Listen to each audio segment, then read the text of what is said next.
Welcome everyone. It's time for another stream. We're gonna be doing something else today. I made this thing that you just heard. I made that yesterday, and I had a lot of fun doing it. So I figured to change things up a little bit, let's make some dark, atmospheric, ambient music or whatever. We're gonna make something else today.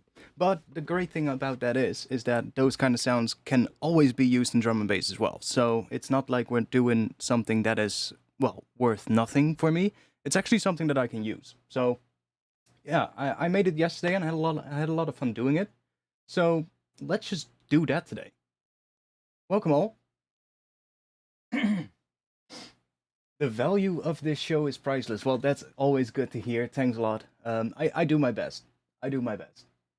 So, yeah, let's just switch over to this view. I also did I fixed the chat, so the chat is visible again, which is great. Last week I'm still not sure what caused it, but last week the chat would not work. So I had to basically turn all the overlays off. But I don't know what happened. I just logged out of Streamlabs and logged back in, and everything worked again. So I guess that fixed it. So yeah, I have something that I as some of you might know, I love the new stuff with AI image generation stuff, and I'm actually experimenting quite a bit with that. And I post a lot of those in my Discord, by the way. We have a channel for that. And I made an image earlier today. I'll show you the image. I think it could be cool if we try and make some music that fits that image in terms of, well, whatever I feel when I see that image. And I might ask you guys for some input as well. So the image that I generated is this one. Let me do that. It's actually really crazy how good this AI is getting. It's pretty nuts. So I quite like the image. And I figured maybe we can make something that kind of fits this. Like, it's not good at making people yet, though. Well, I mean, it is good at it, but not, like, in this kind of a sense. It's good at, like, close-up people at this point, but, like, doing, like, people inside of a larger scene, it's just not really good at. But, I mean, whatever. It still looks cool. And I figured this would be a good one to use for today. So the question is, what are we feeling when we see this?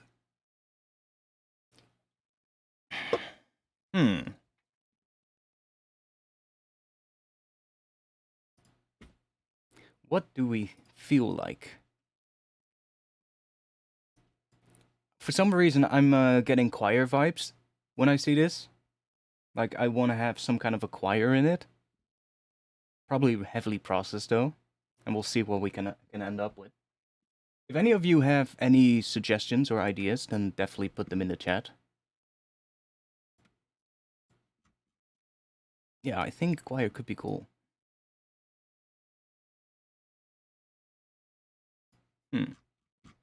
Let's see.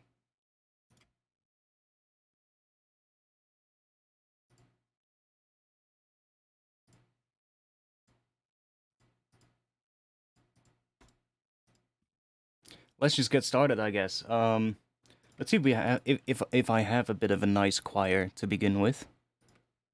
I guess Omnisphere could be good for that.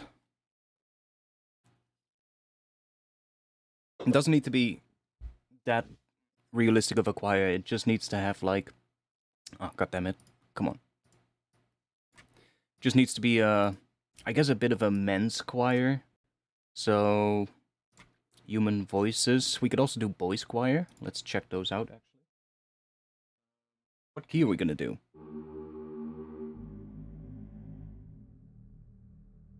Should we do D sharp?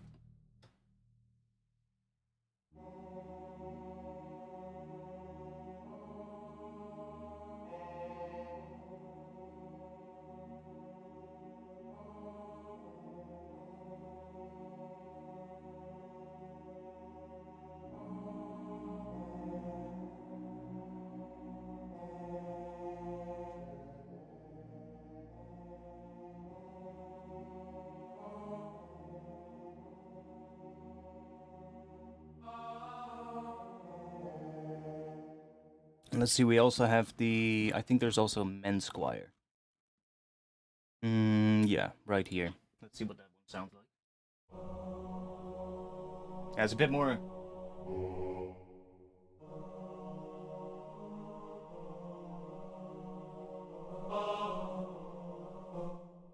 I don't like how velocity sensitive it is, but that's just my lack of good playing skills.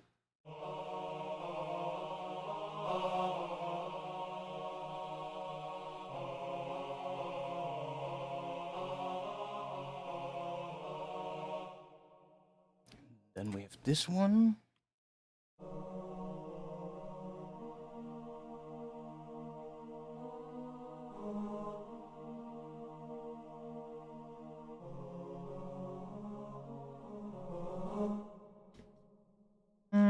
We also got these right here. Let's see. I think I like the... I'm not even sure what that stands for, FMP.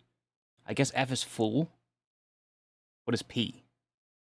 Not entirely sure, but doesn't really matter. I guess then this one has a similar sound.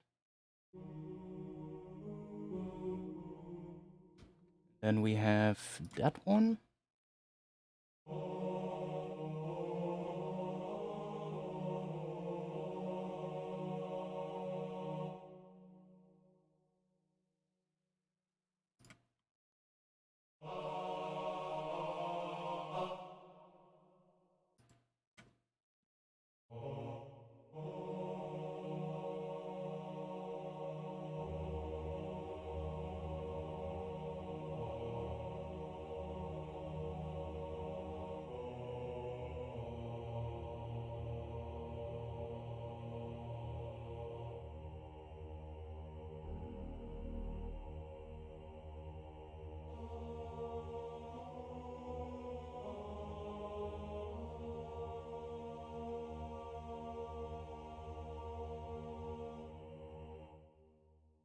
I like the sound of that one. Let's just, we're gonna keep this in here. I'm not entirely sure yet what we're gonna make with that choir, but we're going to start off with, I guess, just like some kind of a long sustained note in D sharp, so that we have something that is sort of like setting the pitch, and then we'll figure out what works on top of it.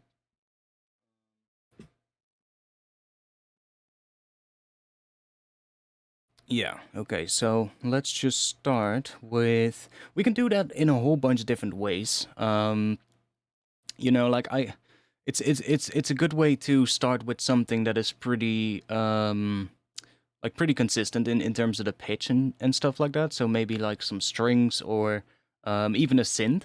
But we can also use a sample to start off with. So if I make an audio track, and I think I have some samples here that are just basically, you know, those videos of people just on YouTube, like the people make videos on YouTube where they just walk around in a city and upload them with like 4K and like good recorded audio. Those are pretty good for this. And I have a bunch of them here that I actually bounced audio.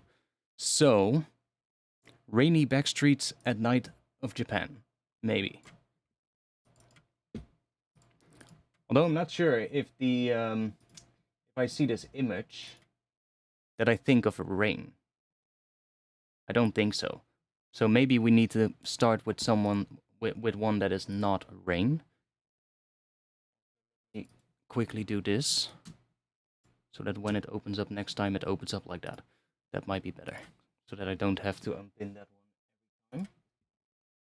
Yeah, I have pulse stretch as well, so we could use that as well.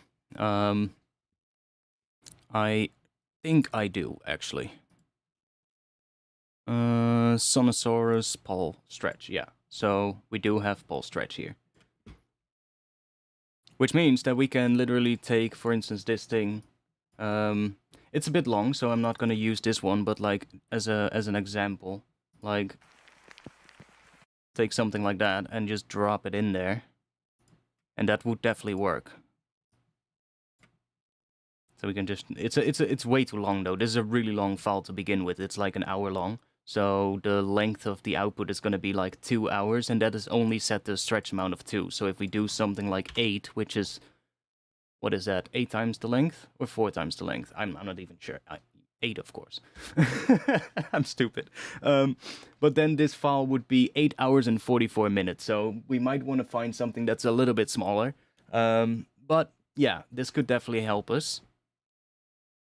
For some reason, it's not doing anything. It's not playing back audio. Is that because of that?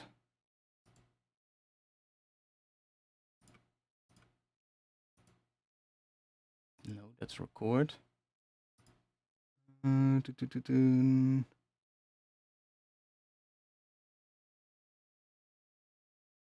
Why are you not doing anything? Oh, wait. I'm stupid.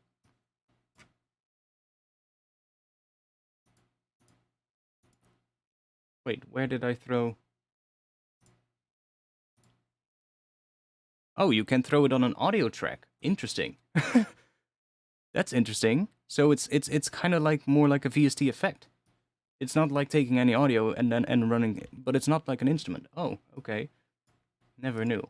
So if I solo that one, yeah. See, so it definitely works. We can definitely use this. I don't know. I just grabbed the latest version a couple of months ago, I think it was. I just grabbed the latest one. It's the one made by Sonosaurus. It's I think the original developer stopped developing Pulse Stretch, and he basically either he sold it or he just handed it over to a company named Sonosaurus, and they are now sort of like doing the development of Pulse Stretch. So that's maybe why it looks slightly different.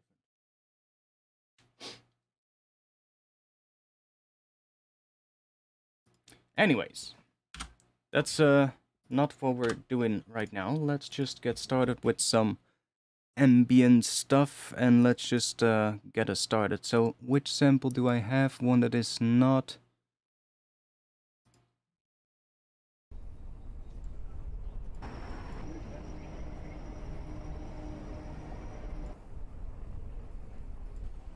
that has no ring. Okay, let's start with that.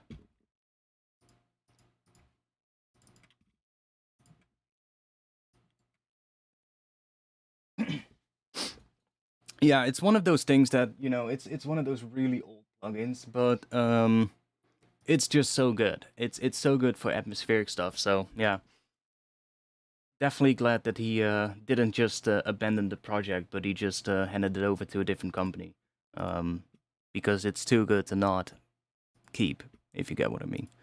So let's just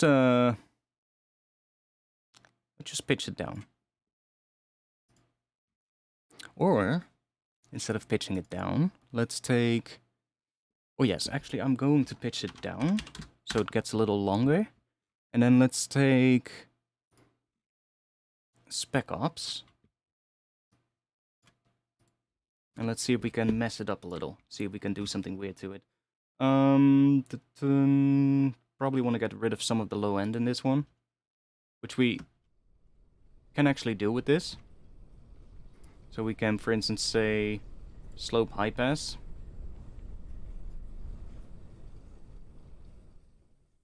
And then if we do this, or we can use the brick wall high pass, and then it's just really going to get rid of a lot of the low end.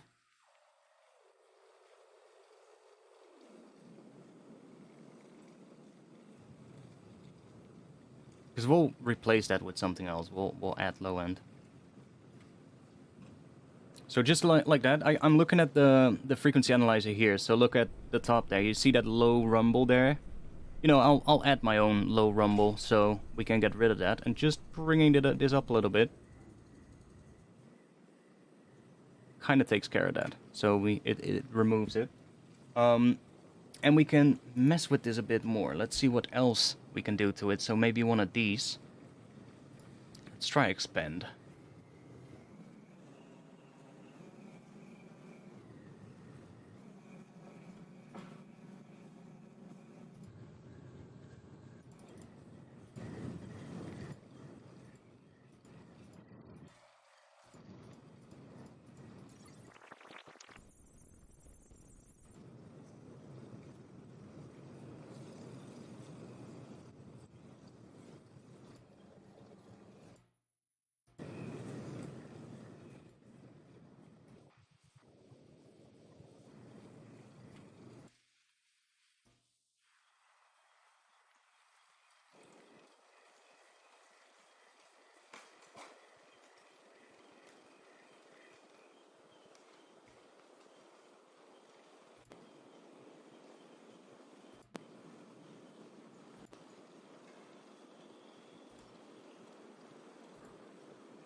Sure. Let's just bounce that to audio. What? Oh, really? Oh, okay. Never seen that before. Well, in that case, we'll just cut off the last part. Freeze. Ah, that works. This is gonna take a little bit of time, but bear with me. How are y'all doing today? And what do you... Let's bring the image back. Let's ask the chat. What do you think of when you see this image?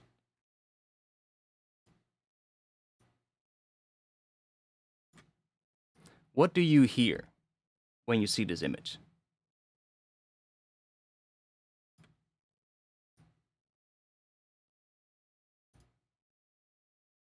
It feels cold. Well, it definitely feels cold in here. Well, not anymore, luckily. It's a little bit better now, but I know that that's not what you mean, but um, um, yesterday I went to bed, and or was it the day before yesterday? I think it was the day before yesterday. I went to bed, and I forgot to close the window. Um, I woke up in the morning, and it was freezing in my room. So I basically stayed in bed until like, what was it, 2 p.m. Just not wanting to get out. It was so bad. I woke up and I was like, Jesus, what the hell is going on here? And I looked at my window. I was like, what? Why did I forget? And it was so cold. And it had been raining as well. And it was like the entire side of my window was just, there were like droplets of water just hanging there. I was like, damn, I should have closed the window. Luckily, nothing underneath the window that really had issues. I mean, my MIDI controller is there, but nothing on the MIDI controller, so I got away fine. But it was a little bit wasn't the smartest choice. Sat here on a coat and blanket because I've got COVID. Mate, get well soon. Honestly, I think I've gotten it at some point, but I'm not sure. Um, I had like so many times when people called me up, like colleagues from work, friends, family, and they were like, "Yo, tested positive. I saw you in the last couple of days, so you might want to test." And every time I did, it came back negative.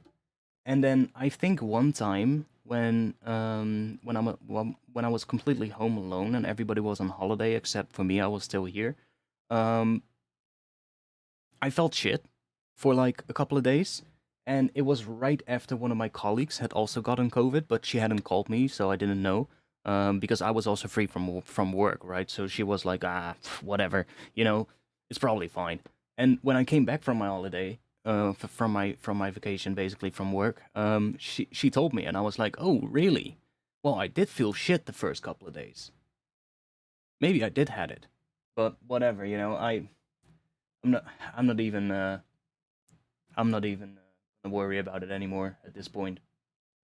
Like, I got all my booster shots and everything, so whatever.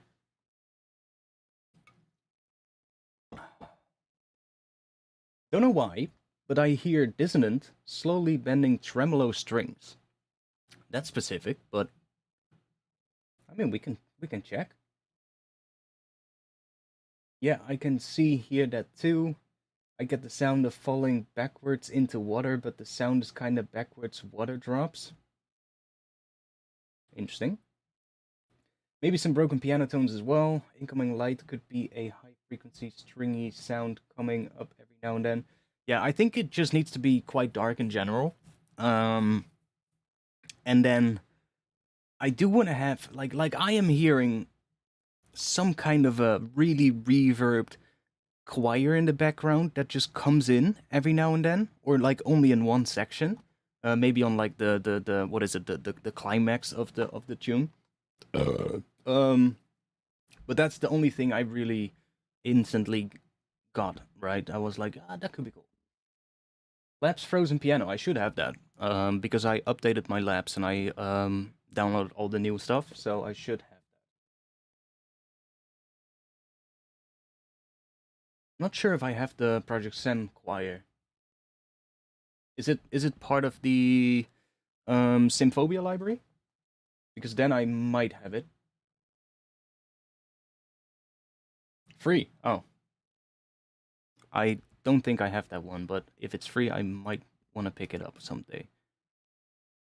Okay. So now we've got high-passed, interesting noise that we can use. Well, it's specific because I hear it. I mean, I get you. I get you. Let's just start with setting a bit of a dark kind of ambience. One thing the picture doesn't really tell me is if it has just happened or if it's still happening. What is happening? I'm sort of like feeling more like they're arriving here and they're wandering through here in search of something, but what that something is, I don't know. I mean, we could be as vague as possible. It doesn't really matter.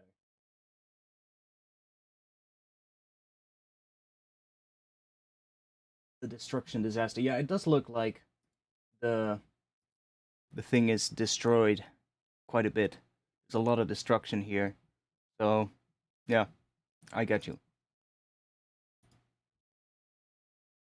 It feels like the aftermath of something. Yeah, I kind of agree. Let's wait for that to finish.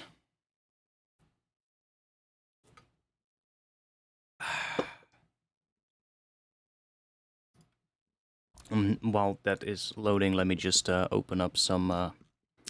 let's open up a... Yeah, I'm just gonna go for another Omnisphere, because I know Omnisphere has a lot of really good sound sources. Like, it has a lot of good patches as well, of course, but there's also just a ton of really good sound sources in Omnisphere. So we could definitely use some of that, or we could use Contact. I can also just quickly check, because I have marked quite a few presets that I like. So, we got a lot here.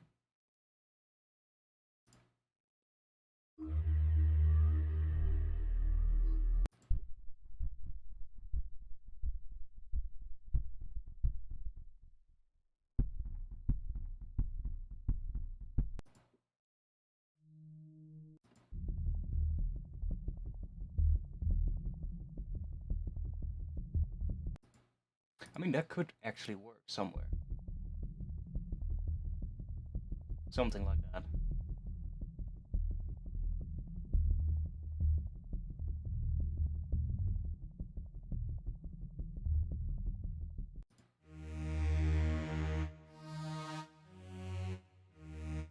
Yeah, I'm also feeling a really dark, droney thing to start off with.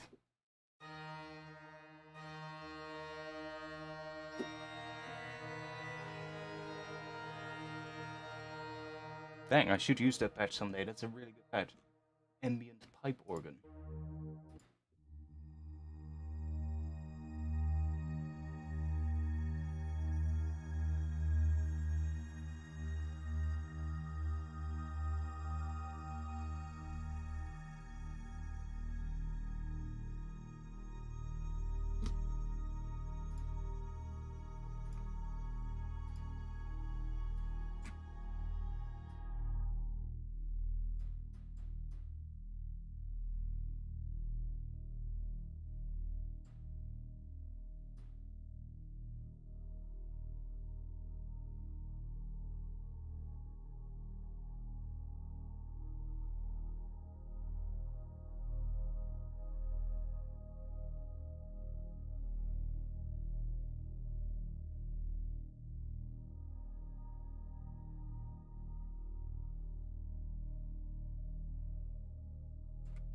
That'll do.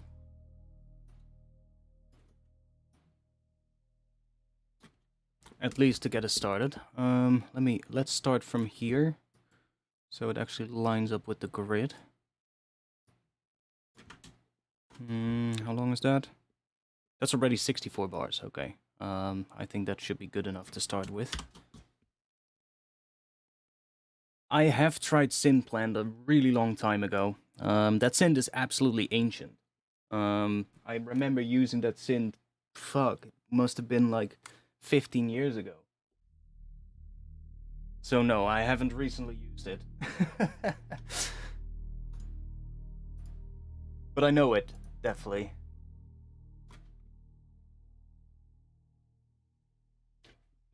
Omnisphere has a lot of great things for making sounds. Let me open up another one, because we need some extra top stuff as well, so... It has a lot of really good sound sources. If we just go and drop one in here, and then just go in here, and instead of doing a synth, we're just going to go into a sampler, and we can open up the sample browser here. I'm just going to go to all so that I get all the things that I have here. We can go for... Industrial sounds pretty cool. Let's just randomize that. Flaming cluster. Let's have a listen.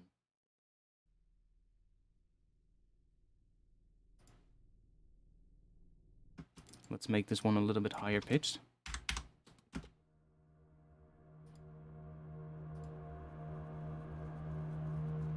See, like right off the bat. And that's just one of the sound sources. So this is not a patch. This is just the sound itself. And you can just use the entire synth afterwards to make something with that. Like you can start up the granulizer, for instance. We can... I never used this granulizer, so...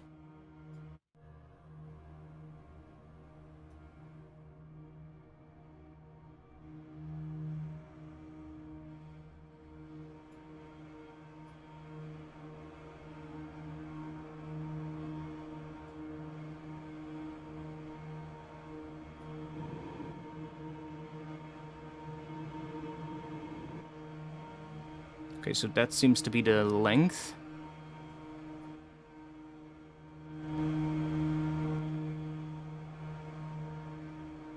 Not entirely sure which one is the length of the grains. It seems that one, but...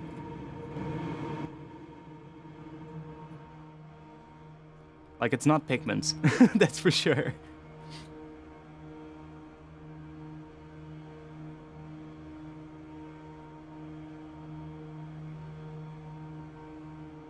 Yeah, Project 7 is the company behind Symphobia. It's basically just a company that makes the Symphobia libraries. Yeah, see, it's weird. This is a weird granular one.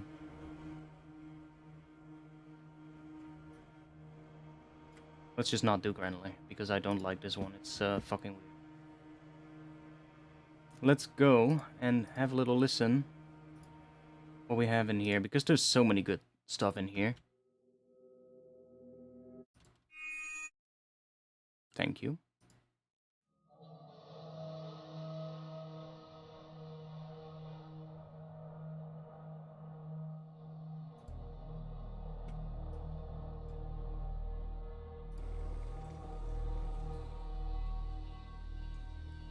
And we'll start doing a lot of automation on this to make it good.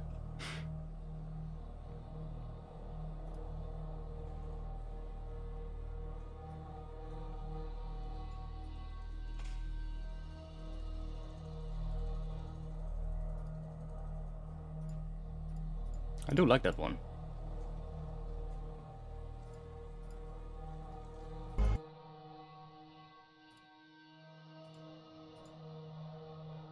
So that one seems to just, I'm not sure if they already loop by itself. I think they do, because it just keeps going.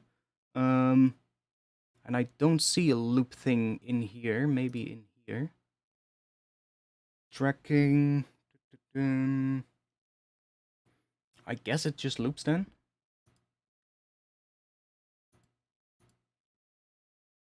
Whatever, it's fine, doesn't matter. We can make it loop if it doesn't.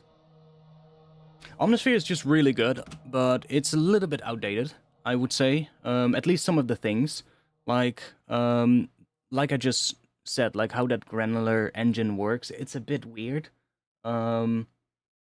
Whereas, like, if you take, for instance, pigments, it just has, like, the grain size, the grain, what is it, the grain density, how much grains it generates, and it's all really easy to control. Whereas this one is just a bit, it's not really, I'm not really sure why it's doing things the way it does, but it is really good. Like, if Omnisphere 3 would come out, I would totally get it, honestly, because it's one of those synths that just has so many interesting sounds. And the library is so big, you can literally just go through patches. Like, every now and then, I literally sit down, and I just start going through patches. I just click randomize here, and I just start going through some stuff, and just give the ones that I like 5 stars, so I can find them back, because there's too many patches. There's just too many patches, right? It's just like, when you're actually looking for something, it's so hard to find stuff. Like, it's not hard to find something good, but it's hard to find exactly what you want. Because the library is just so big. Like, even if you just sort it in the browser, like, even if you just go for, like, I'm gonna give it a type bells chimes, and then I'm gonna give it a mood that is dark, it's still gonna be hard to find a good patch that is exactly what you want. But it is really good.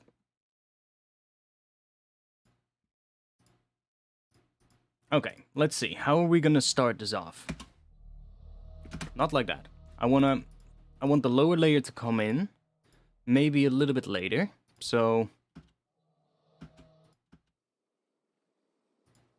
I say we start with this one.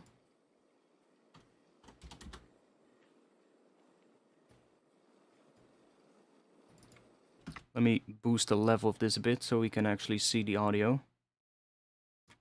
And then I'll just make sure to bring this down a bit. But that gives us a bit more of a clearer view of what the audio is actually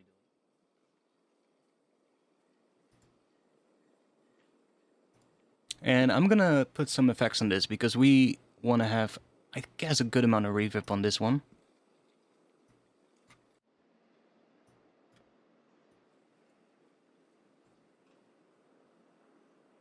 Actually, I made a rack for that.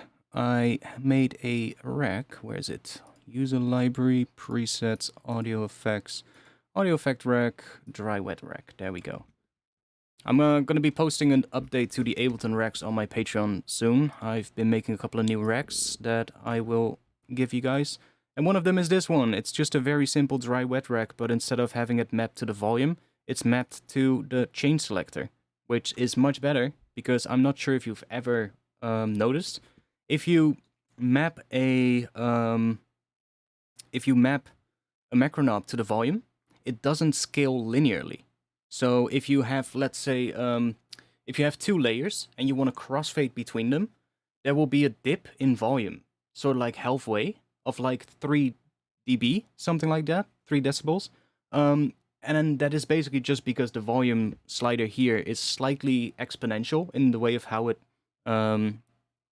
automates. And if you do it with the chain selector, it's actually just completely linear, so you get like no volume dips at all. This one is just a dry wet rack where it doesn't crossfade between the two, so this one it's not really the same thing, but I'm gonna be making another one that's basically just the same rack where it just goes from one into the other, and then it's just a crossfade rack basically. What kind of stuff I'm doing now? I'm just making some sounds to get us started. So the beauty of having it like this is I can just go through my presets here, and all these presets have a mix setting, so dry wet setting in the reverb of 100%. So I hate it when you are flicking through presets and the dry wet or the mix value just changes every now and then, right, between the presets. So I made all the presets with the mix all the way up so that you can just put it into a rack like this and just mix it in. And then you can just flick through the presets and you're literally just going to hear the difference between the reverbs, and you're not going to be sort of like fooled by a difference on the mix slider basically, or the mix knob, which is a bit annoying.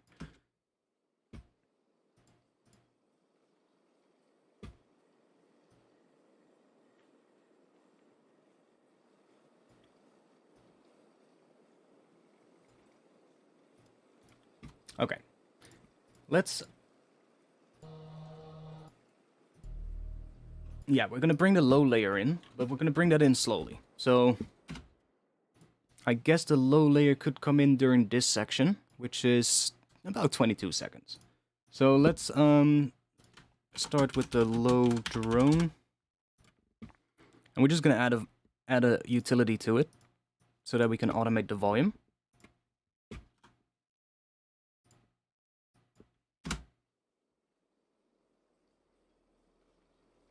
Yeah, I wanted to do something different today. For everybody just tuning in, this is what inspired it. I made this thing yesterday. I'll play a short part of it. And I had a lot of fun doing this. So I figured to switch things up a bit. I didn't really feel like making drum and bass either. Yeah, the volume of the stream might be low, but as we get further into it, it will get louder again. So I'll just boost it a little bit for you guys now.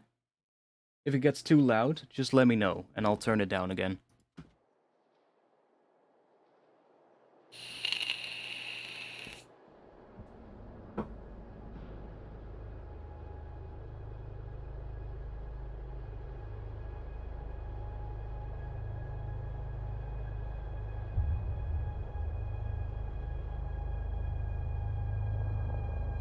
I was just, I was like, I always like atmospheric stuff, and I was listening a lot to the, the Cryo Chamber YouTube channel. It's one of those channels that I always put on when I'm just, doing chores around the house and shit, or doing something else, like reading or anything like that. Something that I don't want, like, banging beats for. And I got super inspired, so... And honestly, like, a lot of these sounds will work in drum and bass as well. That's the beautiful part of it. So just keeps going like that, and then later there's like this other thing coming in.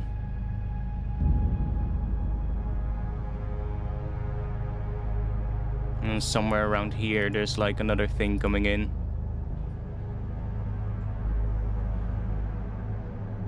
I think right here.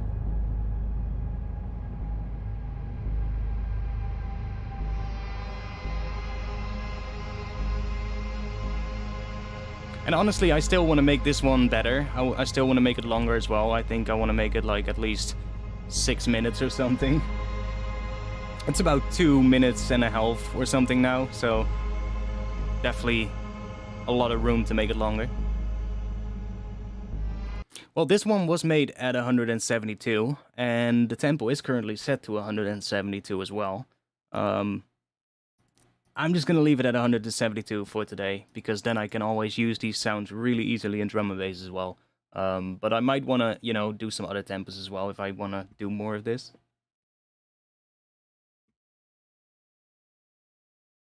Okay.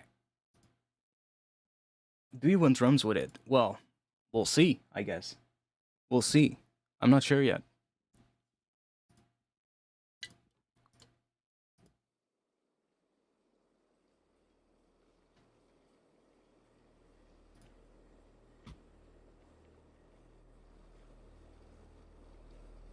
Okay, I'm also hearing a sort of like a high string layer at the start. Something that comes in here and maybe fades out again. But somewhere here at the start, I am kind of like that comes up earlier than the lower one. So let's grab a contact. And this other omnisphere can come in handy to fill up that low thing with some mid-range later on that we will automate in. But for now, let's just grab a contact. And I have the perfect library that we can use to create some weird strings. Somewhere down here, it's called Novo by Heaviosity. It's a really interesting library. It has just traditional string section, so this is just your regular string section. And then it has this evolved thing, which is super awesome. It has two patches. One is the loop designer, so that is sort of like rhythmic things and like rhythmic string sections that are tempo synced. But this string designer, that one is really awesome. Heaviosity is great. Yeah, they make really good stuff. If you are into like cinematic stuff, then Heaviosity is definitely nice. But this one has some really cool layers. So it basically is 3 layers down here or up here. And you can select different sort of like sound sources for the 3. And then basically you're going to be able to set up macros that are, or set up things that are mapped to this macro knob. So I think it has an initialized patch, yes. Muted my mic by accident. So it has an initialized patch, and then you can just, let's just mute these 2. And let's load up this one, and let's see what we have. So, I'm gonna go for the processed ones, because those have a really sort of like interesting sound. Let's turn that on.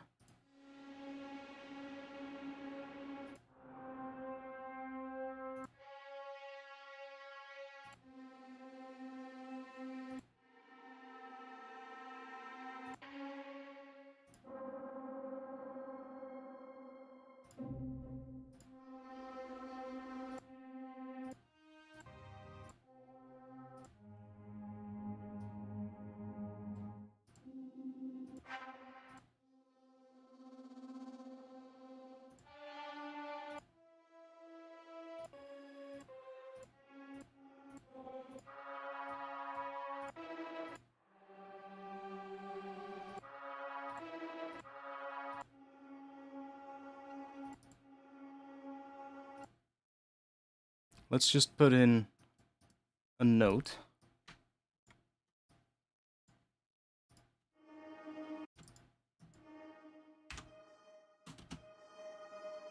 So that we can hear the higher pitch. And then we can turn this off.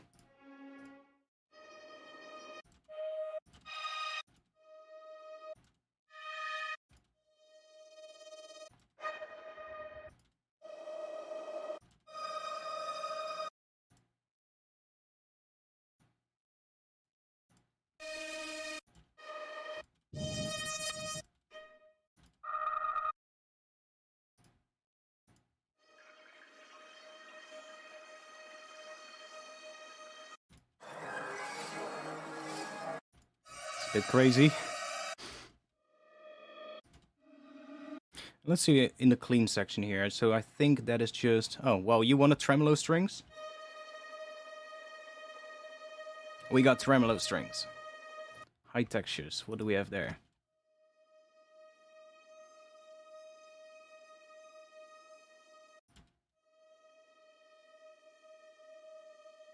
Oh, I like that. So like bending a little bit. That's really good. Let's use that. So that's just regular strings, right? We can add a second layer to it. So we can say this layer, we're gonna do one of the processed ones maybe.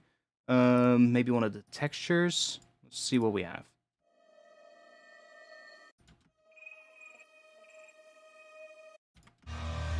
That's a bit big.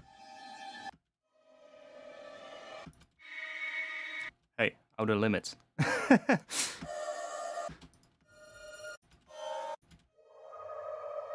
And this one is probably going to be quieter as well, so it's sort of like just filling it up a bit.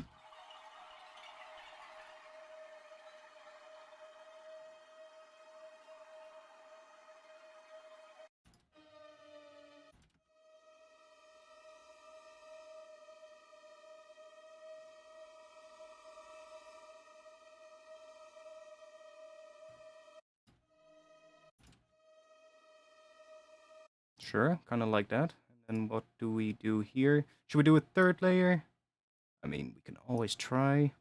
I saw one here called Drunken Flies, and I'm kind of wondering what that one sounds like.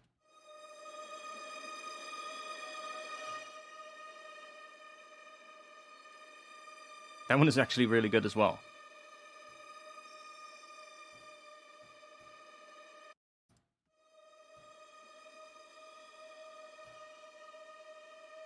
So what we can do now is, if we bring the volume of these 2 down, we can use these ones right here, these little arrows. We can click and drag up, and you can see it sets up a modulation. So I'm just going to do a little bit on that one, and then let's do a bit more on that one. And now those are mapped to the macro knob. So if I go here, clean strings.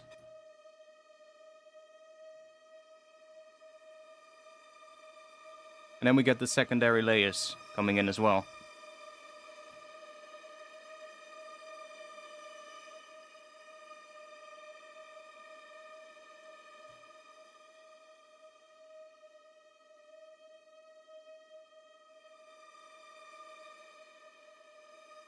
Which is pretty nice.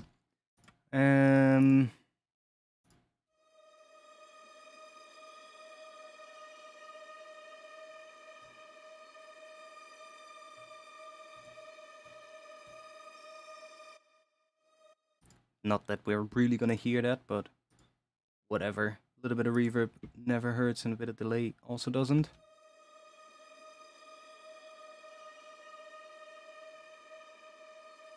Yeah, we might use Serum a little bit for some synth layers. But I won't be using it too much. But hey, you can do sound design with a lot more than just Serum. Just telling. Just saying.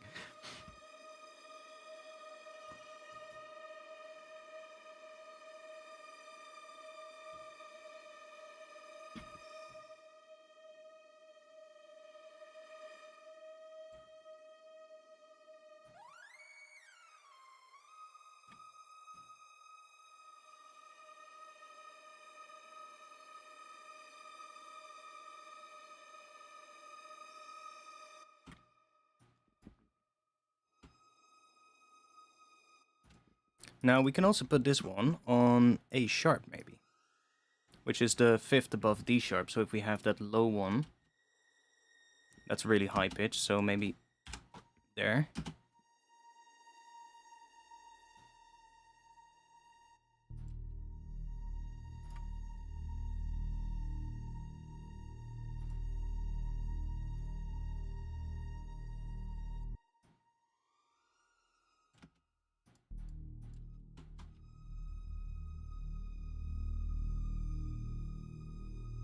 I do like D sharp more though, so let's stick with D sharp for now. So, it needs to come in slowly as well. So, let's call this high strings. And let's do a utility on that as well. Bring it down.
I might want to have a different low layer, honestly, but we'll use this one for now.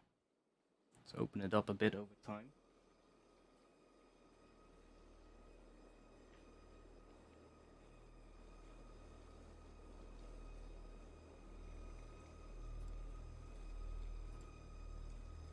Yeah, it's doing some weird shit, yeah. It's probably the low layer. I see this low layer doing... See? It's doing some weird stuff on the sides, which is why I might want to replace that a little bit, but we can also use a utility on it, another one, and do a mid-side split here, so mid-side mode, and just bring it slightly more to the mids. So it's kind of reducing it a little bit. That also works.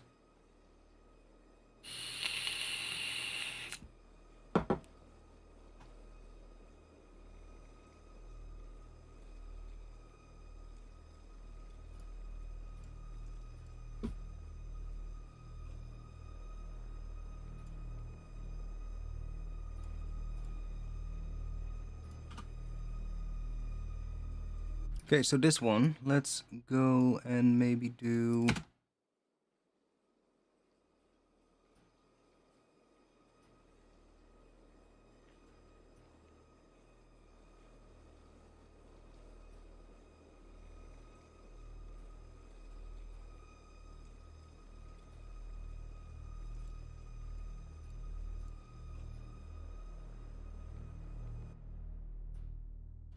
because I want it to go down again as well, so don't want it to be there all the time.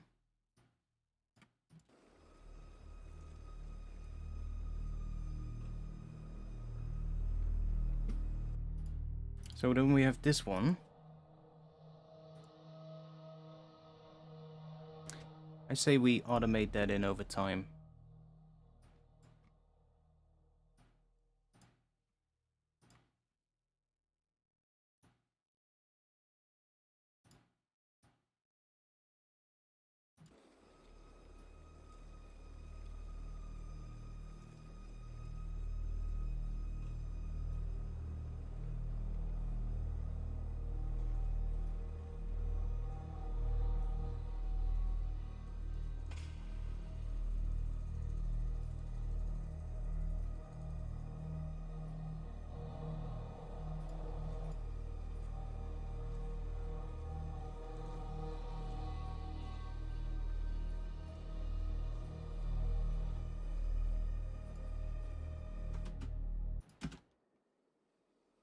Yo, Krongtech, welcome.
Yeah, I can record the automation, I know.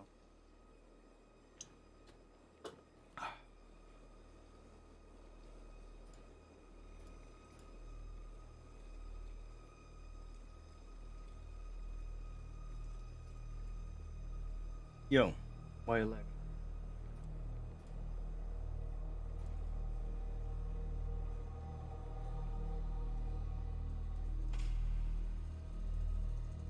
Yo, Stan.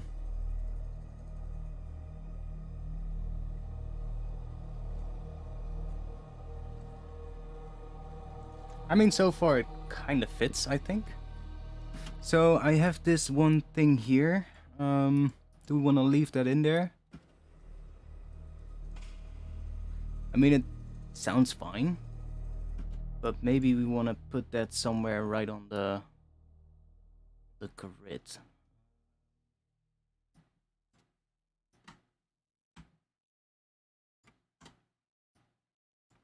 So that it's sort of like indicating maybe that beat right there. Even though it's ambient stuff, so it's not really that important. You can go completely off grid. But it might be nice.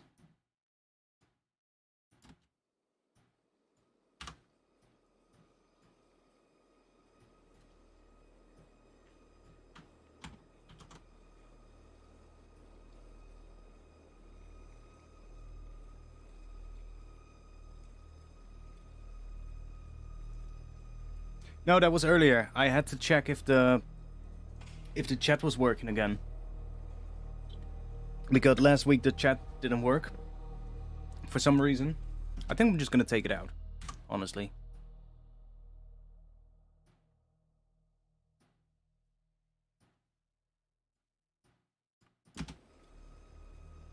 So I had to check if the chat was actually working again, because I still don't know why it didn't work, but well, it worked again, so that's all I needed to know.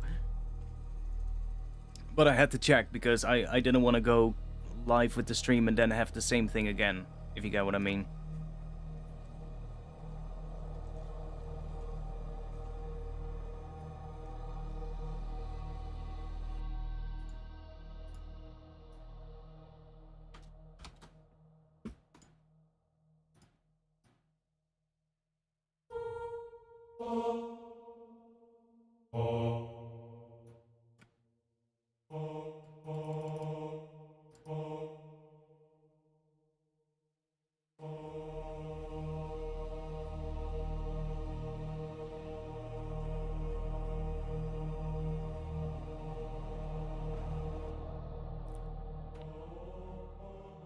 This choir is gonna have a lung capacity is absolutely insane, but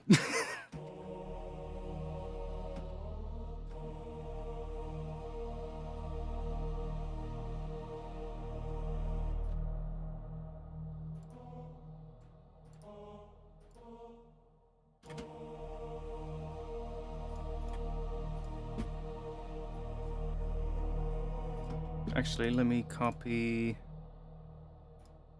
Was it that one?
Can we increase that a little bit? I'll probably do some volume automation on it.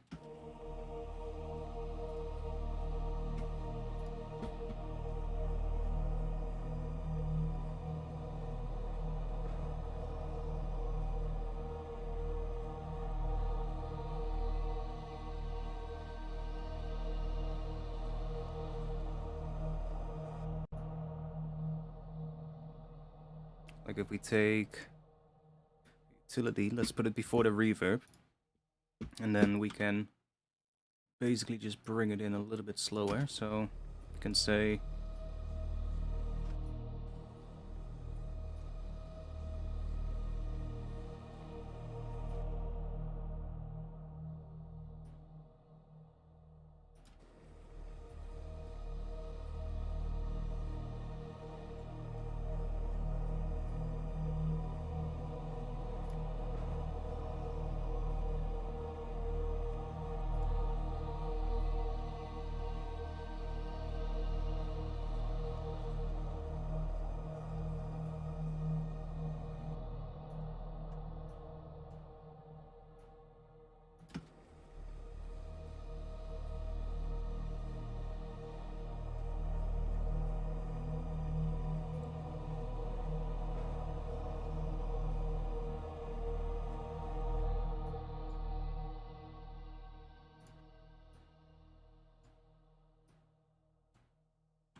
think we're gonna stop it right there.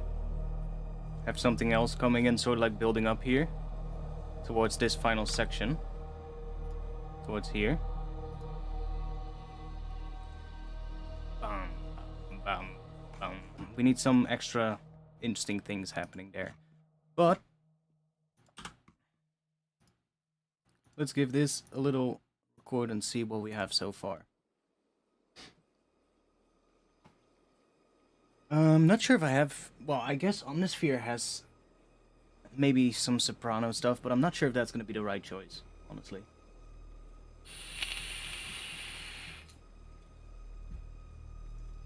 Oh, and by the way, Collida, I made this image with Stable Diffusion, which is one of those AI image generation things. And it's getting pretty damn good, honestly. So I'm using a customized version of it, which is basically trained on manga images. So it's called Waifu Diffusion. I know the name is absolutely degenerate, but it's basically Stable Diffusion. It takes the model of Stable Diffusion and then they have expanded it with like, I think 600,000 manga and anime images. And it's really good. So I made this image with it today, and I figured it would be a cool image to make something for. And use as sort of like inspiration.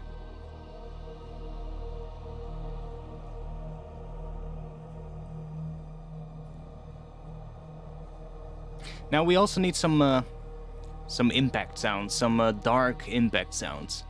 So I think we should start making those. Like sounds that are just really dark and rumbly, that we can, and like impact sounds as well, that we can use to fill up certain sections and sort of like accentuate certain sections. So, I guess we should make some of those. Time for some sound design. But yeah, if you want to know more about the whole Stable Diffusion thing, in my Discord server, and the link to that is in the description of the stream, we have a channel called AI Generated Art, and I should probably just rename it to AI Art. And in that channel, if you check the pinned messages, then there is a link to a website called NMKD Stable Diffusion GUI, because by default, if you want to run Stable Diffusion, you have to run it through like a command prompt and shit, which is a bit annoying. And not everybody knows how to do that. But this person made basically just a very easy to install version of Stable Diffusion that has a GUI, so you don't need to use commands in like your command prompt and shit. You actually just get a little bit of a user interface to generate images, and you can just type your text here and then basically just set it however you want and generate something. And this runs on your own GPU, so you don't have to pay for like generating images. You don't have to pay for upscaling the images like with Midjourney and stuff. The downside is that it's a little bit slower depending on your GPU, obviously. So if you have like I have an old GTX 1060, which is not the best and newest one, but it does just fine. I can generate the largest resolution images with this, which is 1024 by 1024, and it does it just fine. It's just a bit slow, but yeah, if you want to play around with it, check that, I guess.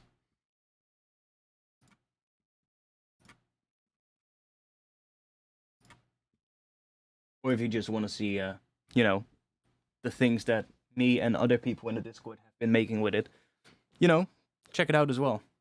Like I saw there's now this a thing for Discord where you can basically just install, what is it, like certain features into your Discord server. I got a notification from Discord earlier this week, and one of the things that we can add to the server is the Midjourney bot. So I looked into it, but the downside of that is that if you don't have a Midjourney account and you don't pay for it, you won't be able to use it. So I was like, let's not do that, and I've just instead linked the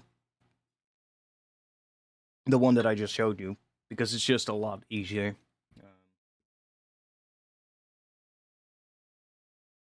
It's like €2 an hour for 4. Yeah, I guess. I know. It's like you can do that just fine. Like you can even run Stable Diffusion on Google Colab, and then you can basically just use Google's processing power for it.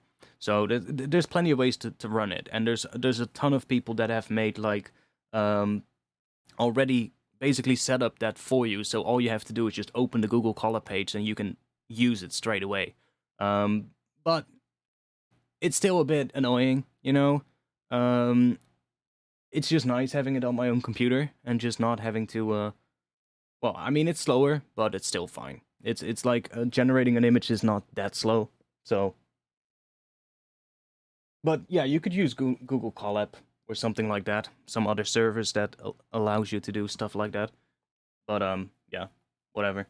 The one that I don't like is the whole Midjourney one, where you pay and then you get credits, and then you have to basically every time you generate an image, it costs you X amount of credits depending on how big the image is. That one is a bit. I don't really like it, honestly.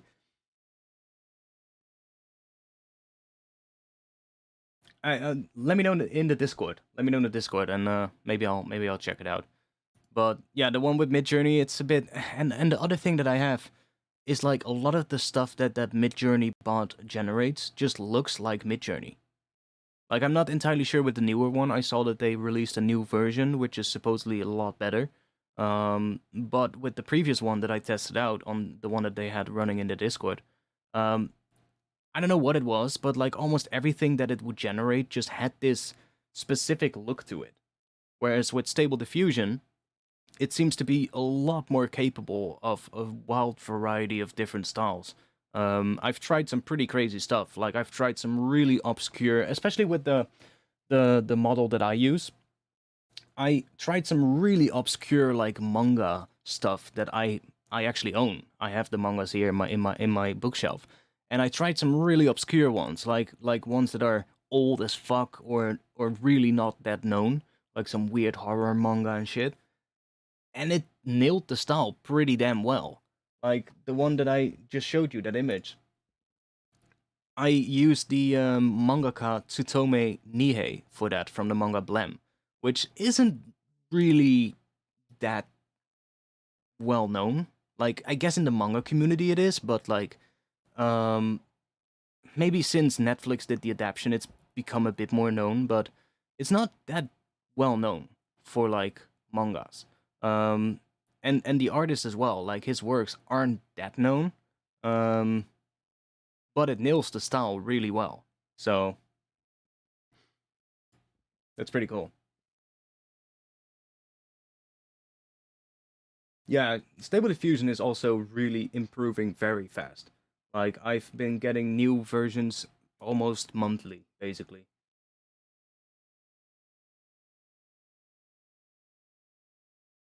Like at least the one that I use, that software that I use, the guy updates it a lot as well. And as soon as a new model comes out, he just basically updates it right away.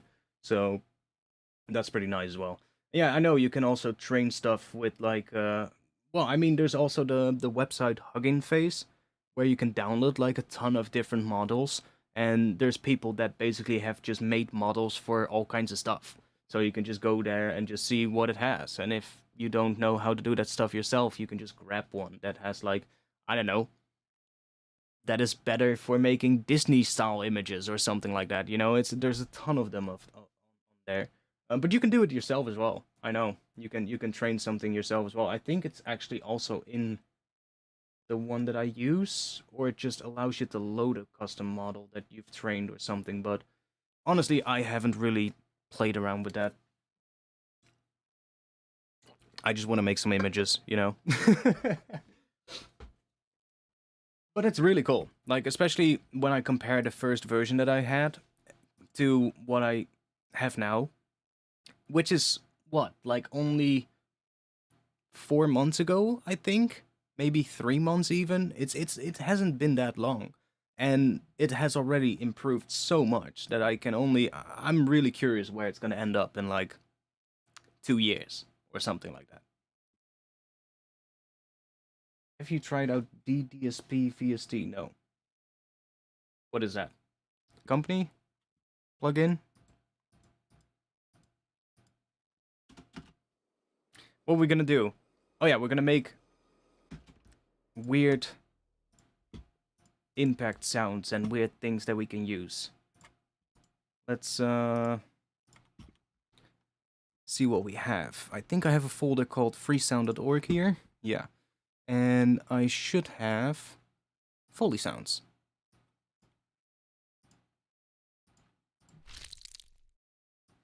These kind of sounds are perfect for making weird shit.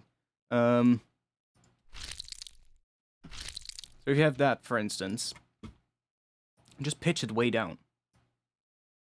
Like, I'm just pitching it down all the way, so minus 48 semitones.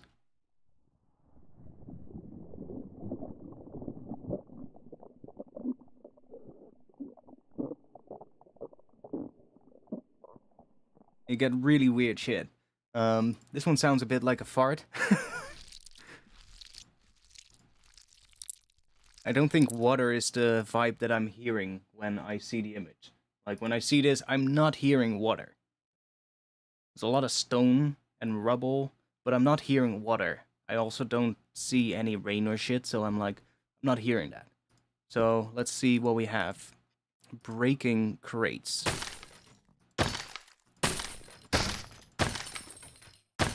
Might be a bit much, but if we take that, for instance, and pitch it way down.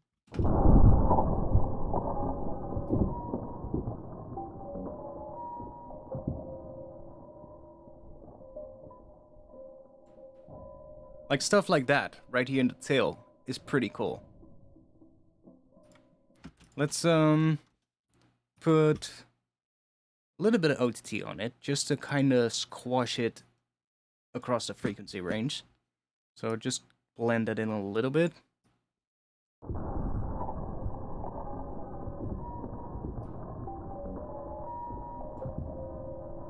So we get more of those tails as well. Yeah, definitely not water. Exactly. I'm not hearing water when I see that image. Maybe even 50%, so it's not that obnoxiously heavily compressed. And then let's put a shit ton of reverb on it as well. I guess we can just copy this rec.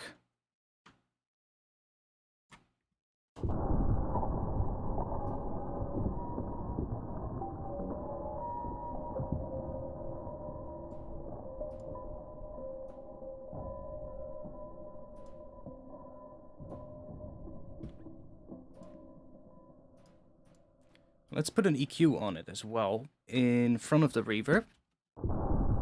Because we're getting a ton of that really low stuff that we don't need, like everything down like 30 hertz and lower. Don't really need that, so I'm just gonna roll it off a bit. And then what I can do is to emphasize the pitch that we're actually in. We can take one of these and let's see, where's D sharp? Right here. Let's just give it a little bit of a boost at D sharp.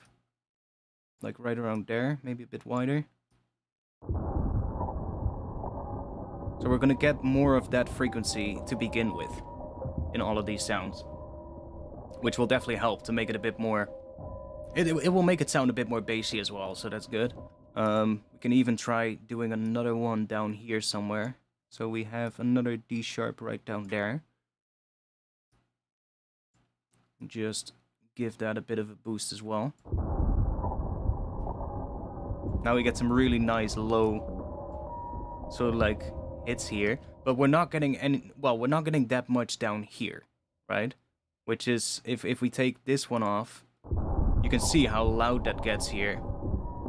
And that is so low, you're not even gonna really hear it. It's just gonna mess with the amount of headroom that you have and all that stuff. And sometimes it might be nice to have it in there, but honestly, for making these sounds, I don't want to have that. So this one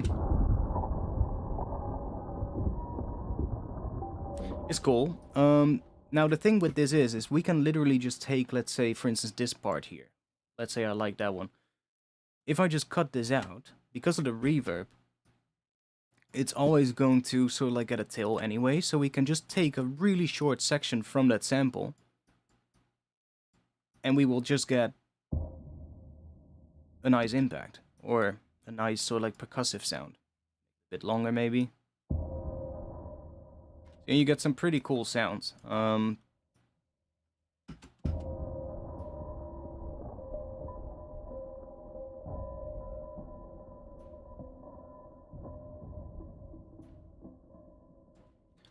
So let's leave that. Let's see what else we can make, because where's that folder? freesound.org. There we go. Because these start off pretty loud. I think I also have stuff here. Look, your point that, your knife is a little bit too close for comfort. He never, Okay, I didn't know I had those, but what is that? look, your point that, your knife is a little bit too close for comfort. He never, alerted Kenny. How close together were they?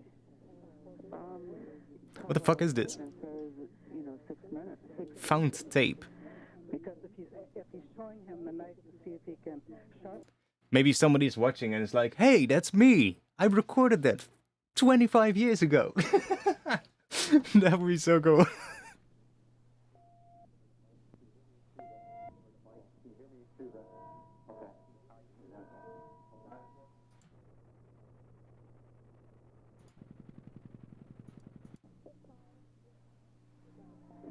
Like literally, if you just chuck it on here, see what happens. Like that's the beauty of this kind of stuff. You can literally just take any sound and just see what happens. Right? Just pitch it way down. Ooh, that's a subby hit right there. If you're not on headphones, you might not even hear that one. Ooh, that's nice. Could maybe even use that.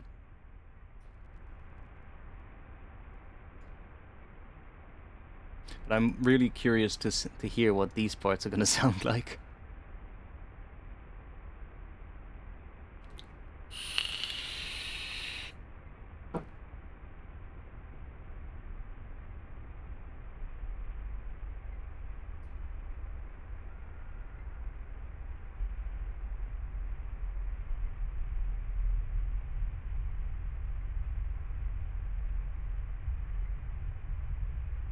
I mean, that was a vocal, I guess? Or is this? Ooh, that's an impact. Yeah, these are the vocal parts. They just become really weird, low, rumbly stuff. And it's not even recognizable as a vocal anymore. Because I'm pretty clear that that was a vocal. Yeah, see?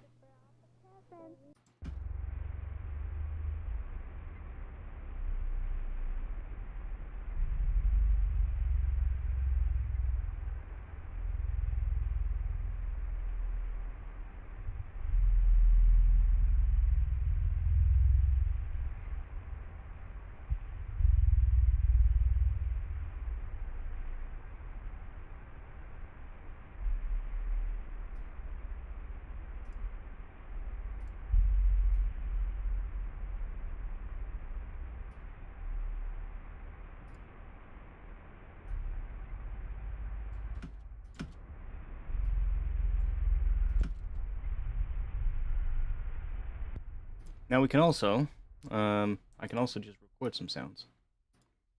Like if we set that, I can just, I don't know, what do I have? My keys. Wait, I shouldn't show my keys. Maybe like that.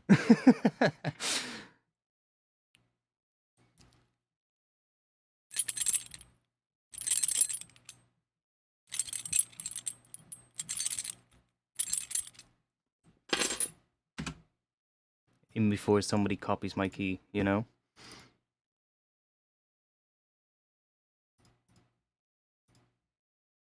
And we can do the same thing with that, right? We can just pitch that way down.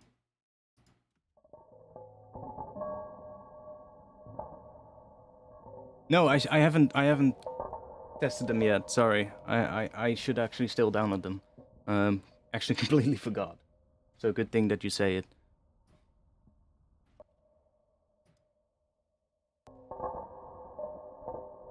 Like they just start sounding like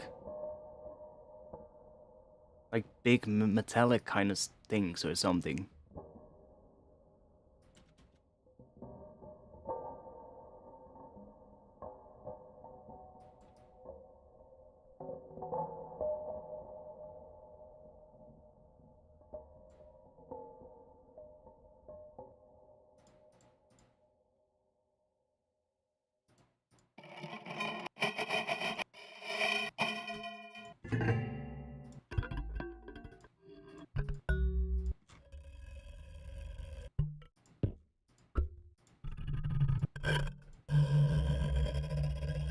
Let's see if we have one file with like a lot of hits in it, like short hits. That would be good. Okay, that might not be what we want.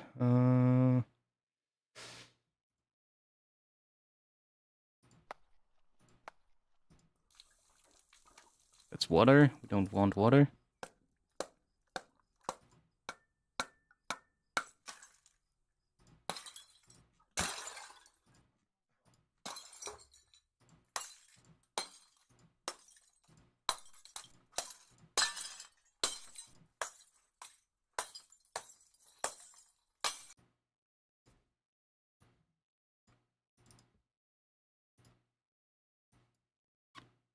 See what these sound like. Damn! That's an impact.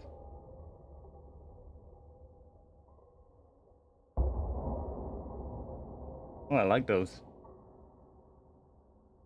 Yeah, I know. Those are huge.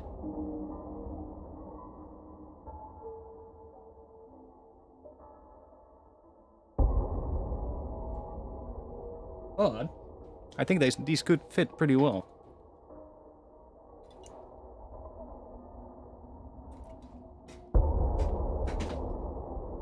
Maybe not at the start of the tune, but like later on.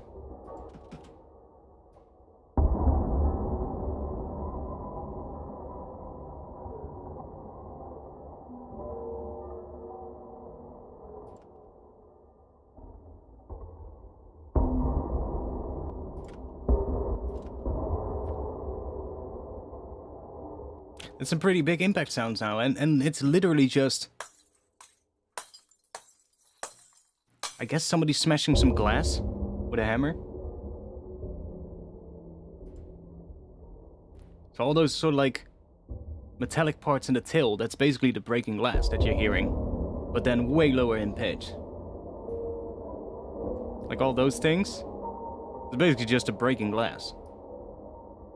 It's so interesting how that becomes that, after just pitching it down and putting some reverb on it and a little bit of EQ and compression.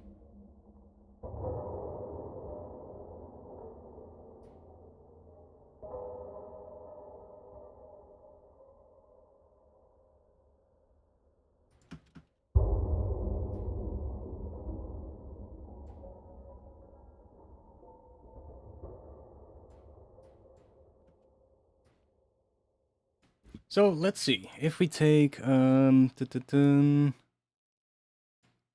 move all of this out of the way a bit. Let's grab, which one did I cut? Right there. Let's take that one. Let's drop that here. Let's see where we're gonna put that.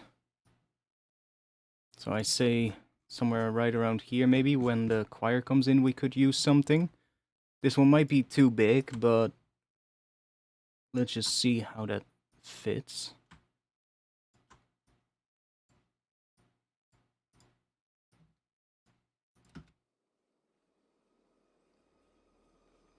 Well, I mean, I just literally made it. But it's just some sample that I downloaded from Freesound.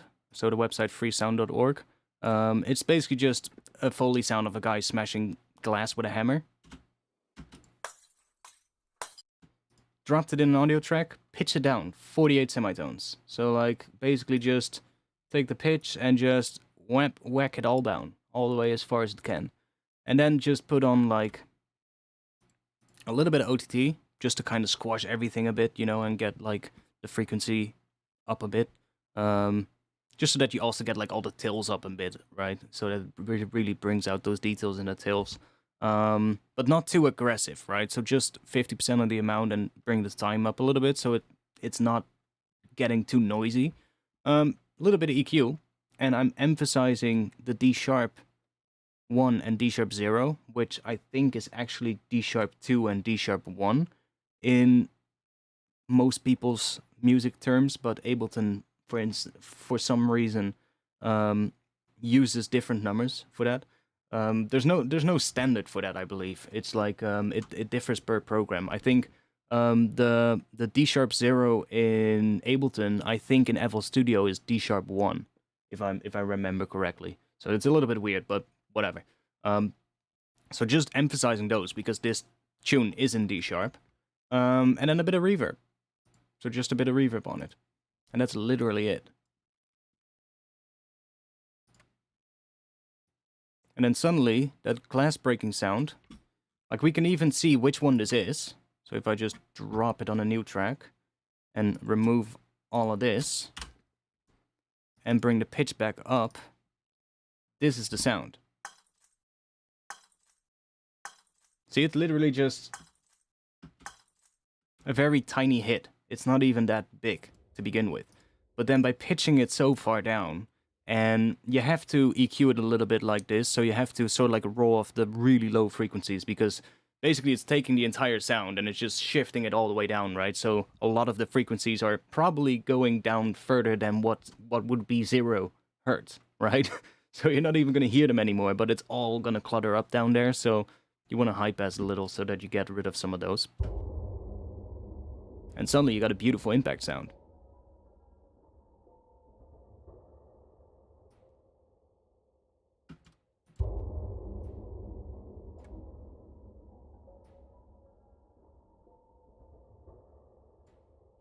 But let's have a little listen and see if it fits in this to begin with.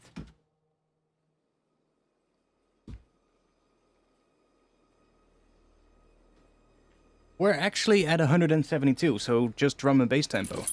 Because I wanted to do the stream just to do something else for a change, but still be able to just really easily be able to use these sounds in a drum and bass track if I want to use them in a drum and bass track later. Because a lot of these sounds, these dark kind of sounds, fit really well with drum and bass as well. So yeah, for today we're still at drum and bass tempo. Like, it doesn't matter too much, right?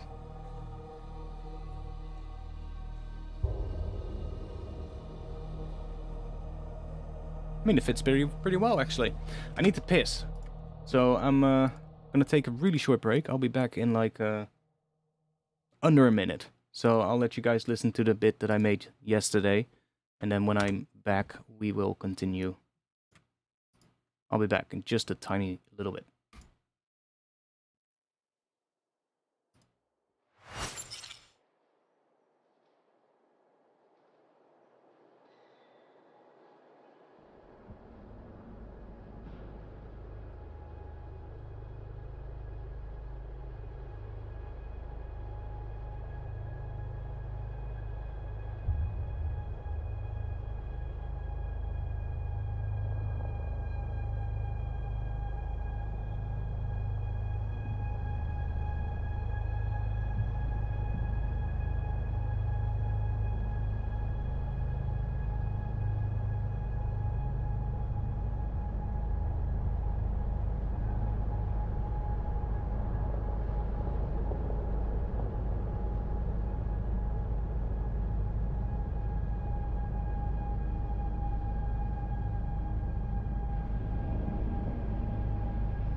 Like that layer that comes in here could really easily fit in a drum and bass track. That's sort of like that horn, that really weird horn kind of layer. Right? It's just, you could easily use that in a D&B tune. In like an intro or something.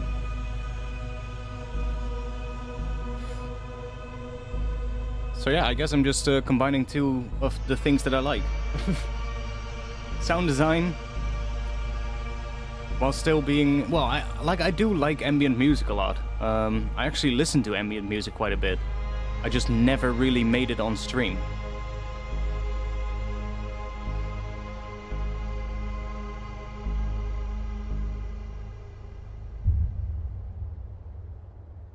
Yeah, I just never really made it on stream. But I do listen to ambient quite a bit.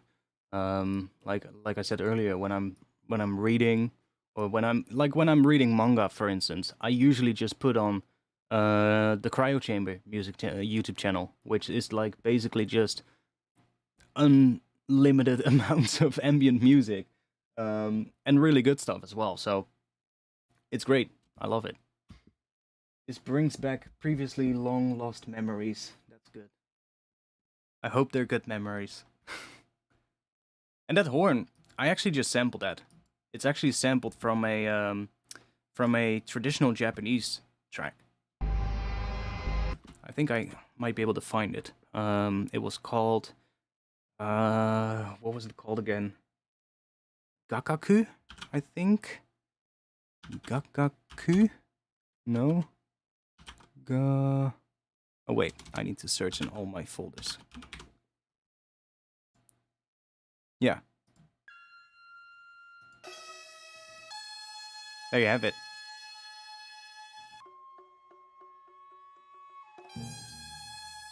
See, so I just sampled that.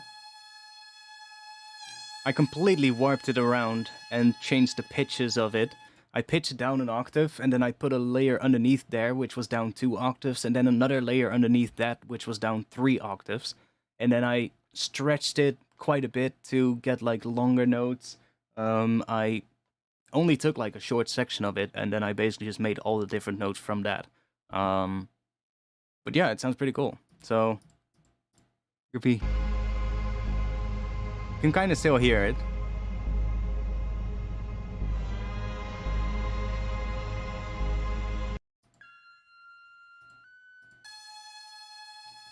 It's that first one.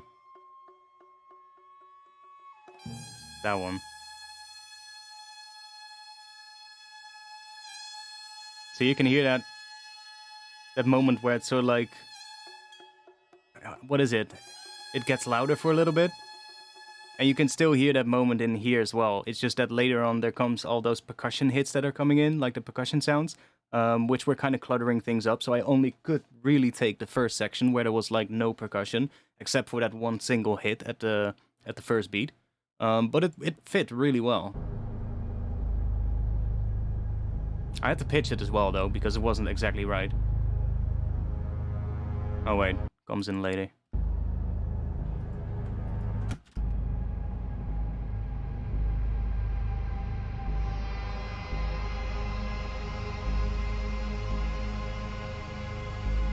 Yo, Angelite, welcome. So yeah, little backstory about how I made that one yesterday.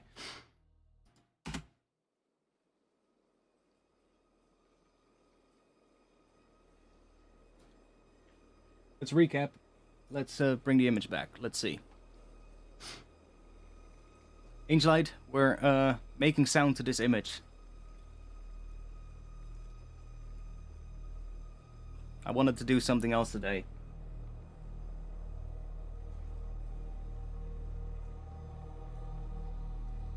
It's not necessarily a site for Foley samples.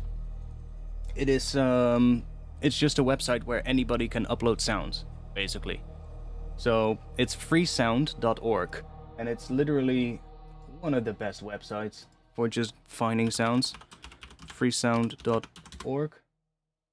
It's an old website, but it works really well. So, basically just this. And like, if you search for Foley, for instance, you're gonna get a ton of stuff.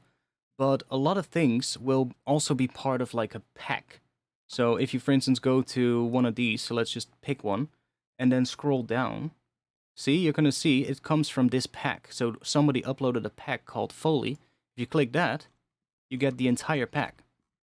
And you can just download that entire pack. So you need to log in though, and then when you're logged in, you can just download the entire thing. And that is how I use it most of the time, because you can search for single sounds, but it's so good because there's a lot of those packs on there, and then you just get a lot more stuff all at once. We go to the next one, probably is part of a pack as well. See, pack Foley. Somebody else made another Foley pack. Bed squeaks. See, so you get like a ton of Foley sounds really quickly. But there's so much more on here. Like if you need anything basically. Electrical hum.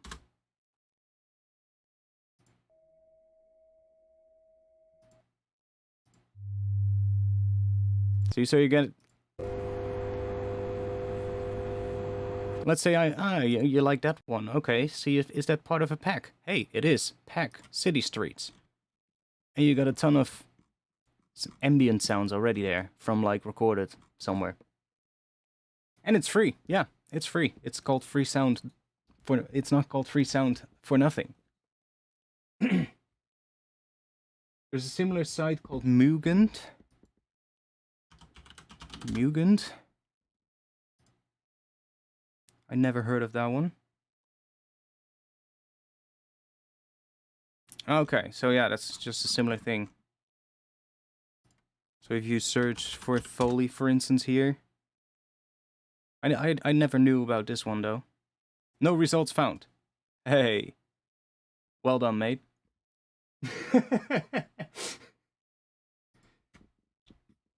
Well, that's a bit shit, though. Like, if I search for Foley and it finds nothing. Freesound is just, it has so many sounds. It's a website that's been online for a really long time. So, like, it literally almost anything you type in and you'll find something. Like, what do we want? Growl.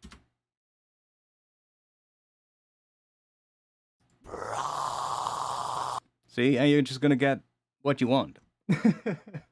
So there's just so much on there that is, yeah, that's why that site is so good.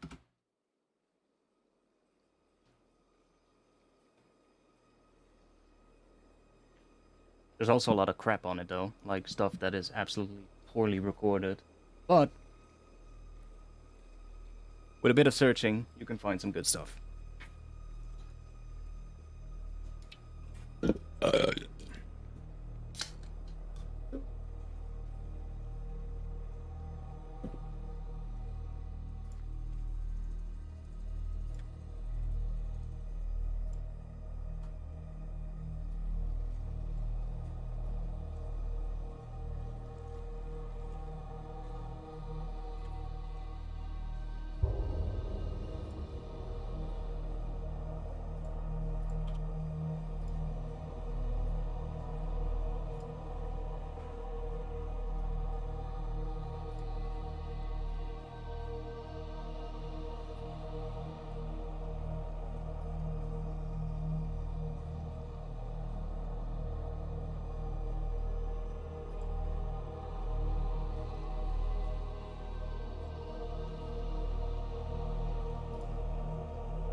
So I like that one, but I think we can find a better one in here.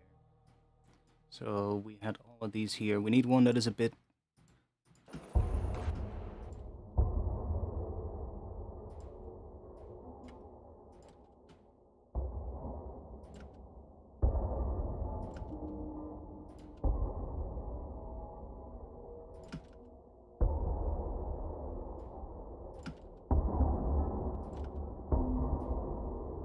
Maybe we can make it if we low pass this one.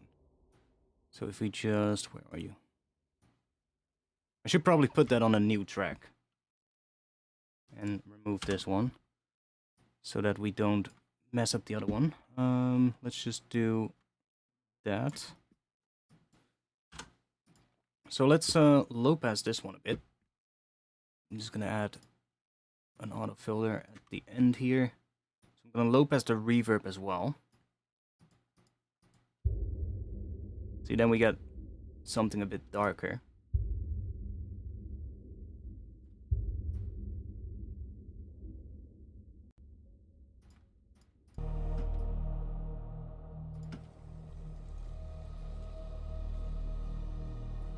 And what might also be smart to do is to quickly freeze these for now, so that I can basically start playing it from anywhere in the part that we made so far, and it's not gonna change its sound, so it's just gonna be the same every time. Because sometimes when we started from like here, it sounds different than when we started from here, because these samples, you know, kind of change a bit over time, right? So if we just freeze that, we can literally just play from anywhere. And we're gonna get exactly what it sounds like, so... yeah, that's definitely better.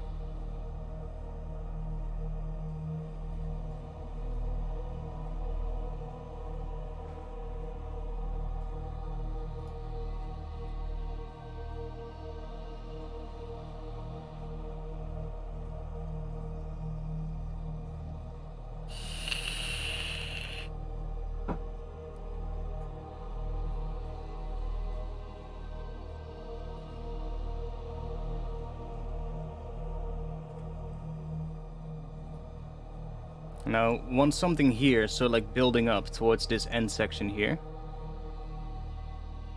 And then there we're probably gonna have some kind of another impact sound. So let's go back here.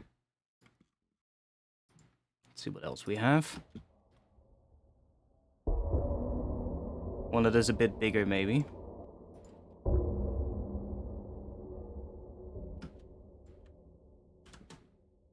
Let's try that one.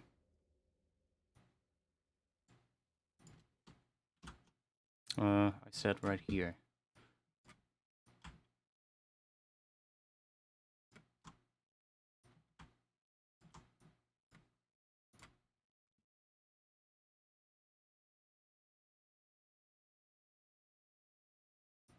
Yeah, honestly, I just make sounds from other sounds most of the time when I'm doing this kind of stuff. Just resampling the heck out of stuff, and you get the weirdest and craziest sounds. But yeah, a lot of reverb for sure. Like, this one isn't even that high up, but yeah, reverb is your best friend with this kind of stuff. Like that choir, I think I went, yeah, 70% reverb basically. Which makes that choir super reverbed. But that's kind of cool, you know, that makes it sound nice. For this kind of stuff, at least.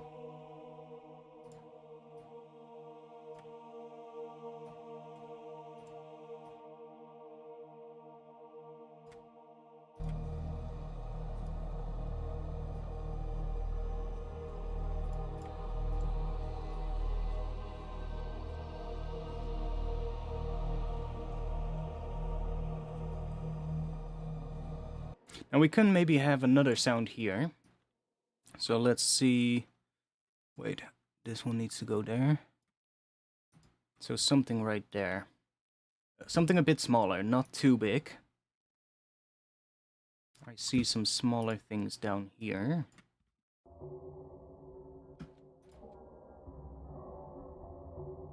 Yeah, Porto is great for this stuff as well.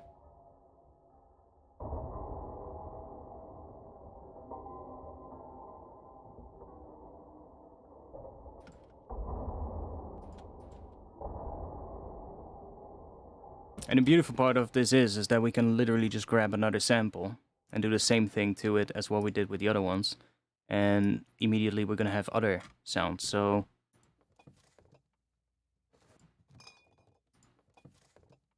that might be cool. It has a bit of like, sort of like high-end scratchy kind of stuff in it, so that might actually become pretty cool if we pitch it down. We might get some...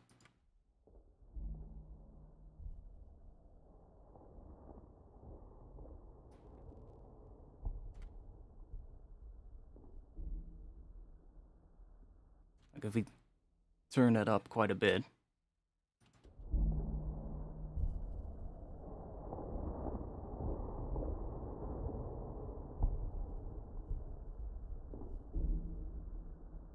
That last one is pretty cool. So if we take maybe this section.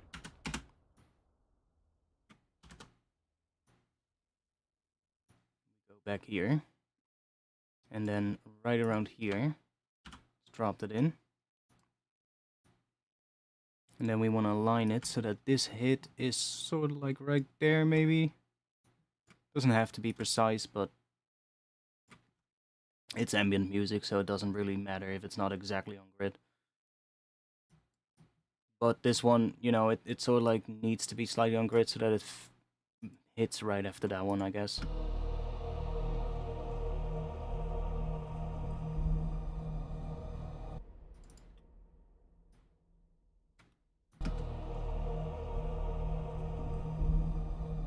So just a little hit there to kind of fill that up.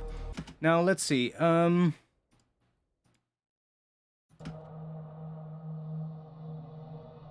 this one, let's unfreeze that.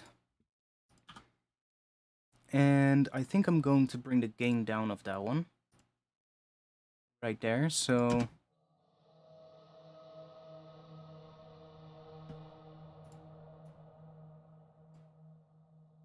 Might even take it down a bit over this last bar. And then just go down on this one. Fade this one out while something else is sort of like coming up.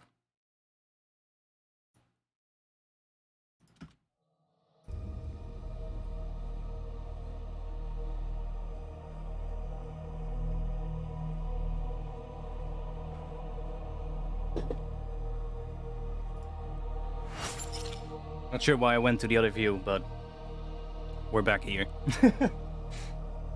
You just need to chat, because we need to fill the chat up again.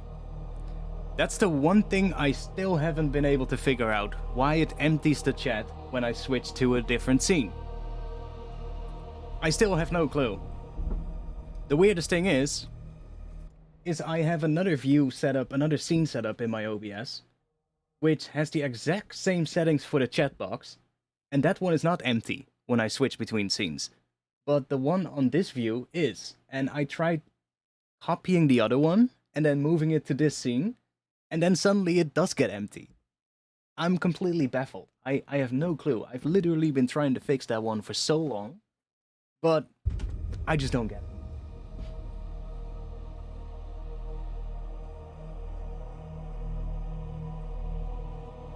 Wait, what? Speaking of cars, I must record a ton of car wheels on dirt and asphalt with the engine shut down. This should be doable. Like, just take a fucking wheel. Just take a wheel, put it on some dirt or gravel, put a microphone next to it, and just roll it back and forth with your hands. Should get a similar kind of sound. Just lie on top of the wheel. To put some pressure on it. Might be easier than pulling like an actual car, you know?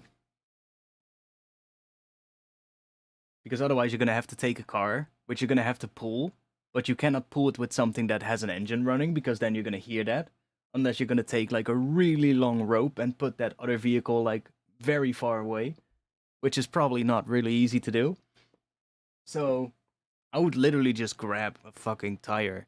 Maybe just grab a huge tire to begin with. Try and find a tractor tire or something.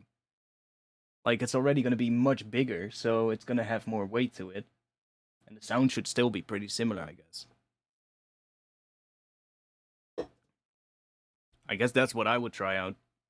You know, just go to like a car repair shop or something and just try and find some old tires that they're going to throw out. Just say like, yo, can I get those for very cheap or even for free? Yeah, I want to have a bunch of contact mics as well. They're really cool and they're super cheap as well. I already have a recorder. I think it's somewhere else, but I have a Tascam. Which one did I have? Tascam DR. I think it's this one. Yeah, I should get a new one actually because the one that I have does not have an XLR input. But I bought like this one a really long time ago. This is just one that you just literally just chuck into your pocket, and just take it with you. But the mics in this one are still pretty good, so it's okay for like just recording some Foley sounds and stuff like that. But if I wanted, I would like to have one that has XLR inputs. That would be better. So that you can literally just hook up some mics to it, and then you can. This one does have like a line input, I think. But still, you know, it doesn't have like anything like phantom power or anything like that. So if you want to use like a more fancy mic, then well, you can't basically.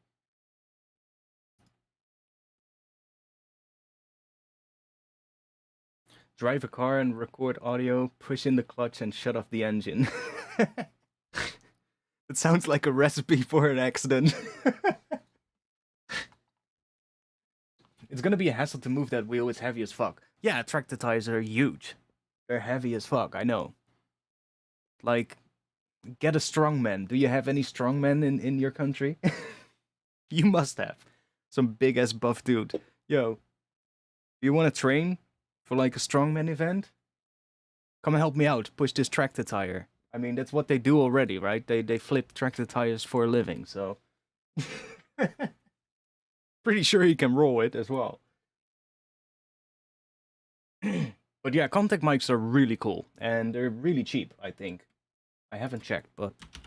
Contact mic... Does Tomon have them? I would assume so.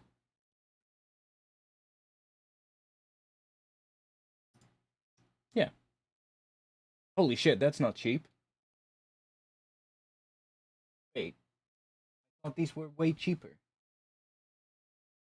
Oh wait, this one is for an instrument. I get shown this. What? It is a contact mic, but it's for like folklore instruments. I thought they were a lot cheaper. Well, I know you can buy them on eBay as well and stuff like that. Amazon for really cheap. I wouldn't really want to spend too much on it.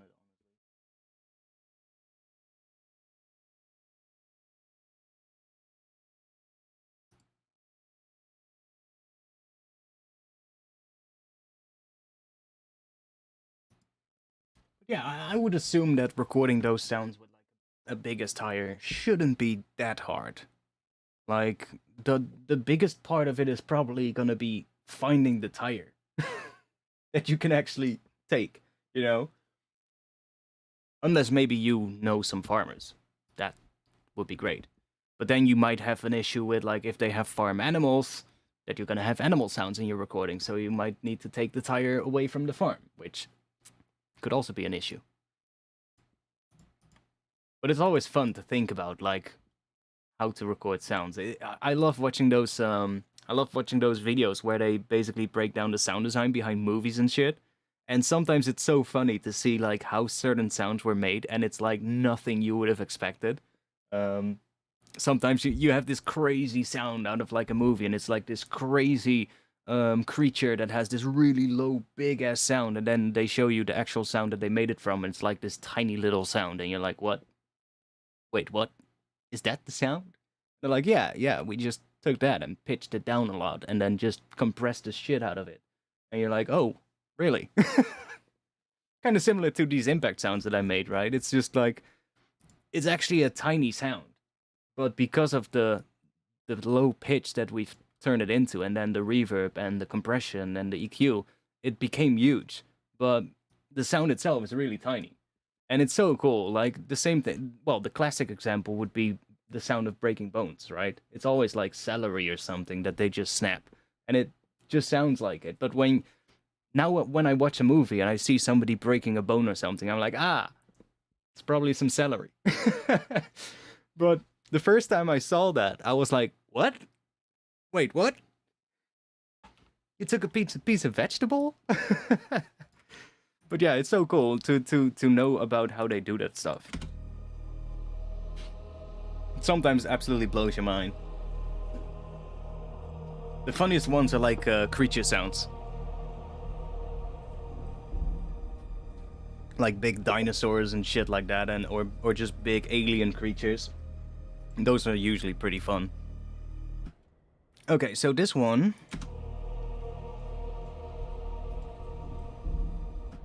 Let's see if we can make it a little bit bigger. So I'm gonna put that on a new track with the same effects, and then we can just gain that up a bit more. Cucumbers, yeah, exactly. Like, I like that little part in front of it as well. You get that little extra rumble coming in right before the hit. That sounds pretty cool. And then that one as well, let's just leave that in. That little extra... Like, it's a tiny bit, but it's actually quite subby. So what can we put in here to kind of build up to this section? I'm not sure what is going to happen here. Might have to look at the image again, but let's freeze this one again. Oh yeah, AliExpress probably has a ton of cheap contact mics. Like something like that, I wouldn't mind buying from like some Chinese website or something. Just buy them a ton of them in bulk, and if they don't all work, it's fine, you know.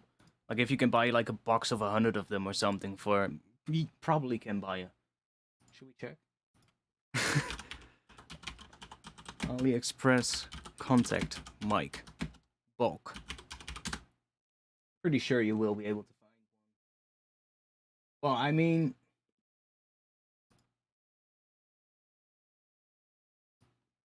one of them for €3.70.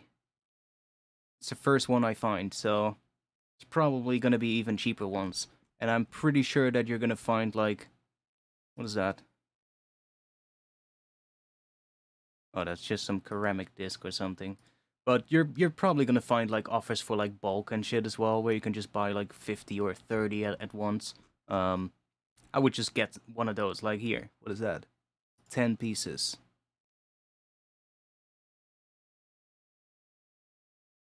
Like, just find something weird like that. Buy a bunch of them. And it's so cheap anyway on those sites, so it doesn't really matter if they don't all work. Just gotta take that for granted, I guess, with those Chinese websites.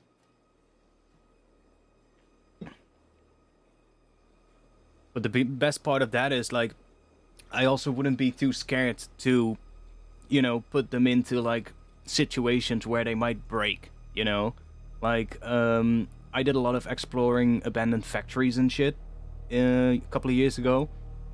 I would have literally just taken them into the most dusty environments and just smash shit up, and you know, like, and it might just break the mic as well, but it doesn't matter if they're so cheap, right? And if you just buy a whole bunch of them. But if you buy like one of those expensive ones, you know, it's you're gonna be a little bit more careful with it. So I would definitely look for a bunch of cheap ones.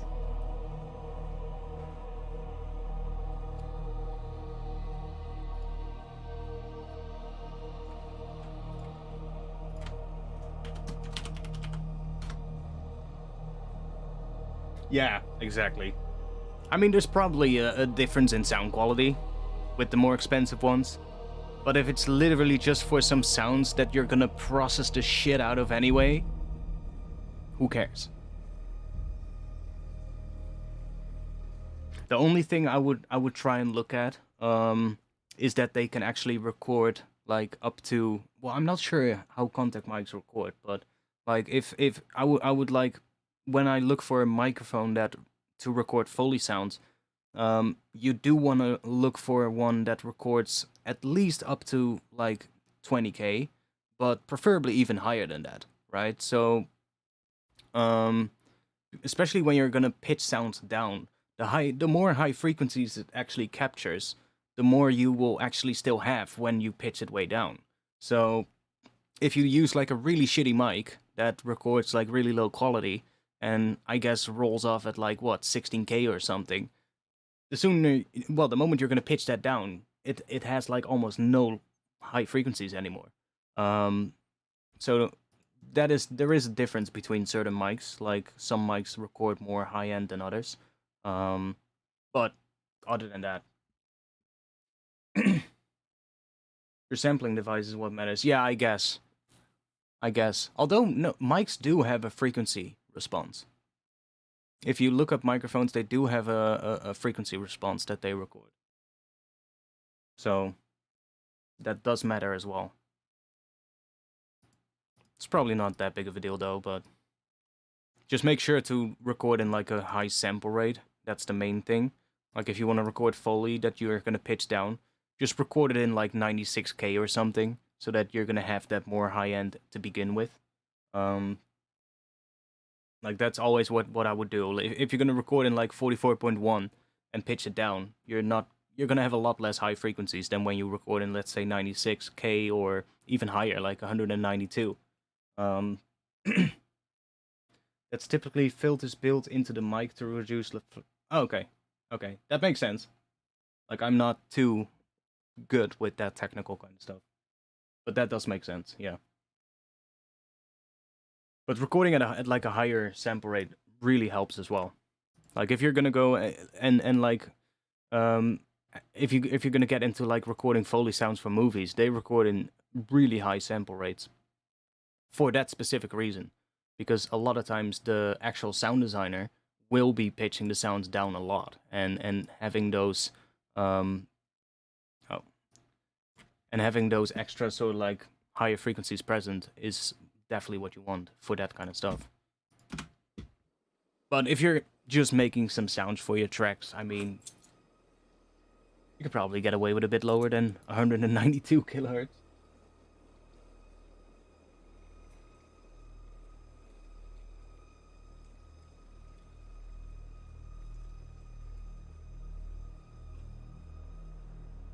But it's really interesting. Like the one sound that I still want to go record, I was walking my dog a couple of weeks ago, and we have this forest here near my house.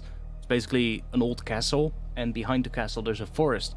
And then on the side of the castle there's another sort of like foresty kind of area, which is like half forest and half fields. And there's a lot of deer and stuff walking around there as well. And they have these gates to kind of basically just section off that area where the deer walk, so that and you can go in there. You can actually go in there, but it's just to make sure that the deer cannot go outside of that area. And I walked to there, and there's this really heavy metal gate, and it just screeches. So fucking cool. And when I walked there, I was like, damn, I need to go record that sound someday. Because it has just this beautiful screeching kind of sound, and it's not just a short screech either. It's like, if you close the gate really slowly, it's just this prolonged, sustained, screechy sound, and it's so good.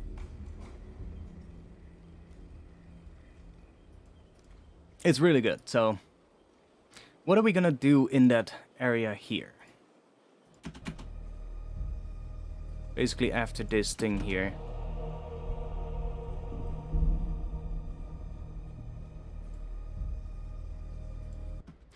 Maybe we want to bring this one down as well. Yeah.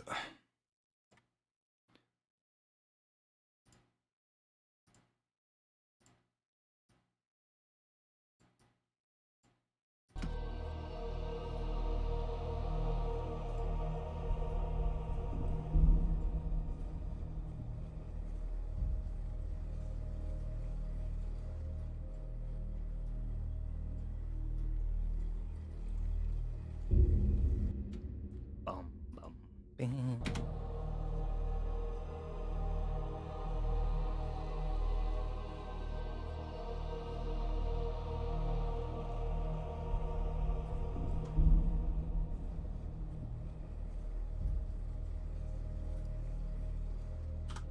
Some weird textural sound or something building up into this one. And here the next section starts, so some kind of a weird texture sound.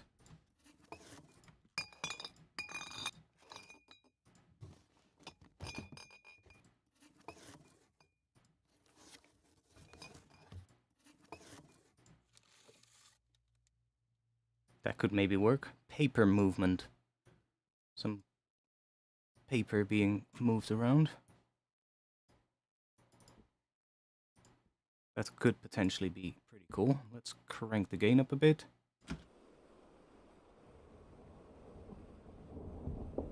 Almost sounds like thunder on that first part. Dude, that almost literally sounds like thunder, except this part here, but the part in front of it?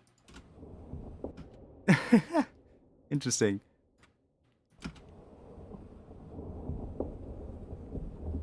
It's like a really distant thunder.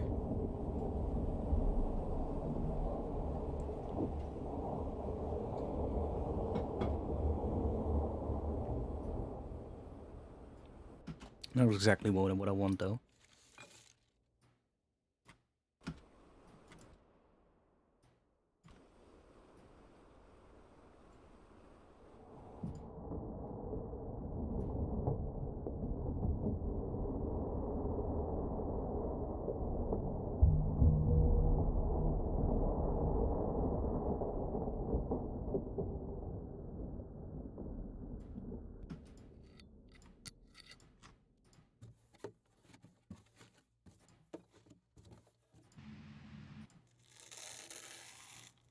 That could be cool.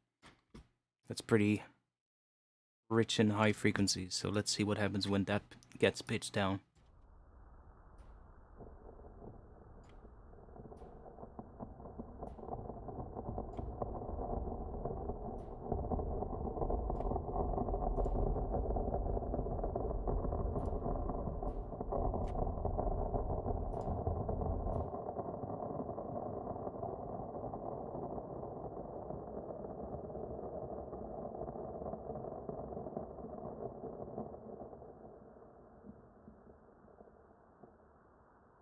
Sounds cool with contact mics. I would really be curious what that gate is gonna sound like with a contact mic on it. Like, it already sounds really cool when it's just, when you just record it with a regular mic. But I'm really curious what happens if you put like a contact mic on that gate and then let it close really slowly so that it makes that screechy sound. I'm really curious because I would assume that that gate is creating friction, right? When it makes that screechy sound. So there is friction on the gate, so it's probably moving that gate itself a little bit as well, and you're probably going to hear that if you record it with a contact mic. So I'm really curious, like, what that would sound like.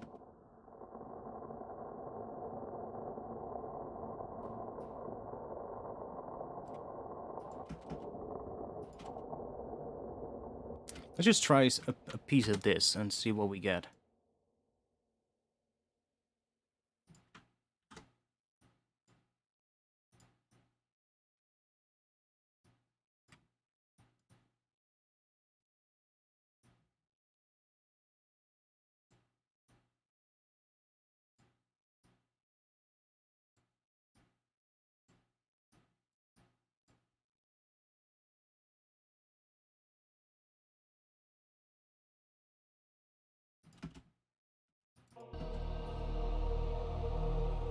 Pretty low in the mix.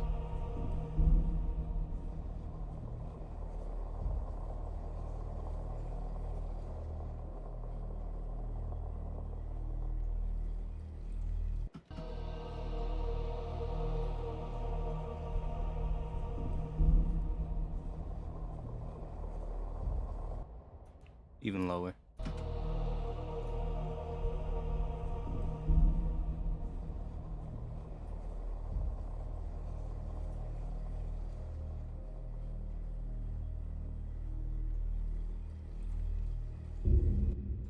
And we also have this one still, that is basically just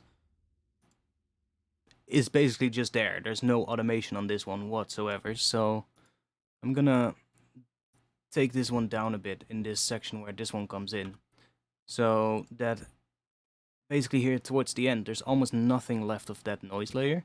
And then we'll bring it back afterwards. So we can maybe... Automating? I'm not automating the right thing. I need to do that.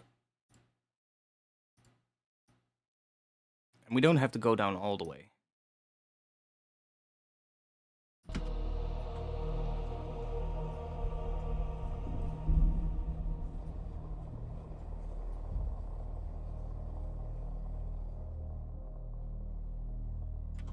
Actually,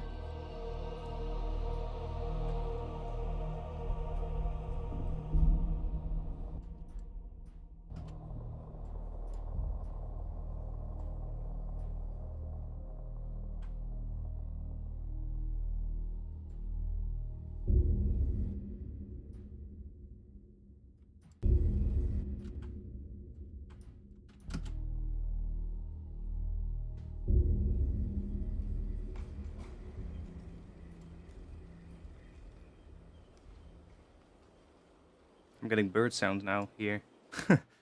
So we will take different sections from this file. This file is very long, so we have a ton of other stuff in here. But what are we gonna put in here? Let's think.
A lot of this kind of stuff is also automation.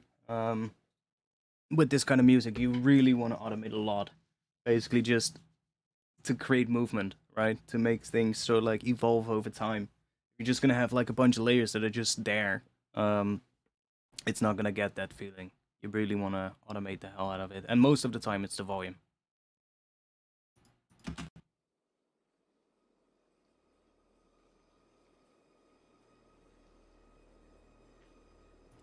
So, what do we think of now when we see this?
I do hear like some,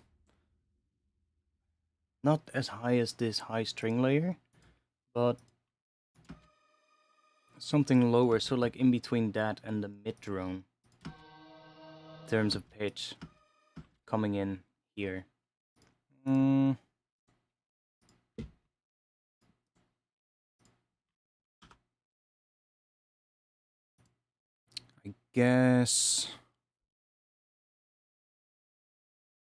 I guess we'll grab another Omnisphere. Or we can synthesize it with like Serum or something. But Omnisphere is probably gonna give us like some more interesting stuff quicker.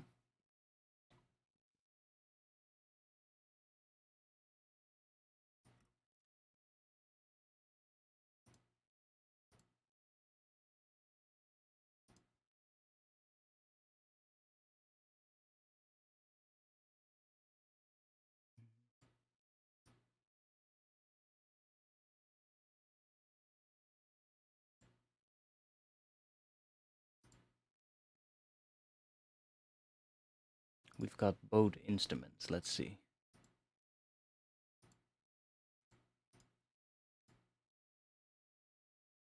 Oh.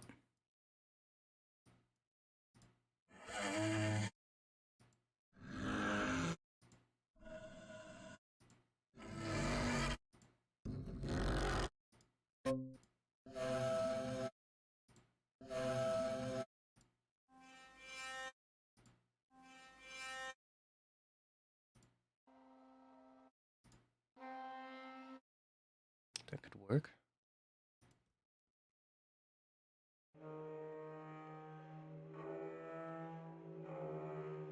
Ooh.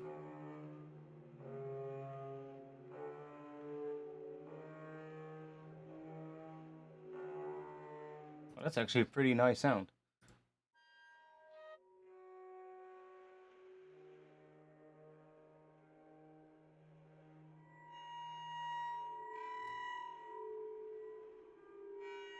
I like that. Let's do that.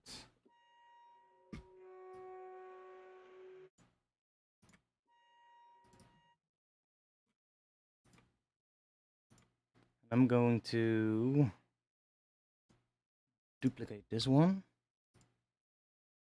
because I want to have that other one as well.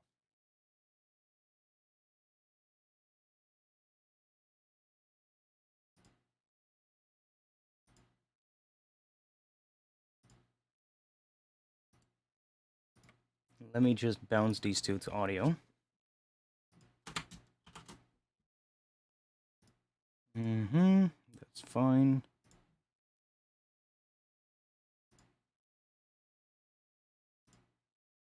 I'm not gonna normalize it, by the way, so that they're just the same level. I'm just gonna put them in here. Bicycle about 1.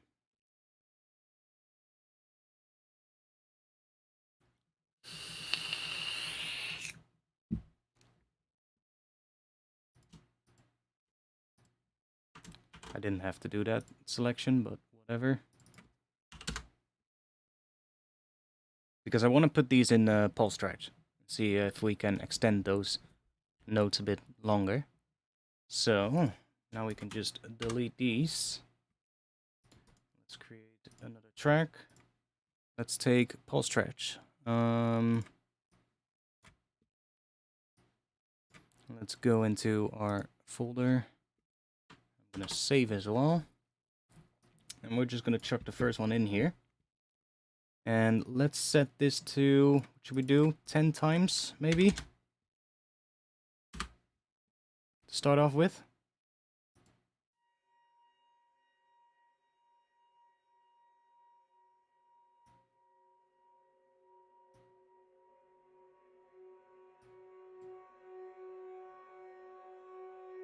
See, and we got these really long notes now.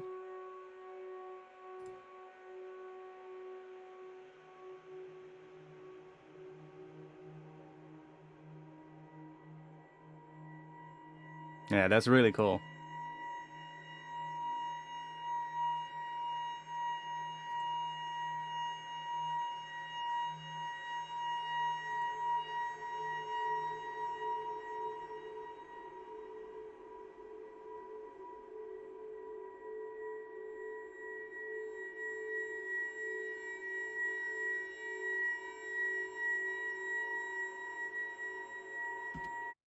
So let's just render those. Where's it rendering to? It's paths, that is fine. Let's do D sharp, and we are doing 10 times. And let's just call that bicycle drone 1. And I'm just gonna do 24, that's fine.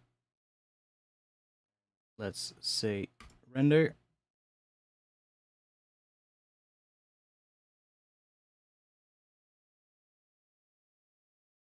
Okay, let's just drop the other one in there as well. And we'll just do another render. Give that 2.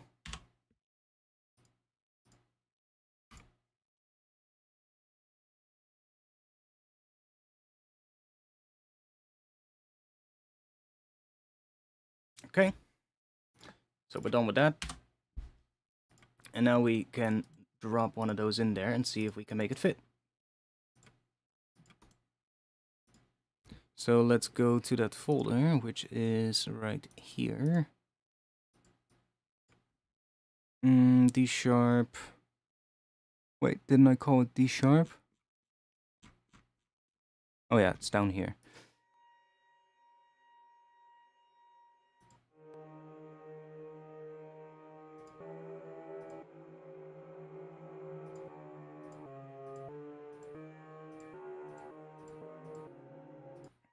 The first one is higher, has more of that higher screechy kind of stuff. Let's just take one of those and see if we can make it fit. That's what... No, I'm not gonna say it. So where is that gonna be? Right around here.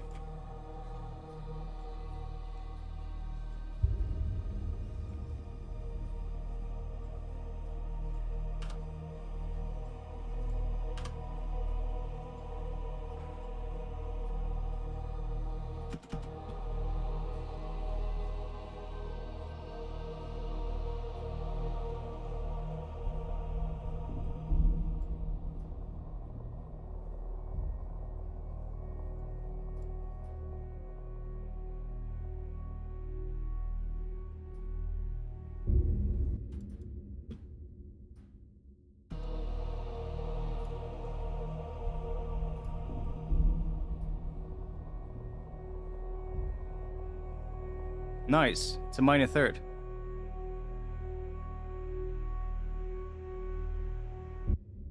One of your messages did not show up? That could be. Yeah, I'm not sure why. Oh, probably because you said shitty. YouTube is fucking annoying. Somebody said fucking awesome. It's also been hidden. So let me show that.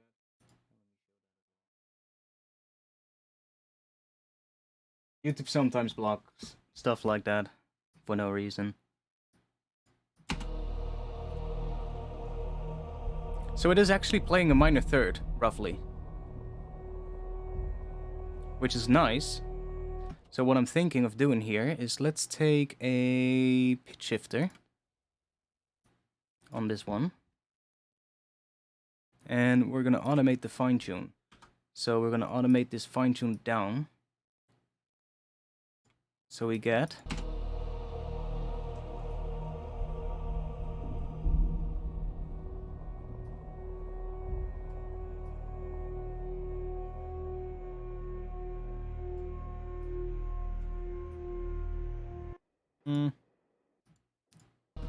Actually like that less. Maybe just a tiny bit.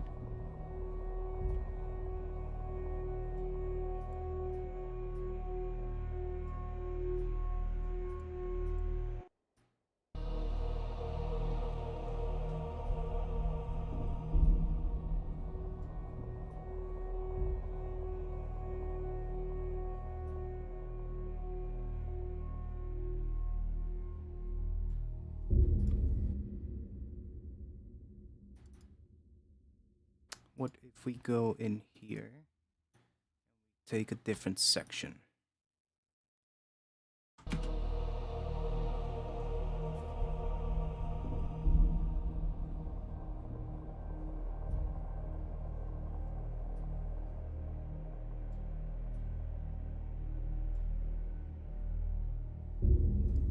mean, that kind of works.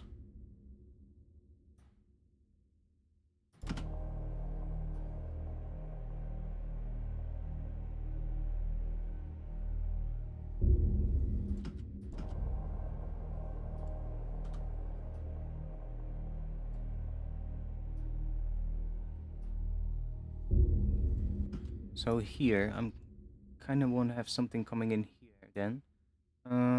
Maybe we can use some of these things that we made.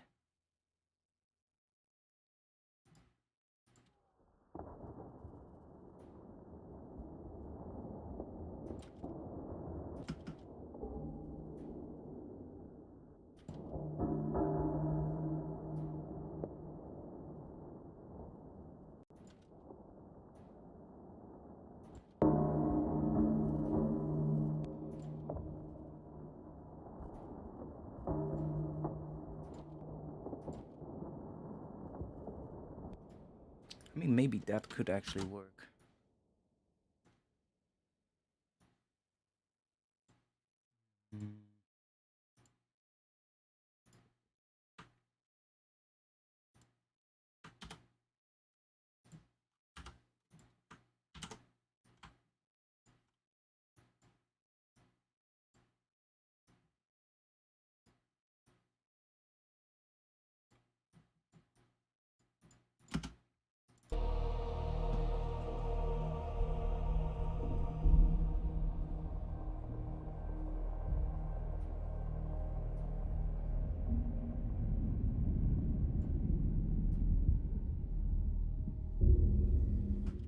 Let's make it pretty low for him.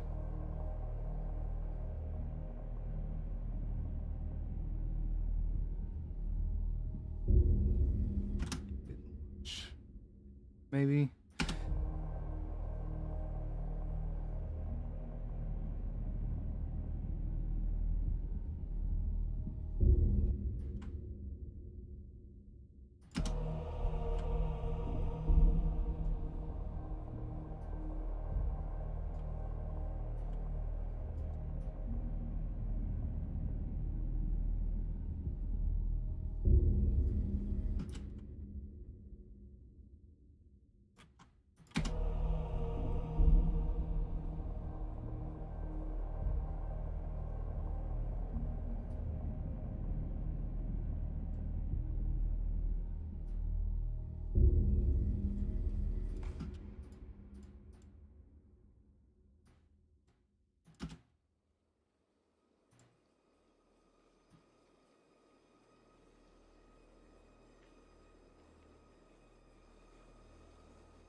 The one downside of making ambient is that listening back to what you've made is such a long process because everything is so drawn out, right? But it's so cool. I like it. I like doing this stuff. Maybe I should do this more often. I mean, I have been thinking about this kind of stuff. I love making this stuff. And it actually fits really well with what I have in mind for myself and then the new music coming out, which is going to be drum and bass as well. It's a lot of drum and bass influenced stuff, but this stuff does really fit very well in the whole idea that I have at the moment for what I'm working towards. And if that means that I might every now and then drop some of this kind of music, I'm fine with that. I'm actually thinking, because I find it quite easy to make this stuff. It's just, you know, the one that I made yesterday, that was like maybe 2 hours. So like, I could easily make a bunch of this kind of stuff and then at least, you know, have some more music coming out, even though it's not all drum and bass, if you get what I mean. But it does still fit the whole vibe of what I'm thinking about. Like, I am gonna be switching my artist names when there's new music coming out. I've talked about that in the past. and I know what name I'm gonna use, so I know what I'm working towards. I'm not gonna say it, of course, because I don't want people to be spoiled. But this kind of sound does fit really well with the whole sort of like vision that I have for it. So, yeah, might be a good thing to do.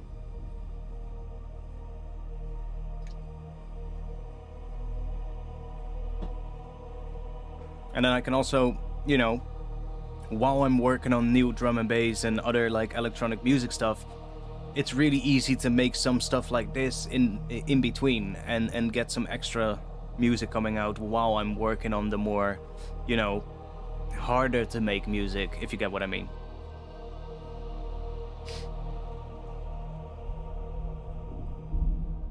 Yeah, exactly. Like I'm really thinking at the moment, what do I like to make and what do I like to hear, and how can I expand on that, as opposed to just trying to make whatever is trending at the moment, you know, or whatever artist I'm listening to a lot. Because the thing is, you're never gonna sound like that artist that you're trying to be, right? And this is something that a lot of people probably are dealing with. You know, you're trying to sound like that artist, or you're trying to make something similar to that artist, but you're never gonna do that because you are not that artist, right? And that is something I definitely had to learn a lot. And I guess that's also because of me doing tutorials and shit. Because for that, you're always getting requests of like, hey, can you make something like that? Or can you make something like that? And I'm doing less tutorials now, and the tutorials that I do are a lot more aimed at like, this is how I would do something, as opposed to, hey, this is, you know, like, oh no, yeah, I seen the video, but I already had this in mind before I saw the video. It's really interesting because the last few videos Venus has been making, or Cameron has been making, are really close to what I have been going through, if you get what I mean. So his video definitely did reassure to me, like, yes, I need to do this, but I already was working towards that, so I already had it in mind. But I don't know what it is. His last couple of videos have really been hitting home, if you get what I mean. Yeah, exactly. Exactly. But he's right. He's right, you know. And Cameron, I feel like he started doing this as well a couple of years ago, and ever since he's just been doing whatever the fuck he wants. And it shows, right? It really shows. And my thing is, like, if you make something that you like, there's probably gonna be people that have the same taste. Right?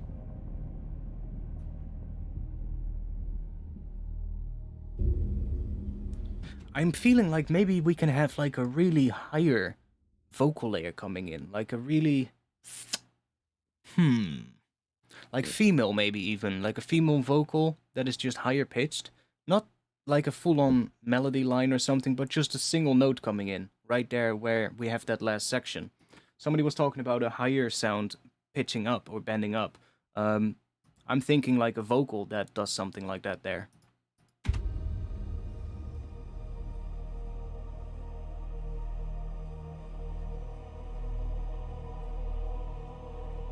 I mean, Cameron is not really a drum and bass producer, right? He is definitely more aimed at like cinematic stuff and some more down tempo kind of stuff, which is fine. I love it. I like the stuff he does, but I wouldn't say Cameron is that, like, he's not really somebody that's like, yo, I'm making drum and bass, right? But that's the thing that I want to get away from that as well, because I don't see myself just as a drum and bass producer, right? I just make whatever the fuck I want to make.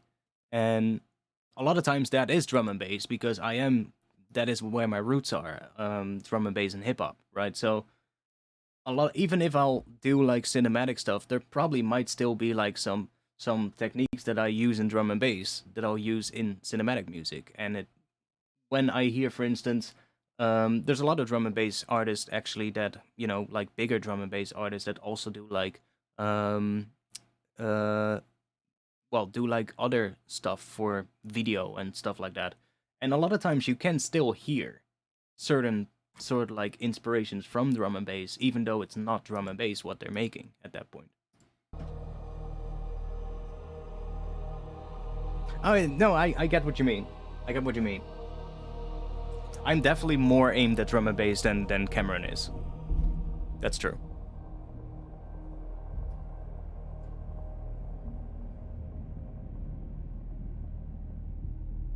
Well, that's the thing. Like, I've had that request more often where people say, like, yo, you should try making some psytrance, but I just don't enjoy listening to psytrance. So it would be really difficult for me to make something I don't personally enjoy, right? It's not really a genre that I'm feeling that attracted to. A lot of times I just, yeah, it's just not my thing, which is fine, you know, which is fine. I would much rather make techno than make psytrance for that reason, because techno is one of those things that does, you know, make me go like, ah, yeah, I love that. And psytrance is just one of those where I'm like, I mean, I like, for instance, when Dash does streams, even if he's working on like some psytrance, I'll still tune in and I'll still watch. But that's not necessarily because of the music, but more of the fact that I just like seeing him work, you know, and just because it does give you ideas, even though you're watching somebody make a completely different genre. It might actually just give you some really cool ideas that you wouldn't have thought of because you don't make that genre, right? But psytrance by itself is not really my thing. Yeah, just messing with different genres. Well, that's what we're doing today, right? I love dark techno, like really dark techno stuff. I love that. It's not something that I have a lot of experience with making, but it's something that I definitely like listening to.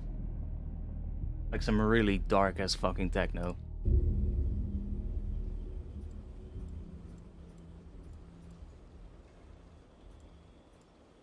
Okay. Little bathroom break. I'll give you guys this one more time. I'll be back in a minute.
Okay.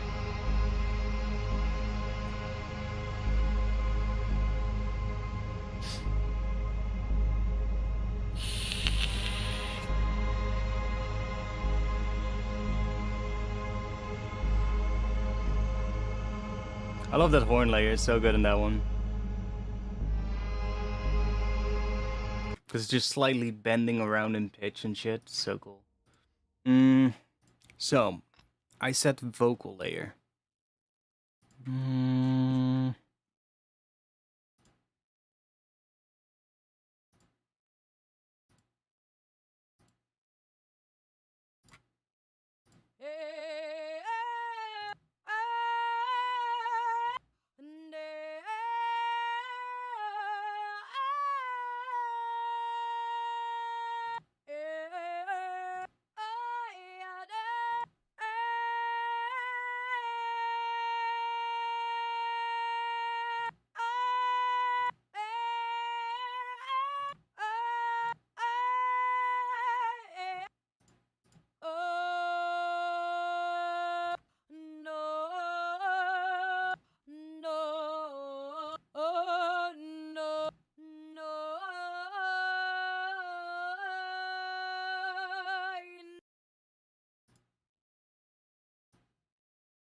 Grab one of them, just see if we can make something cool out of it.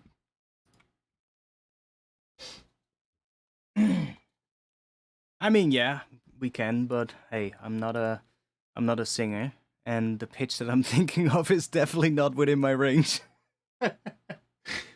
My voice is not that high, honestly. My voice is pretty low. I looked at my voice a couple of weeks ago through like a frequency analyzer, and like when I speak, it kind of depends. When I speak really relaxed, my voice is usually somewhere around 100 hertz, which is pretty low. I would definitely not be. I tried actually to see what would be the highest pitch I could create, and I literally couldn't get higher than like 200 hertz. Like that was the highest I could go, and above that, my voice just says, "Yo, no, I'm done." I know. Like one thing that my voice actually tends to do, is because my voice is quite low. There's this weird sort of like extra rasp that I can make with my voice, really weird. But it's kind of cool. Might record that someday and make some samples out of it. It's not what I need right now though.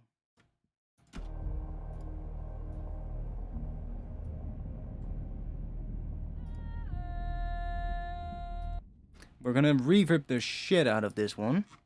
100% reverb. Probably.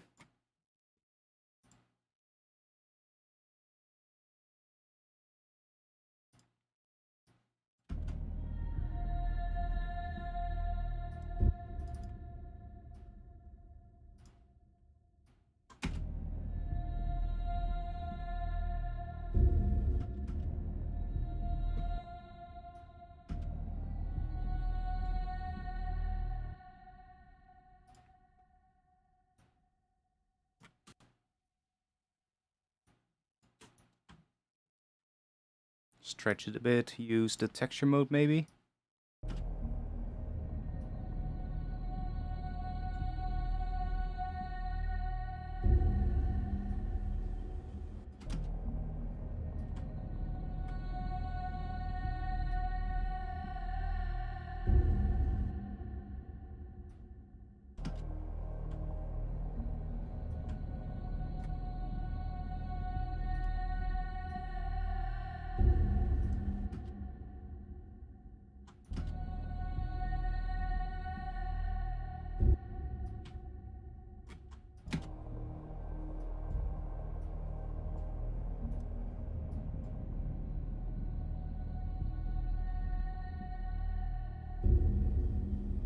I mean, it's not exactly what I was thinking of, but it does kind of fit, so...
I like those little bits at the end there where it does that weird.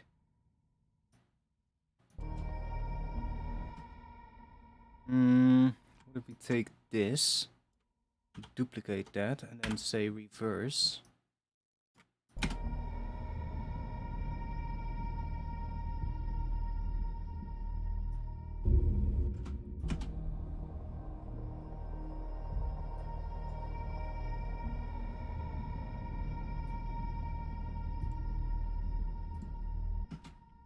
Let's put a pitch shifter on it. And let's see if we bend it down right around here.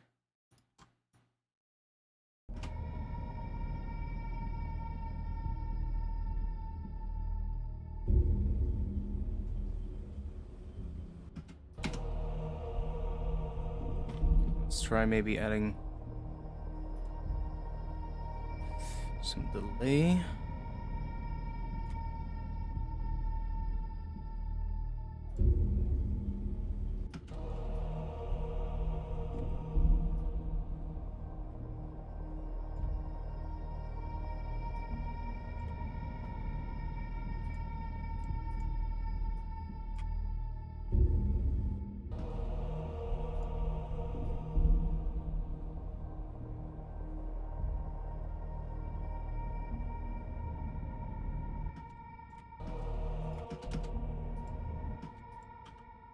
Then this one.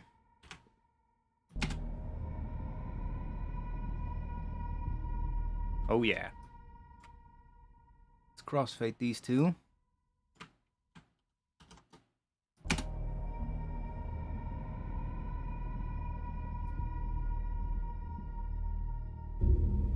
That's cool.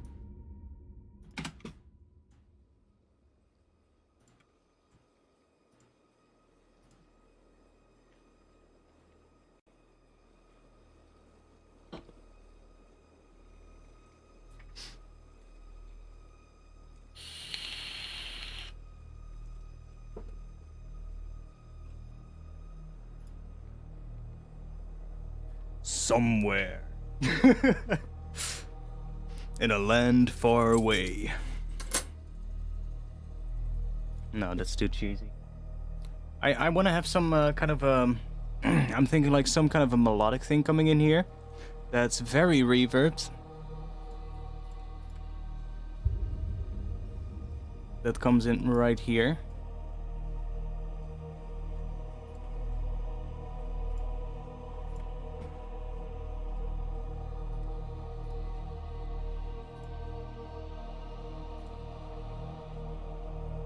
I guess we'll go for another Omnisphere.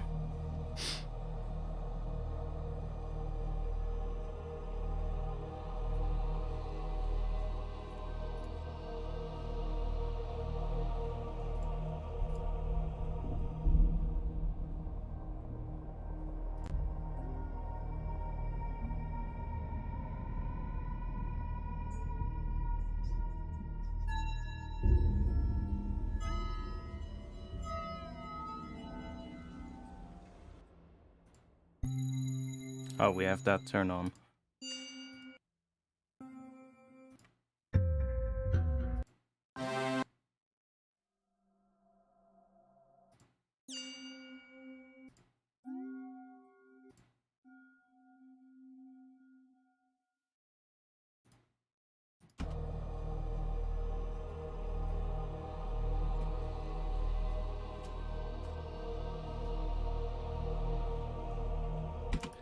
So what is the pitch of these vocals now?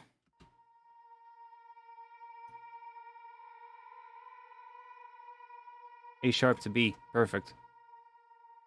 The perfect fifth and sixth.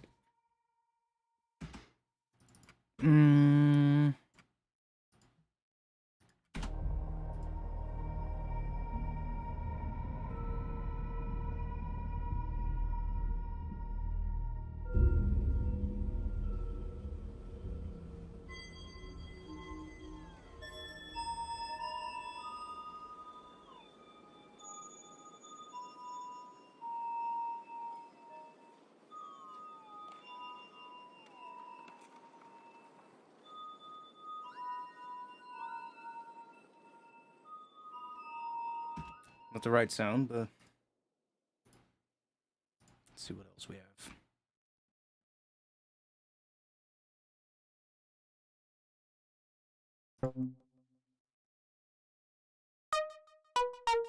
Bit too big. Need to reverb that out of it as well, but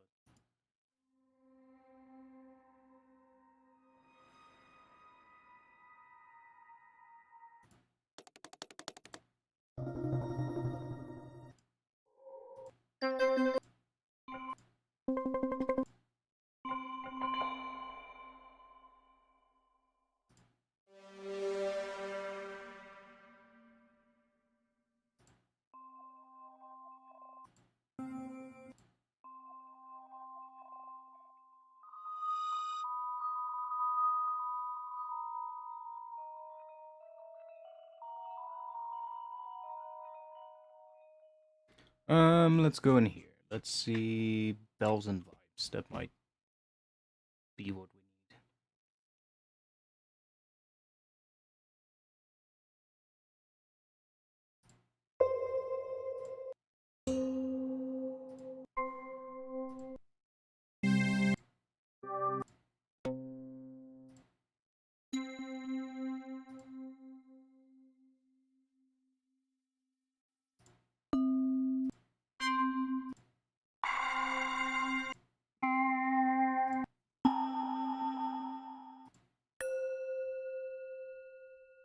I guess we'll just figure some notes out first, and then we can just change the patch. So we're probably gonna have to extend the low drone as well. So let's just unfreeze that for a bit, and let's just add another section like that. We'll just drag this out. So that is gonna continue.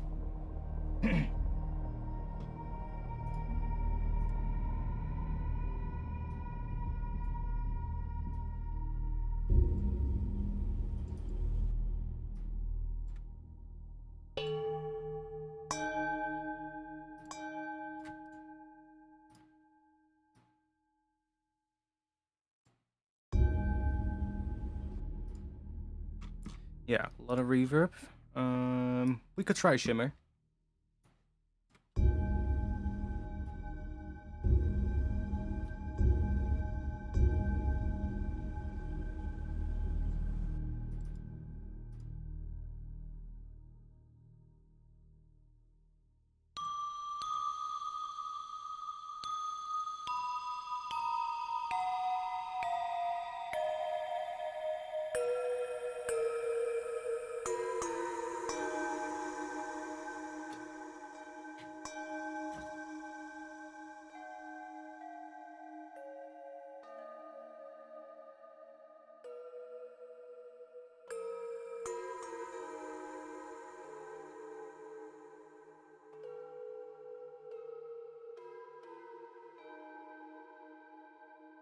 Shimmer does sound pretty cool.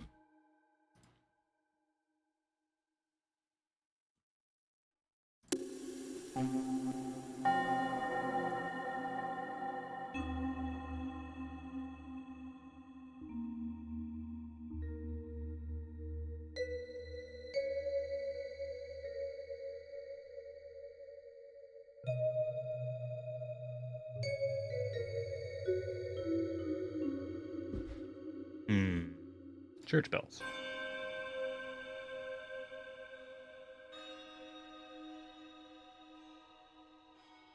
Although I'm not really getting church bell vibes from it.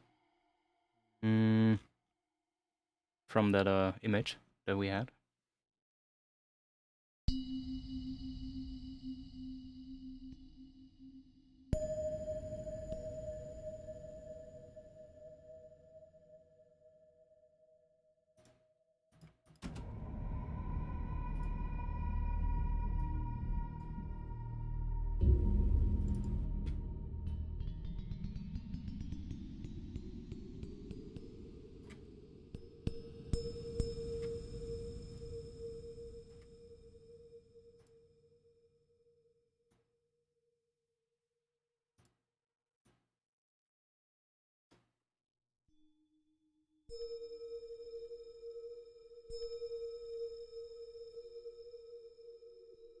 Yeah, music box. I was thinking about maybe trying that.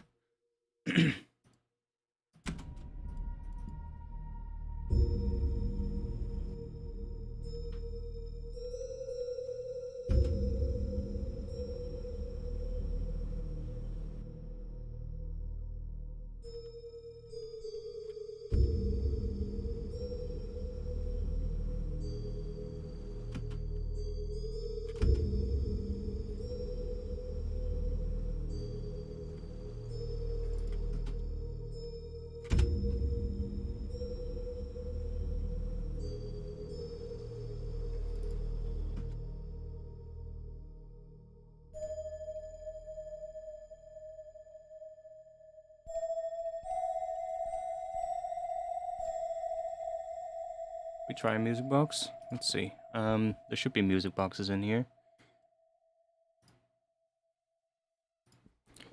Music box. Got a couple.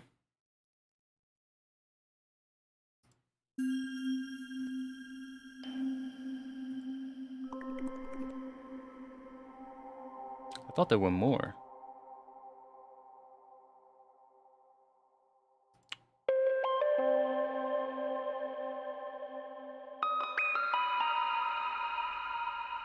Wait, wasn't there another patch called In Memoriam? Yeah, you've got these ones. That is, I think those are also music box type ones. Sort of like.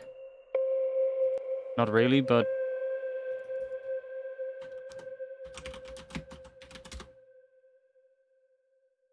Oh, we got more if we type it as separate words.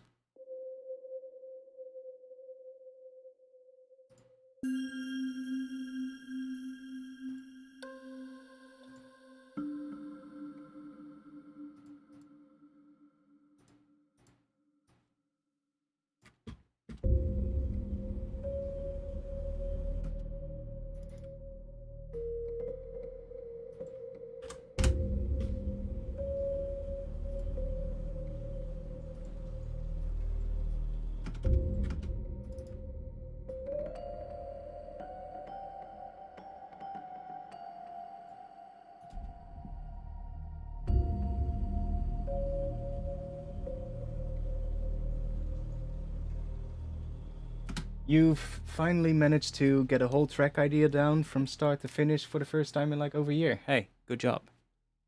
Good job. Nope.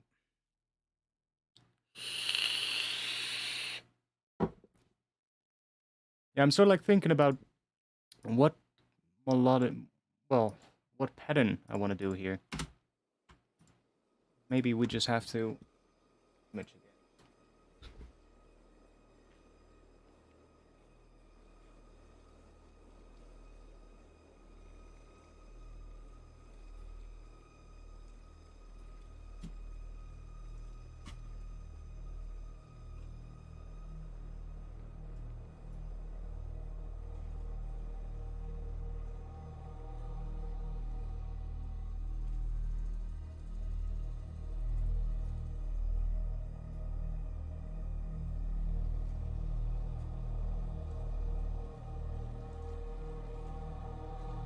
Hey, I'm with you guys in that part.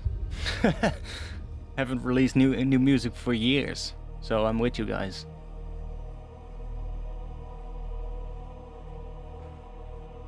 But I'm moving towards getting new stuff done. I'm getting a lot closer now than I've ever been, so. And it's all coming together since I've came up with the new artist name, and I've basically decided for myself this is where I want to go towards. Ever since I figured that out, it sort of like started to click, if you get what I mean. And I know where I want to work towards, which is a big part of getting there.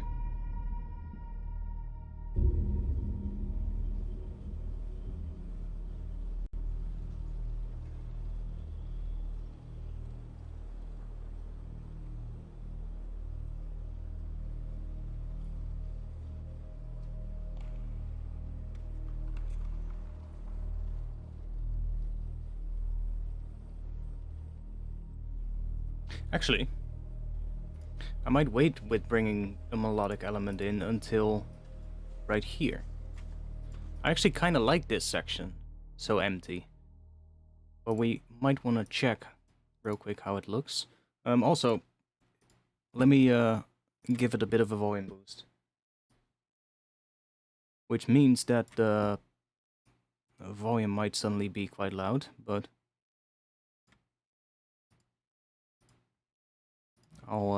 I'll just bring it down a bit here. Let's go back to what it was at the start of the stream. Make a nice Ken Burns effect type video. Isn't Ken Burns just the dude who came up with the parallax effect or made it popular? That's the only thing I know, and I know his name from. It's the parallax effect. I got a new free synth that has loads of cool sounds for leads and pads and stuff, which is what I struggled with the most, so now ideas are flowing a lot easier. Hey, good job, man. Good job. Yeah, let's give this a little record. Oh, I'm recording on the wrong track. Why are you armed? Wait, what? Why are you recording on that track? It's a frozen track. You're not supposed to record on that. What the fuck is going on here? Why? I want to record here. Ah, okay, there we go. That was weird.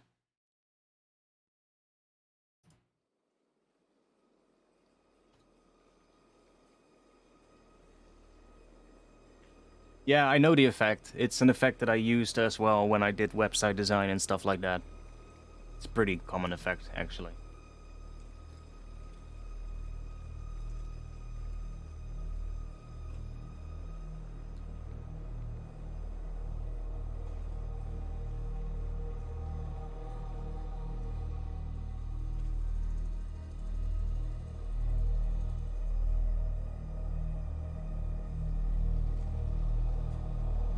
Low end is all over the place in this one, though. Which is fine, I guess. Doesn't matter too much with this kind of music.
Have a good night, Stan.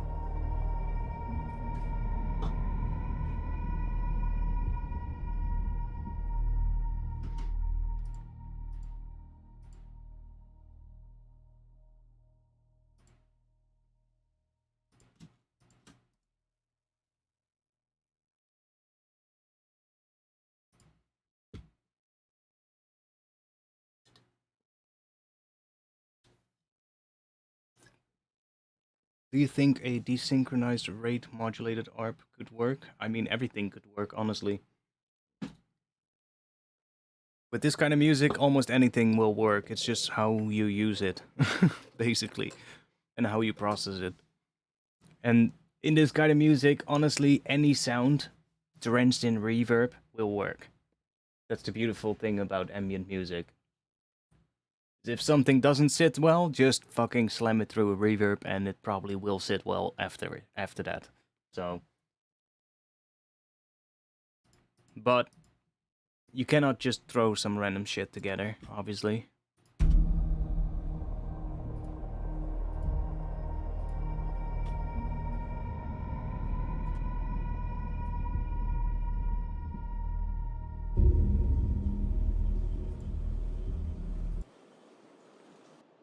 Ah, that's what I was hearing.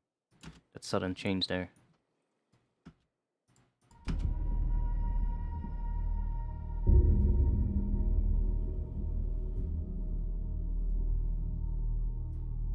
Because I do kind of like having it pretty quiet here.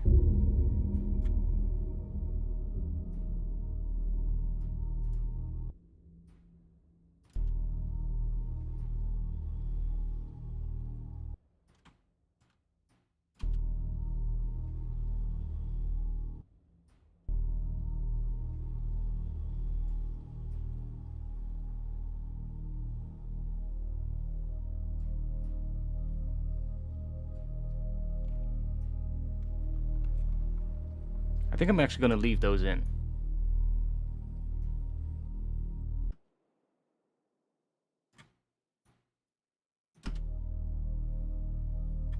Let's lock the automation. So we can move this around a little. Because I do like with certain sounds like this, like right here, there's a clear hit. So let's put that, so like right there.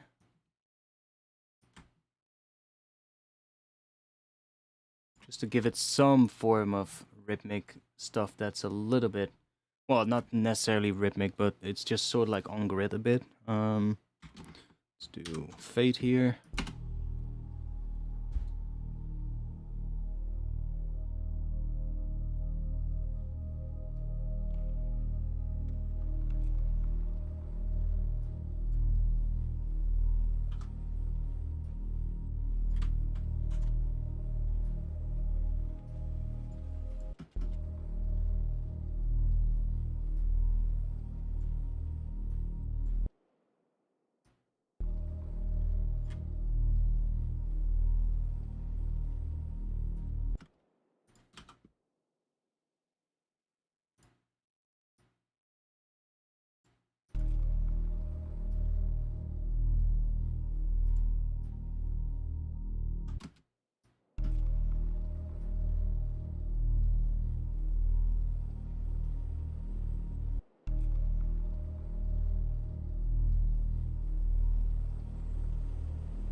Let's try some other section because we have a ton more in here.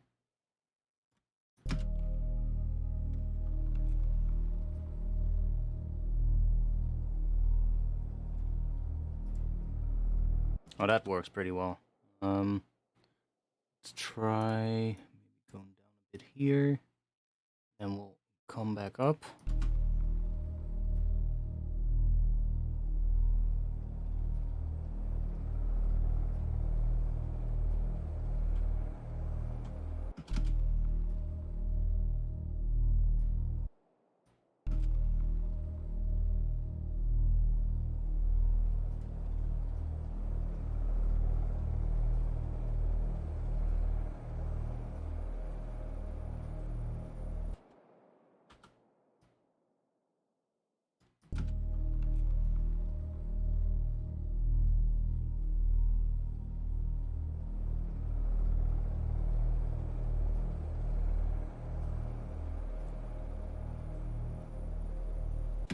Yeah, I'm still thinking about what kind of a extra element we're gonna bring in next.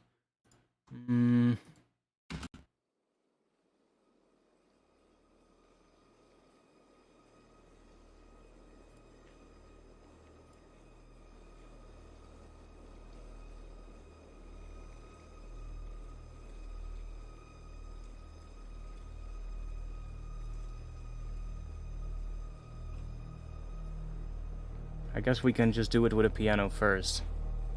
and we can change the notes afterwards, or change the patch afterwards.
Yo, why did it do that?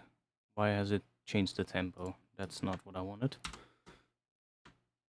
Okay, that has gotten rid of it.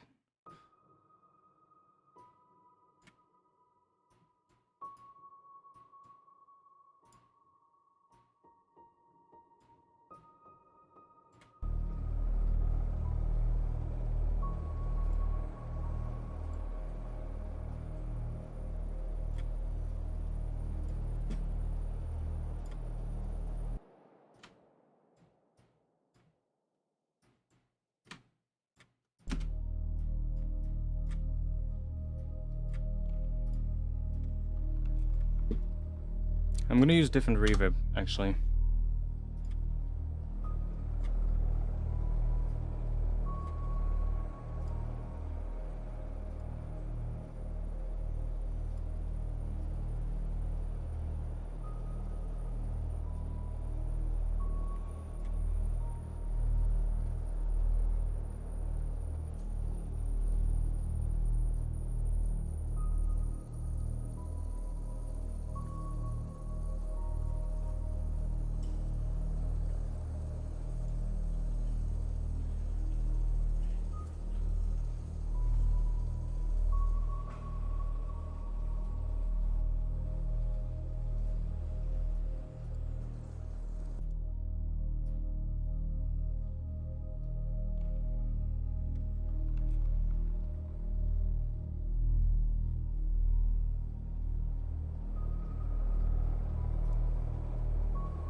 Should we bring maybe a rhythmic element in the bass?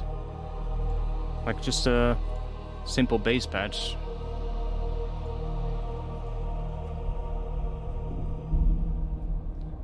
Bum, bum, bum, bum. Ooh, what if we do...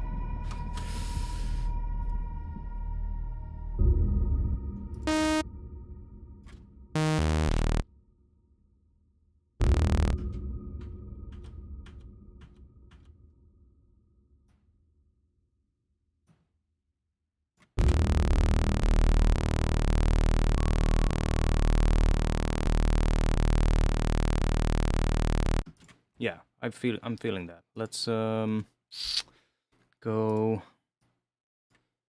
there. Let's make this a little bit more like that.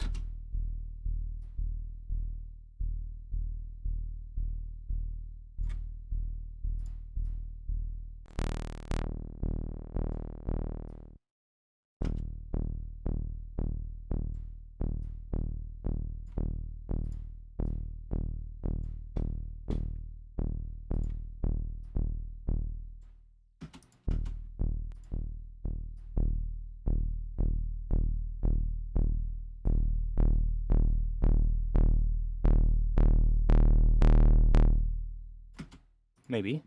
Let's try doing a little bit of an extra.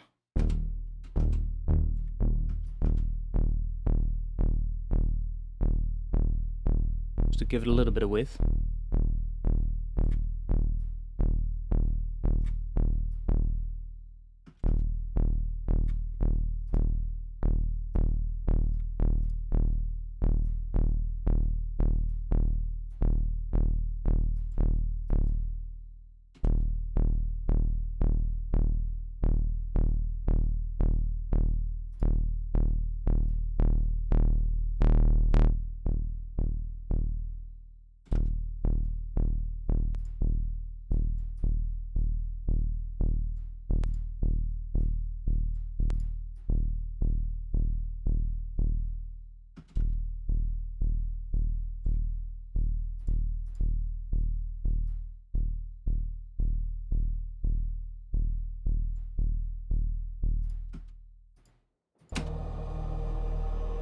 I might have to get rid of the low drone, or do some sidechaining between the two.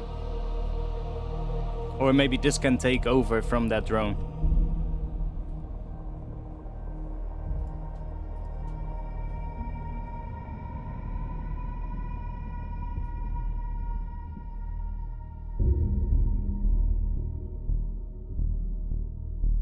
See?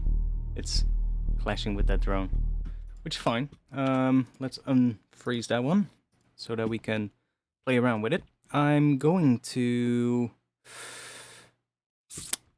What if we do a little split? So what if you just make like a little rack here? And let's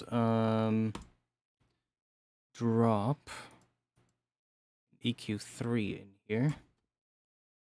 I'm just gonna map this to macro 1. And then we're gonna call this low. Mute these two. And then just duplicate this. And then this is gonna be high. It's gonna have these two.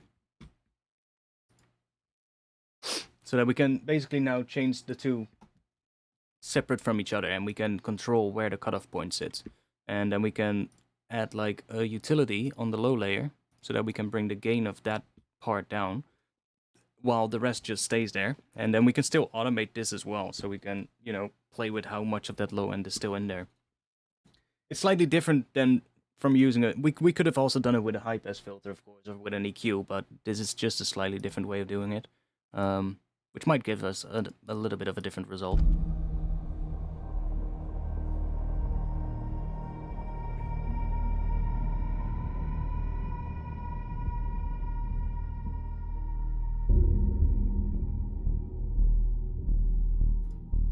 So, if we listen to this one, see, that's just the low end. Because I do want to keep this in here as soon as that bass comes in, right? Maybe even up until like 100 hertz or something.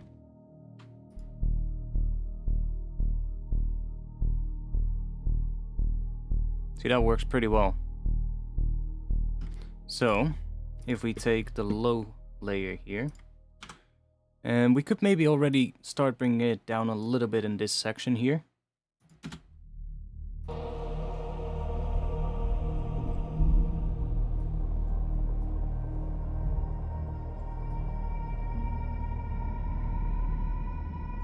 Wait, I'm automating the wrong thing again.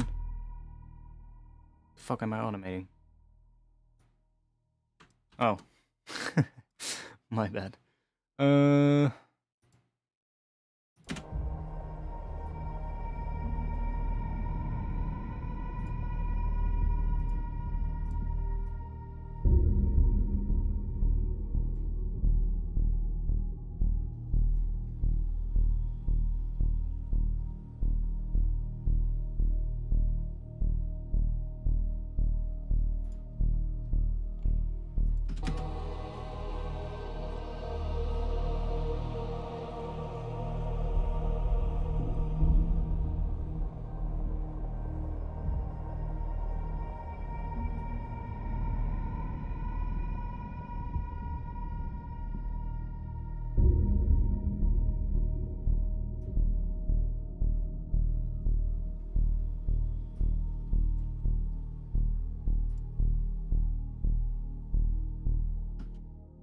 if we take, we can do this as well. Let's take compressor on the low band, and we're going to take the input from the serum track.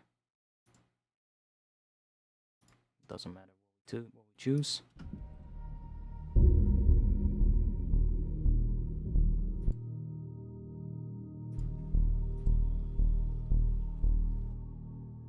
And it's doing quite a bit here, so let's see.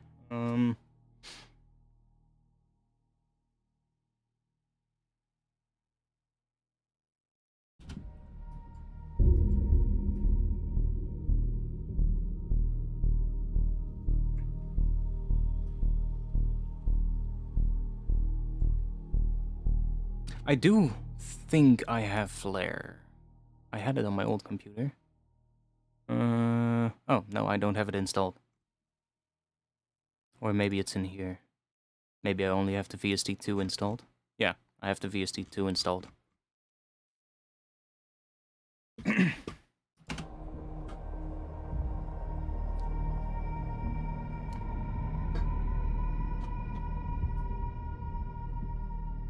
What if I fade it in during this section? Have this one coming in during this section, and then it's basically fully there when the new section starts. That could work.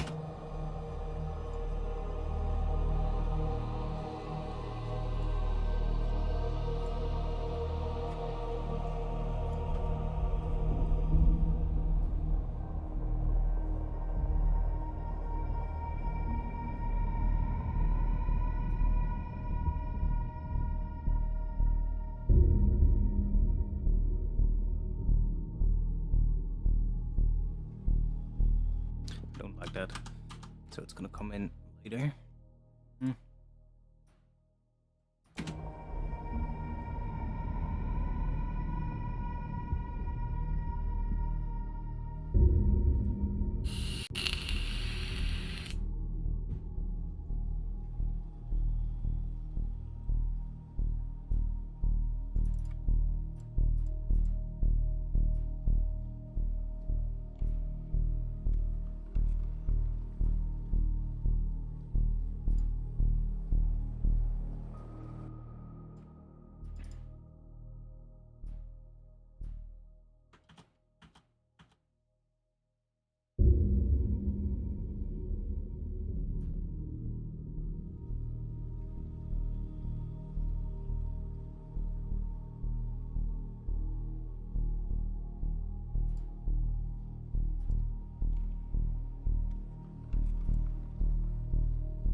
Hey, you are getting into 3D stuff, right? If you want to make some visuals, feel free.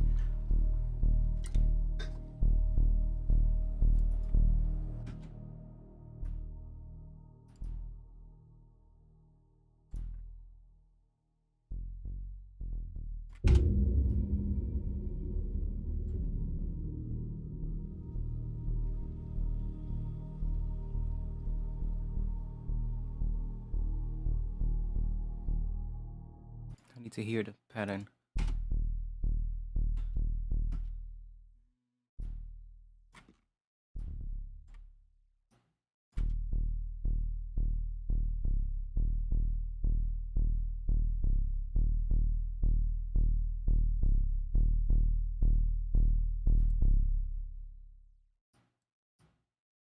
Should we do that pattern?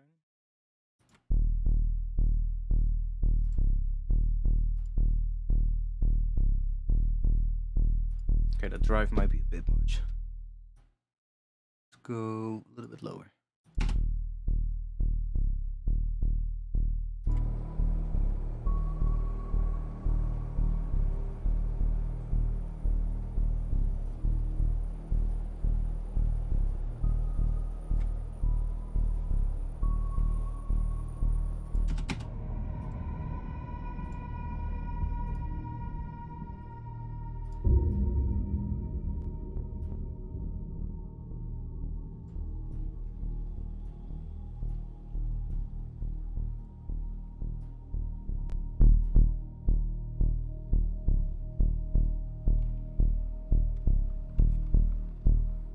Okay, I'm gonna map a macro to that one.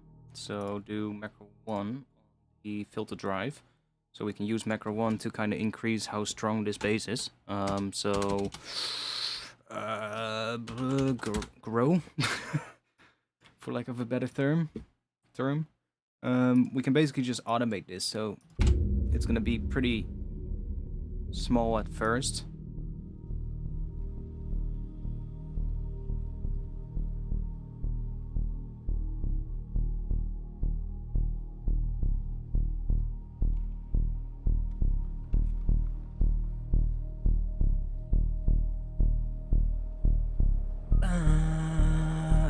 No, we don't need this thing. We might bring a melodic element like that in earlier, like somewhere around here. Might be cool. Like, actually, that piano, when I played with it earlier, actually worked pretty well in, like, these areas. I'm hearing something much bigger coming in here when its bass is there. Like,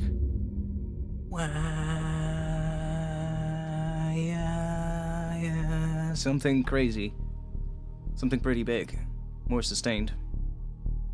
Like right here, basically coming in.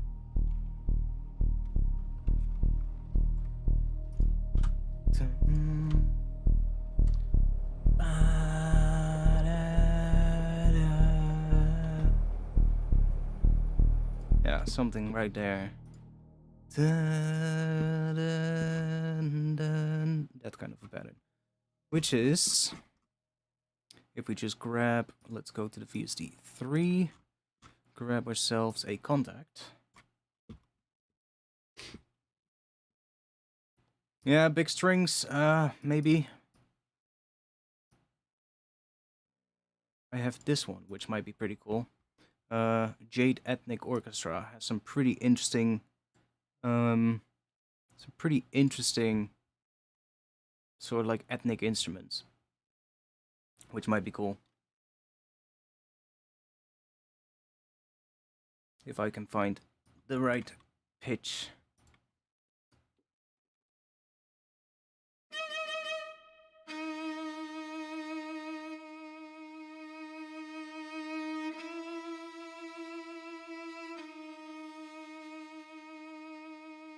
Or we could make ourselves a crazy big sound. I'm feeling inspired. Let's make a crazy big sound. I'm gonna start with just, how long is that? That's 5 seconds, 8 seconds. Let's do 11 seconds. That should be more than enough. So,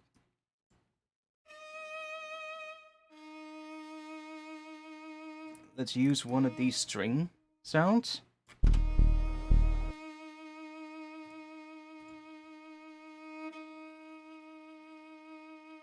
Let's see which one we're gonna use. Jade Ethnic Orchestra. There we go.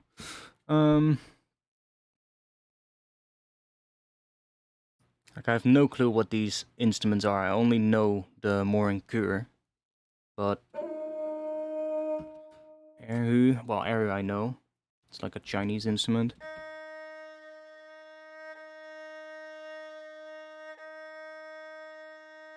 Morinkur is a Mongolian instrument, if I remember correctly. I guess Jingu is Chinese. Not entirely sure what Danni is. Could be Chinese as well. I know this one, the Morinkur is a Mongolian instrument. It's like a Mongolian bowed instrument, which is really interesting sounding. Oh, that one is lower.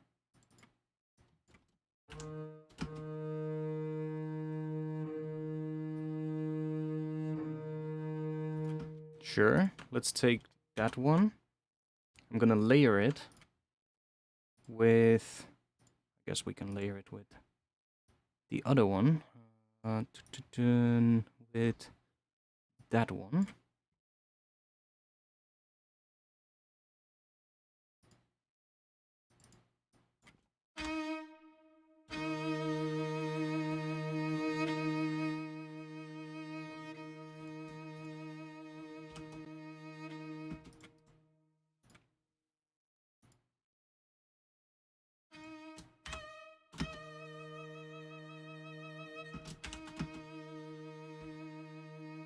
Let's layer a saw wave in there as well.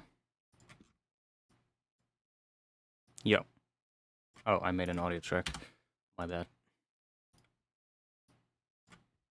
That saw wave is gonna give it sort of like the thing down the center, basically. So we're just gonna add like a mono saw wave in here. That's way too loud. We could do an extra oscillator that has some extra voices, maybe an octave up.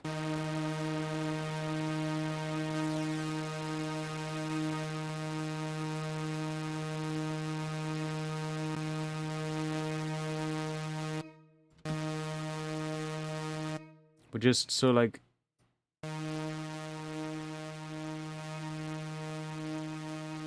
that should work for now.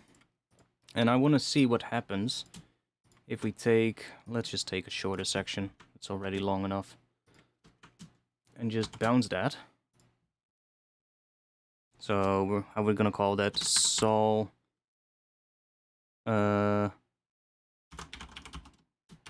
do you spell that? Something like that? I'm not even sure. It doesn't matter. No, this is not an eru. This is a morenkur, which is a what? Okay. It's sort of like a different instrument.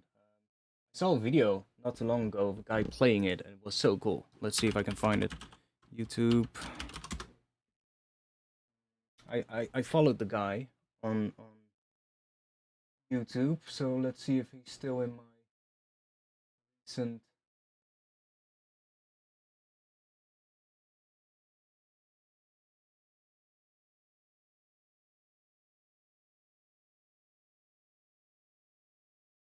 What was his name again?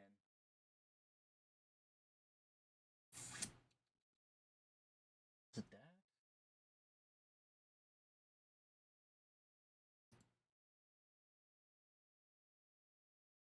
Yeah.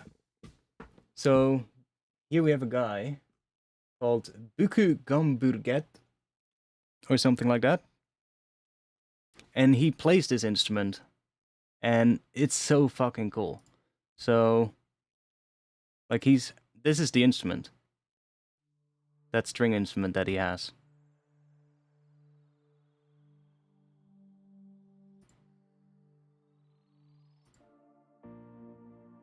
Come on.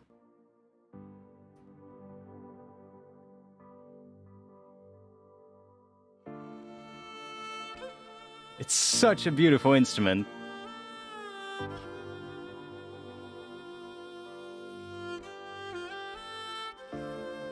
It's so fucking nice. It's so expressive as well.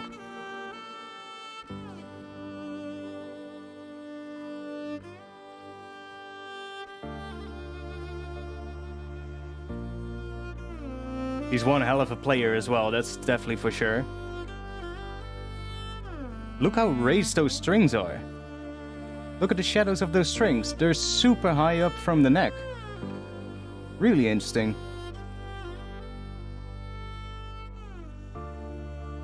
I hadn't even seen that.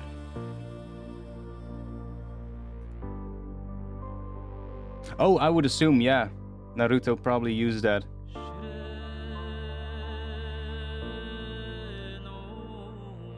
Such interesting music though. I love music like this.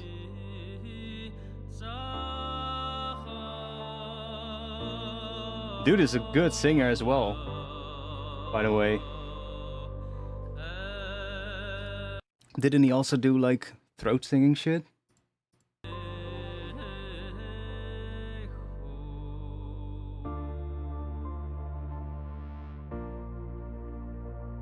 But yeah, it's such a beautiful string instrument. There we go. That is so fucking sick.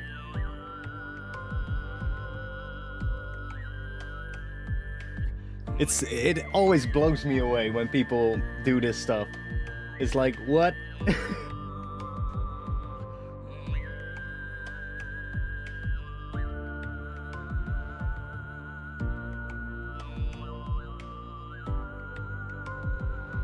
That scale.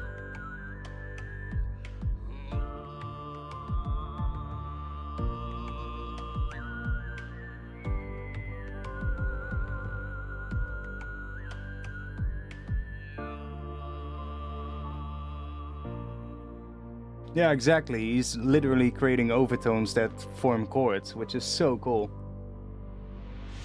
I mean, it's just throat singing, right? It's just Tuvan throat singing. But there's multiple styles, of course. You've got the higher style, and then you've got, like, I forgot what the higher style is called that he does. There's also the lower style, which is Kagira or something like that. Which I generally like more. That really lower sort of like throat singing style. But when I saw this one, I was like, damn, that's pretty impressive.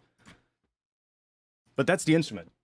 That high octave, yeah, that's his voice too. It's literally just yeah, throat singing. That's what it is.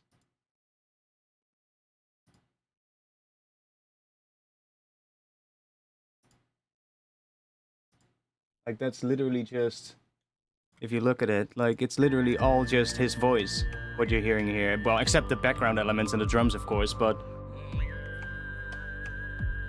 the only thing that is underneath here is literally just that low pad that he started in the beginning here. That thing. And those drums that he added. And the rest is all his voice that you hear there. So he just does this little thing. And then I think he adds those drums. Oh yeah, you get the bit of a piano kind of thing.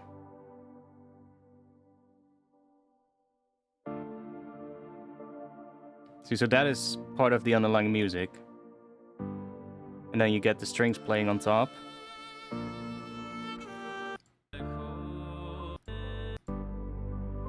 See, this is literally all that's in the background. That bassy pad. And then these drums. And there's a bit of the piano still, but that entire sort of like other stuff that you hear on top of it now is always voice. It's so crazy.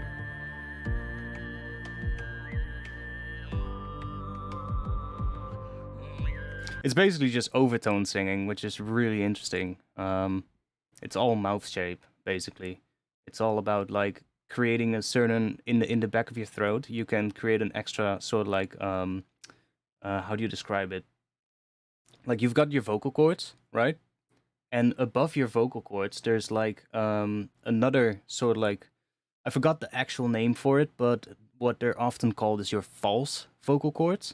And I'm not entirely sure if that is what he's using here. But with throat singing, you basically create a tone with your vocal cords, and then you use the false cords that are sort of like on the top of your larynx, and you let those vibrate. And by letting those vibrate, it sort of like pitch shifts the sound. I know with the lower style, that's what you use. So you basically create a tone with your mouth, with your vocal cords, basically. Just a tone that's really easy for you to sing. And then you add a vibration on top with those false vocal cords, which sit above your vocal cords, right? It's your false chord. They sit above it at the top of your larynx. And by letting those vibrate, it will often, if you do it right, it will snap sort of like in a vibration that is half the speed of what your vocal cords are vibrating at. And then it suddenly shifts the sound down a full octave. And I think with the higher style, it's a very similar thing, but you're not shifting it down an octave, but you're basically just letting them vibrate at maybe the same rate as what your vocal cords are vibrating at, and then you use your mouth shape and your tongue and all that kind of stuff to create the overtones, which is really interesting. You can sing power chords with that technique as well. There's people that can not shit, like, you have the vibrations, right? So let's see. Well, if you have the harmonic series, right? The harmonic series is the easiest way to describe it. You can also, some people at least, can also shift that vibration down even further. So it doesn't shift down an octave, but it shifts down an octave and a fifth. And then you get a power chord, right? So, and there's also singers that can literally vibrate their two vocal cords at different rates. Like, I know one bass singer that I saw doing a video where he explained what he does. He does really low singing as well, but he does it in a different way. He doesn't use his false vocal cords, for instance, and he only uses his vocal cords. but that means that one of his vocal cords will vibrate at a different speed as the other one. And that blows my mind even more that that's possible. But with throat singing, it's literally just using two sections of your larynx, your actual vocal cords and the false cords above it. And it's basically the same thing as when you do a vocal fry. Like when you do that kind of a vocal fry, if you do that low, you're usually doing that with your false chords, from what I learned. And it's really interesting. It's how some bass singers actually extend their voice down further than what they can actually sing as well. Oh yeah, I tried as well. I tried doing this, and it's just no. It's just no. I sounded like an absolutely like a croaking frog. I would assume this takes a lot of practice. Like the lower style is a little bit easier for me because my voice, like when I used to do beatboxing back in the day, you also use your false chords a lot for like bass sounds. So when I did beatboxing, the easiest way to find that vibration is by basically just when you imagine when you come home after a long day of work, you fall down on the couch and you just exhale as loudly as you can, right? So you just do that vibration that you then feel here, that is your false chords. My voice is already, I'm already coughing after doing it once. But when I used to beatbox, I actually remember that same feeling of that same sort of like vibration. And you need to learn how to control that, basically, that's going to take a lot of practice. And you need to learn how to sustain that sound. So that, like, I can sustain it now, but when you do that for the first time, you're going to cough your fucking ass off, believe me. But that's the vibration that you need. And if you then can somehow create a tone with your vocal cords and make that vibration above it sort of like half the speed as what your vocal cords are vibrating at, then the sound shifts down an octave. But if you are not aligned with those two, it's going to sound absolute shit. So, yeah, well, the key is if you can have that vibration to then try and sing at the same time. And that is for like the lower throat singing style, what is it called? Kagira throat singing? Yeah. That dude probably can do it pretty well. That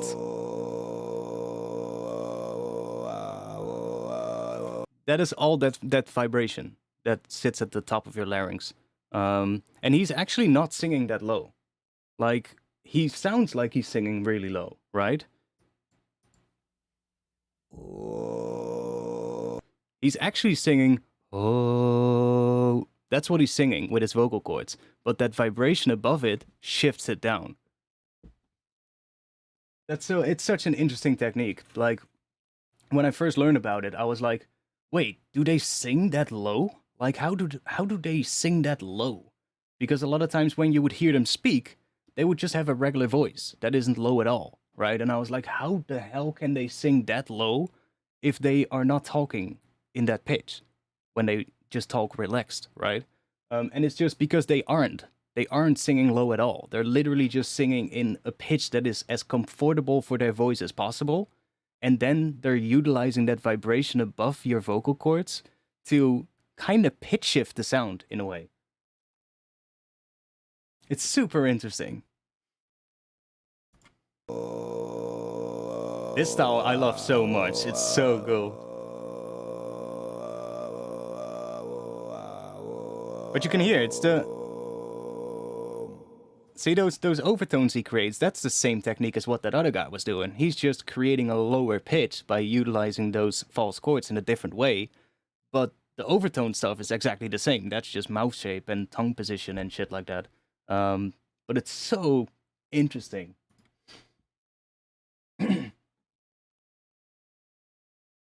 You tried to... I tried to do it and it just sounded like the snoring meme. Yeah. No, it's really interesting. Like I can a little bit find that vibration, but I'm nowhere possible of doing that. But if you sing like he, see, that's that vibration. You want to find basically the point where your voice starts to crack. So it's that vibration. How to find it is usually what I learned is finding the position where you go from your regular voice into falsetto, and right on that breaking point between the two, between your, like your, what is it, your chest voice, I believe, and your falsetto voice, which is your head voice. When you're untrained and you flip from one into the other, your voice is usually gonna crack, and that is the exact position that you want to find, because that's where you create that sort of like that extra rasp. And if you learn that, then it's all about learning the actual positions and all that kind of stuff, which is really complicated. You do it very well. Well, I did practice a little bit, but it's also still the skill that I have from the beatboxing that I used to do back in the day. But I'm nowhere near capable at all of what he's doing. Believe me. That would probably take me years and years and years of practice. But it's the same thing. Another thing, it's also basically the same technique as what I said earlier. Like some bass singers, they do this thing called subharmonic singing. It's the exact same thing. It's just that it's a lot quieter, usually when bass singers do subharmonic singing. And I think that has to do with the position of your throat and stuff like that. That throat singing style is so fucking loud. Like, if you don't need a mic for that, even. Like, if you have one of those guys that is actually capable of doing that, you're gonna hear that across a room, believe me. And a subharmonic singing doesn't utilize as much tension, I believe, and it's a lot quieter, so you will need a mic for it. That's the only difference between the two, but I think the technique is the same. It's just that with throat singing, they put a lot more tension on it. I once watched a video about that low throat singing style by a Tuvan guy, actually, on YouTube, and he was explaining it as the position of your throat is the position that your throat is in when you create the sound of a sheep. Like, meh, that sound. That is the position that you want to have in your throat to do that kind of throat singing thing. At least that's what he explained. And I was like, okay, interesting. I don't know how we ended up here, but oh yeah, through through a Mongolian instrument. Oh, that was cool.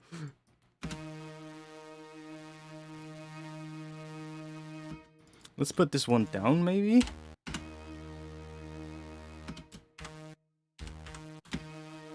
Actually, let's just bounce this one. Did we already bounce it? I think we did, yeah. I'm just gonna bounce it another time. It would be sick, though, actually knowing how to do it properly. Like, would be a sick party trick. Holy shit. Imagine just being at a party and there's like a nice, so like resonant room or something, and or like maybe there's like a nice staircase in the apartment building or something with a good natural reverb. And you just whip that out and everybody's like, whoa, what the heck? I mean, it would be pretty cool. And let's do this one with the sol an octave down. And I'm just gonna stretch this with pulse stretch and see what we get.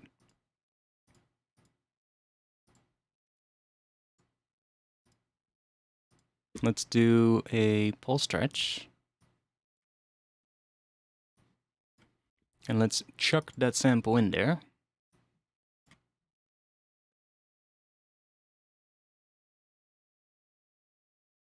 Dude, yeah. Put it through a microphone and just aim the speaker at your neighbor's wall. In the middle of the night.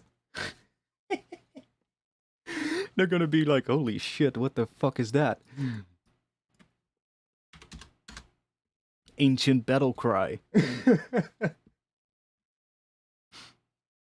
Especially if you have a whole group of them. That's even more insane. Like, I heard once, I was, like, I'm really into this kind of stuff. Like, any kind of ethnic music usually really interests me. just because it's so different from what I'm used to, from where I grew up. And I've always had that. When I grew up, like, I always listened to a lot of ethnic music and just stuff from all over the world.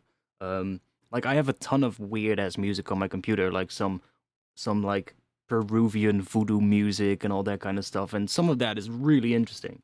But I once heard a video of, like, a whole group, or a performance of a whole group of those, like, throat-singing guys. Like, I think, like, 12 or something that were doing the low one, and then another, like, 15 or something that were doing the higher style, and they were just doing this insane, basically a battle cry that they did back in the day when going to battle to scare the enemy.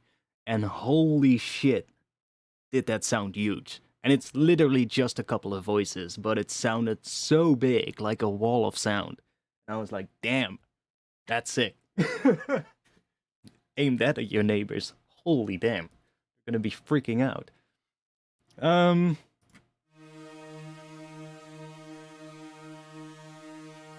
Kinda still sounds a lot like a saw, honestly.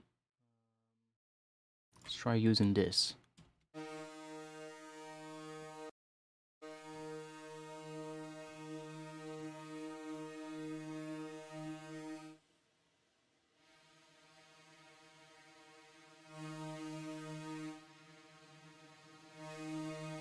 Come on. That's kind of cool. Maybe if we set it to 0? No. Minus 0.001?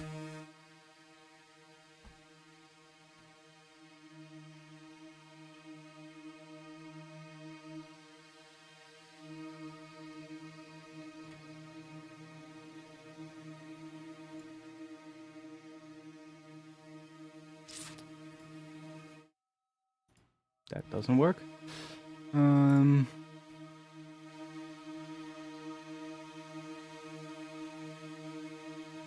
What does that do?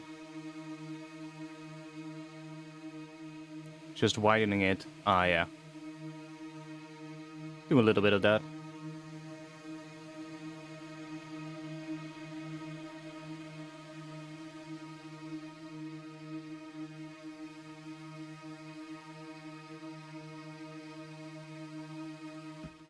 Sure, let's bounce this. What do we call that? Saw Warren 1. Damn it, I need to piss again. Their voices somewhat remind me of a didgeridoo. Yeah, it has a similar sort of like pitch, with that lower style at least. But I guess the technique is, well, it is similar in a way. It's just that the technique is really different. But the idea of what happens is pretty similar because with didgeridoo, it's like the actual instrument is what creates the overtones, right? But it's just that you don't have an instrument to create those overtones, but you do it all by mouth shape. But the idea is the same. It's just creating a tone that is then shifted by something and creating overtones. It's just that the overtones are created in a completely different way. But it's so, yeah, I just really like that stuff. It's just cool, super cool. And through that, I found about that instrument. I found that dude doing the higher style, and I saw that instrument, and I was like, whoa, what is that string instrument that he's using? That sounds amazing. And then I learned about it. I was like, damn, that's cool. I was literally looking online how expensive those instruments were, because I was like, dude, I want to have one. I want to have one to sample and just play around with, but they're really expensive. Like, an actual one was pretty expensive.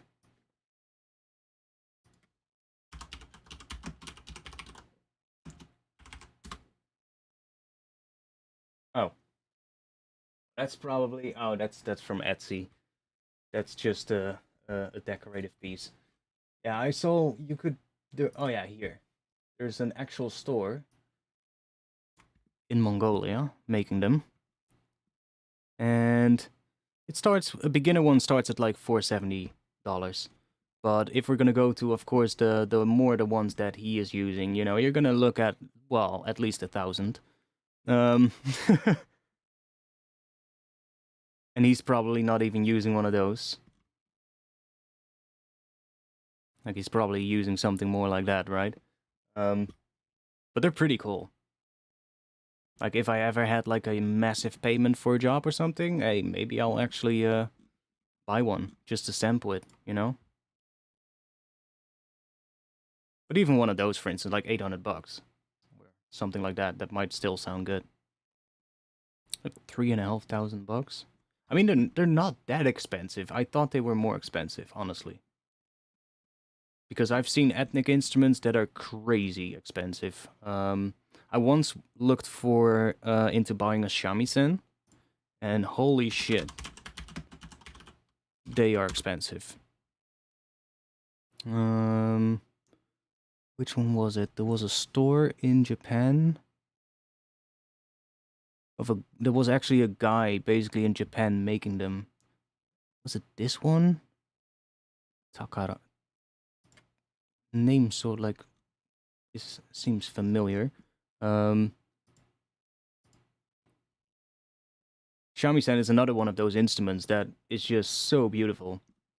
But they're pretty expensive because they're only made in Japan, like the actual ones, of course. And like importing one is gonna be quite expensive. And it's like they're all handmade and shit, right? It's like you're gonna be when I looked at it, like an actual shamisen, it's like concert and like performance ready, is like 8,500 at least, 6,000 maybe if you find a good deal, but.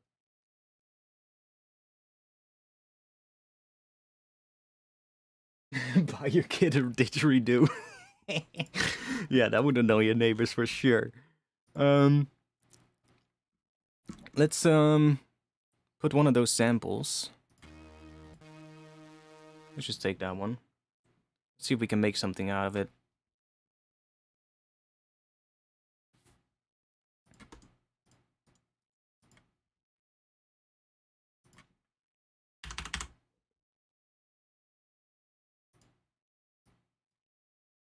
Yeah, and before I do that, I'm gonna have to take a fucking piss again, because my bladder is not liking me at the moment. One moment, I'll be back in just a bit. I'll let you guys listen to what we have so far. There's no other things left that you guys are gonna hear? No. Except for that one. Let's turn it off. I'll be back in just a little bit.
on voice.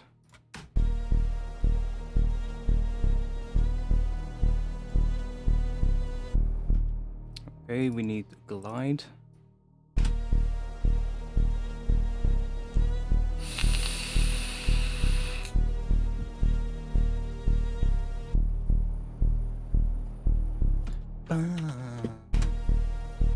Like, it sounds like shit, but bear with me. Let's put a shit on a reverb on it.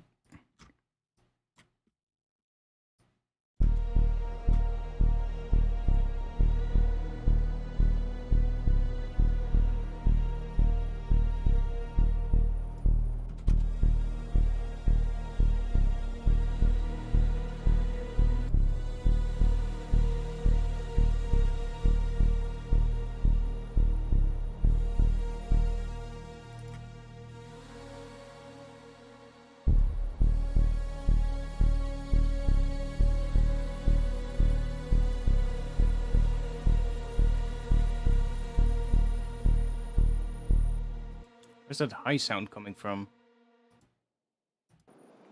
Oh. Ooh, that might actually be cool to use. That really high... Here, look. It's almost the... sort of like the frequency range that a tambourine would be in. Like drum and bass tambourines are really high pitched usually, and they're like 18K, something like that. Might be a bit much for this section, but... So, let's go and give it some attack.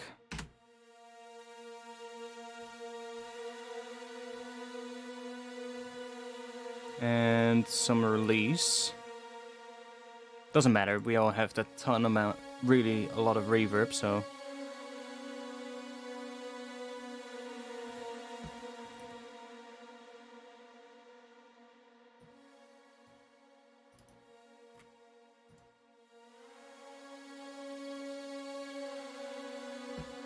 We're actually at drum and bass tempo. We're at 172. I wanted to do some ambient, but I also said to myself, I want to do some ambient, but still be able to use these sounds in a drum and bass track. Would I, want to do that? So it's kind of like we're making ambient, but we're also doing a sound design session at once. If you get what I mean.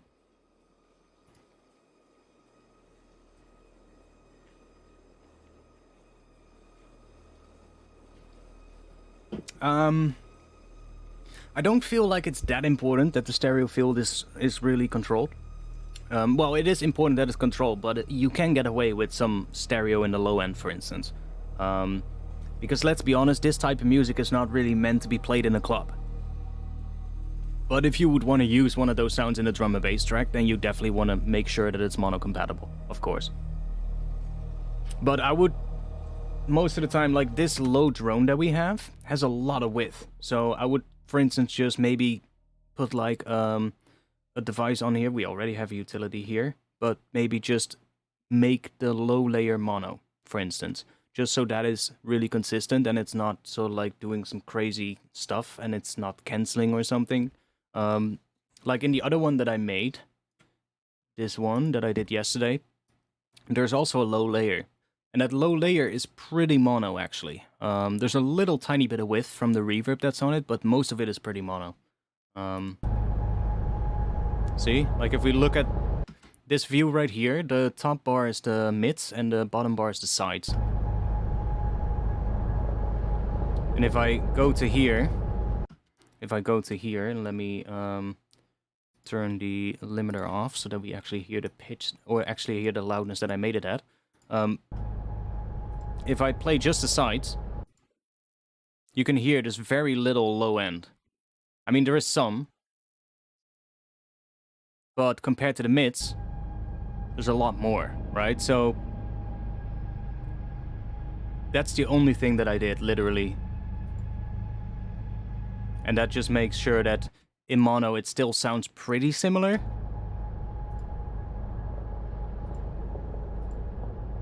Like, the main elements are there, but we lose a lot of width, of course. This type of music just is naturally a lot wider than, for instance, a drum and bass track. And it doesn't matter, Like, if you make this kind of music, a lot of times this kind of music is also made for film and shit. Like, in a cinema, they have Dolby surround sound or whatever they use, so it doesn't matter. You just want to make sure that it's, you know, you do want to make sure that there's no, like, elements that are canceling each other out. Like, for instance, here where we start adding that bass sound was canceling with the low drone. So that would be something you want to work on. But that's going to be in both mono and stereo, right? That doesn't matter what kind of track it is. Like, if it's a drum and bass track, you would want to fix that. But if it's not a drum and bass track, you would also want to fix that, right? So it's like, if stuff cancels itself out against another element, that is usually something you want to fix, regardless of what the genre is. But for this music, you can definitely get away with more width in the low end.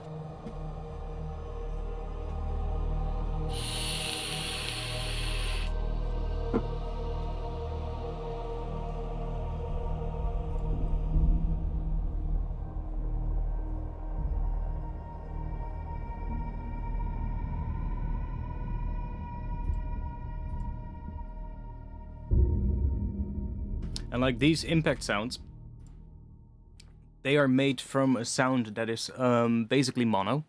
So that is also a tip I can give you, like for making those impact sounds and stuff like that, which is literally just like what we did earlier in the stream. If I just take this one and take off all of this and just bring it back to the original pitch, that sound. It's not exactly mono, but it's very close to mono. See, if we zoom in, we can actually see that this oscillation is basically not canceling, right? It's just doing the same thing, it's just slightly different.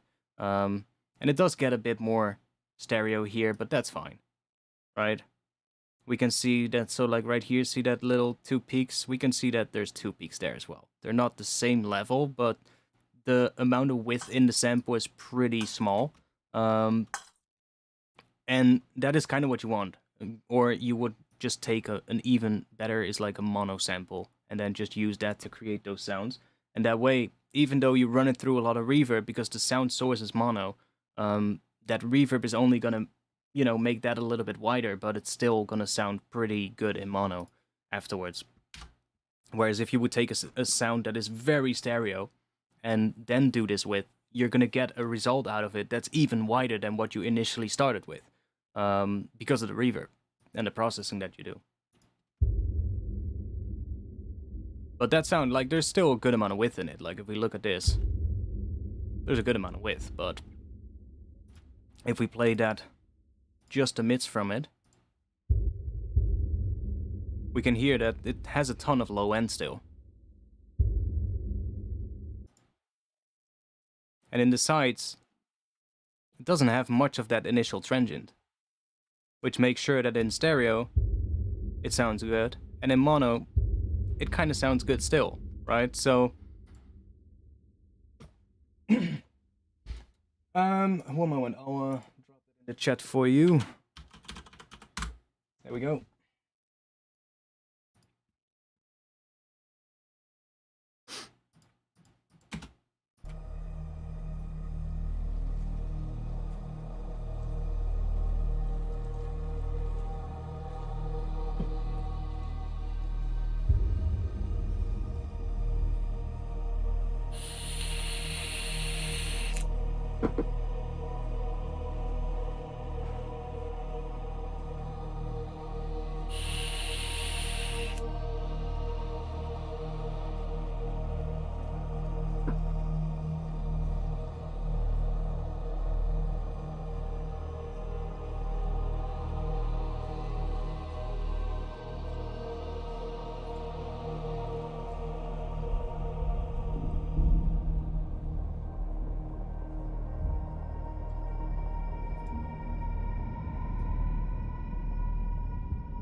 I'm not sure about that vocal layer, honestly, but I'm gonna leave it in now. Can always replace it later.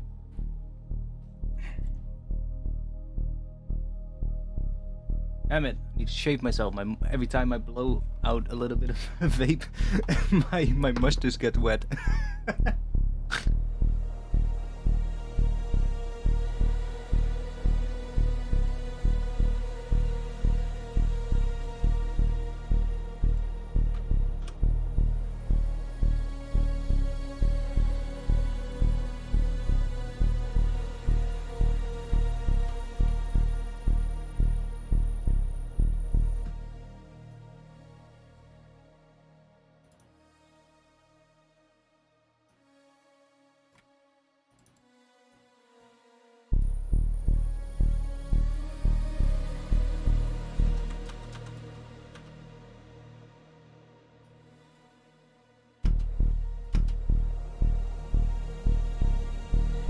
Yeah, I have the vintage verb presets on my Patreon. So if you wanna grab these presets, then you can go to my Patreon, and they're on there. I'm still working on making one for Valhalla Room, and I'm thinking about doing one for the Valhalla Delay as well, but I'm also working on some other stuff, so that will be later. I'm currently, well, I'm still working on the final little bits of the pigments pack.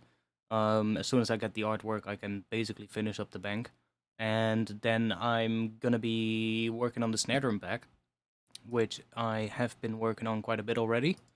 So we'll be dropping a pack with a ton of snare drums, and I'm basically making a lot of them, so just, well, all labeled by key and shit, so there's gonna be a ton of drum and bass snares that I'm working on. And I guess after that I can think about some of the other stuff. I'm also working on a new update to the Ableton Rex that I have on my Patreon, so there's a couple of things I'm working on at the moment.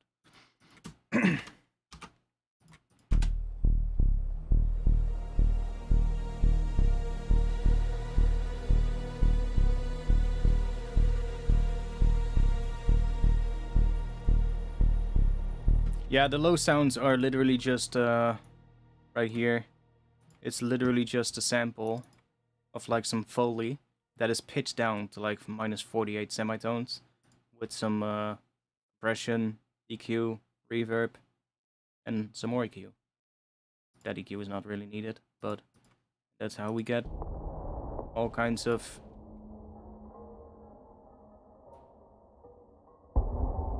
stuff like that.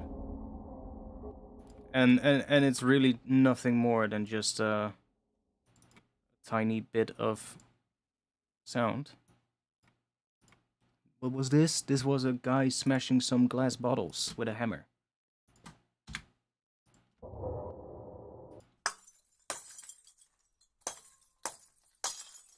See, and all those bits of glass that you hear in the tails are gonna be like parts of those tails here, like all those parts, and then the actual hammer hit is what becomes the impacts. Or such a great technique of making dark like sounds. But I was working on this section here.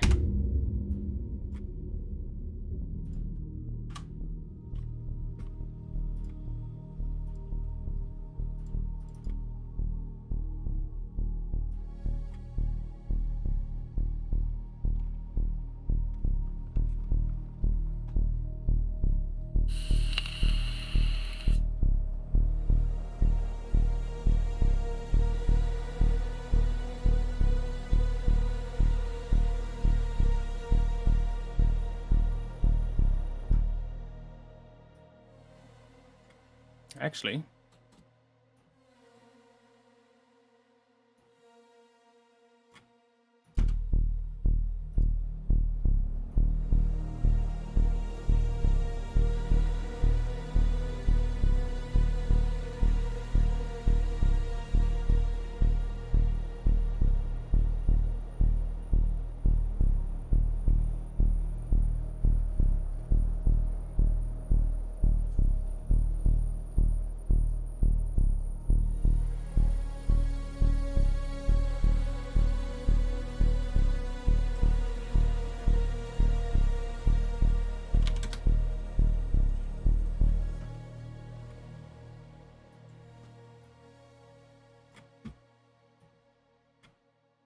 we can get pretty drawn out on this because it's ambient. And we have a ton of reverb on this sound, so let's just do that. Would also help making this quite a bit longer, and then we can do some other stuff in here with like some textural bits.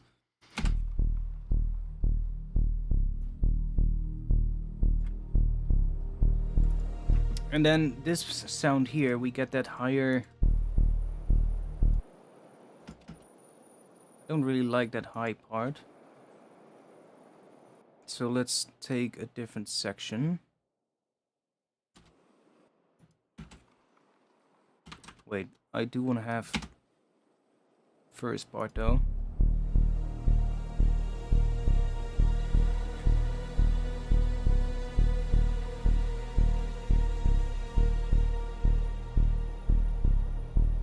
Okay, here I can kind of hear that higher sound coming in a bit, so let's just do that.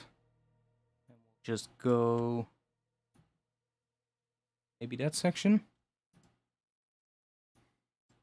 Let's see what that section sounds like.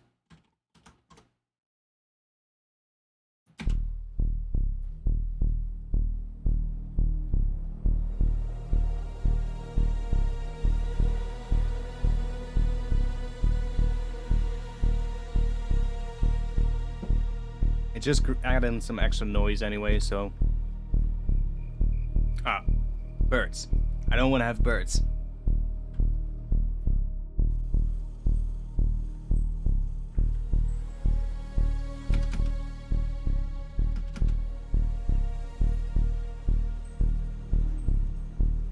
Oh, that was actually cool. That was pretty cool there.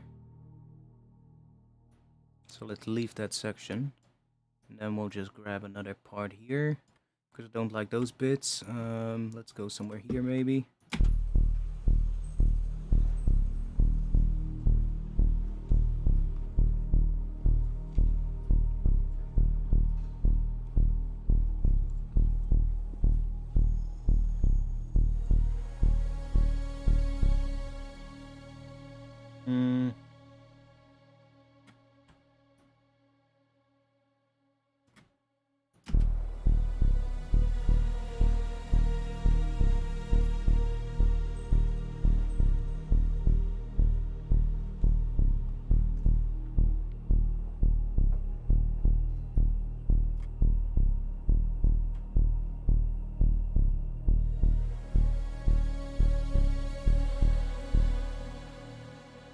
Where's that?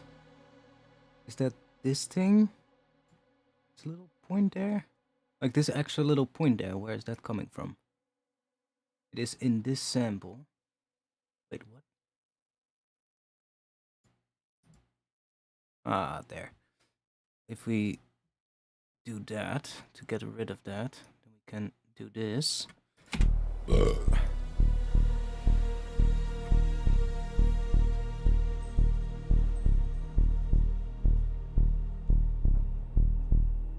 Yeah, that's better.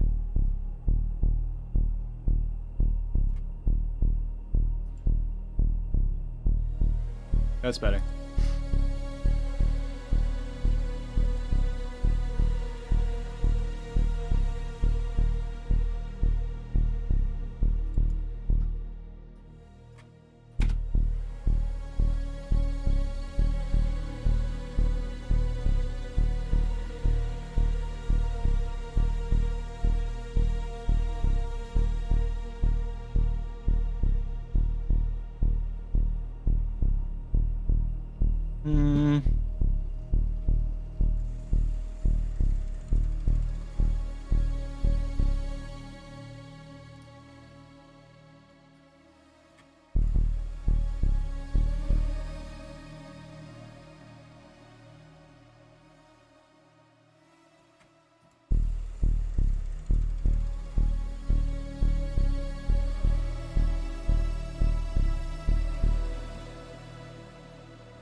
It's outside of the scale, but it sounds cool.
completely different skill now.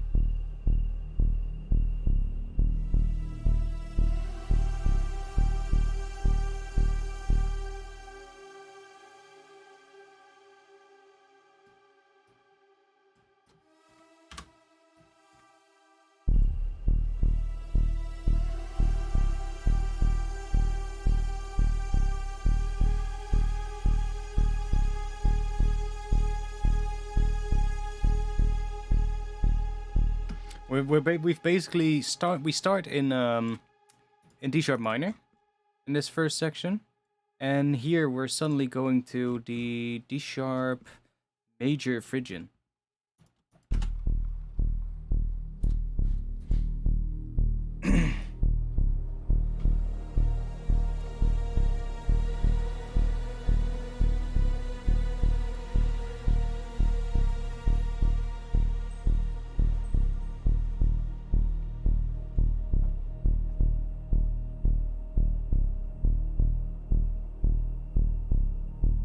That doing something? It is. I want to see if I can... Yeah, that's gonna be good on the last notes there, so...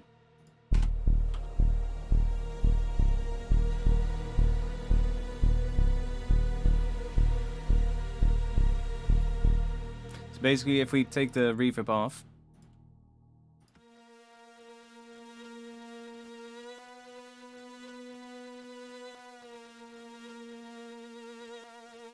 you get a little vibrato coming in at the end there. That's gonna be nice to give it a bit more tension even. And then we can just bring it back down there. Just copy that. And then we're gonna move you down there. And then we'll copy this. And then it should be good. Put the reverb back.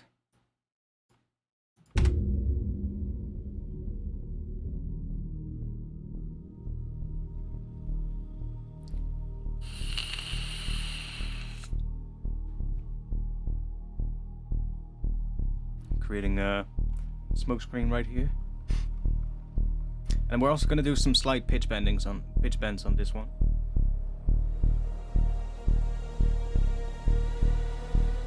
But here, how because of the reverb, like we used that sample of the what was it, the Morin-Keur instrument, that string instrument. You can still hear that in this sample. If we play it just without the reverb, you can hear where it does that sort of like when you bow an instrument and then change the direction that you go in with the bow, you can hear that, right? You can hear that transition, and you can still hear that. There. There. There. So you can hear that it's still in there, but after the reverb,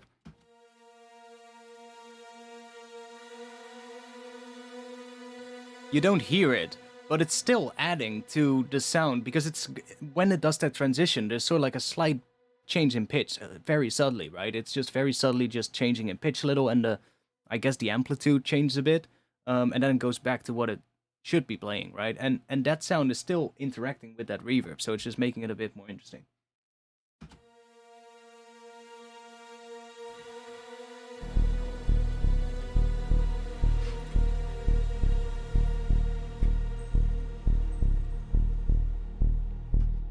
So let's go with I could do a pitch bend on the notes, but I could also use a pitch shifter after the reverb, so that it's gonna shift the entire sound down. But that might also sound pretty shit, so let's try it out.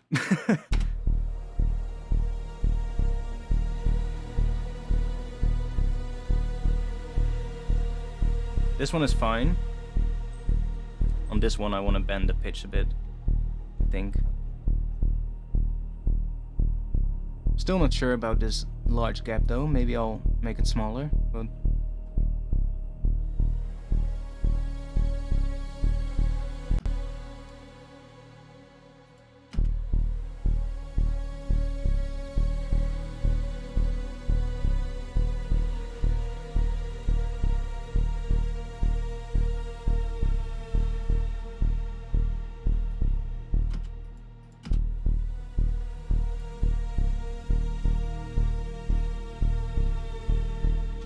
Yeah, let's do it before the reverb.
Like, those very subtle pitch bends really help to add more tension.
Yeah, I'm tempted to bring them back close together.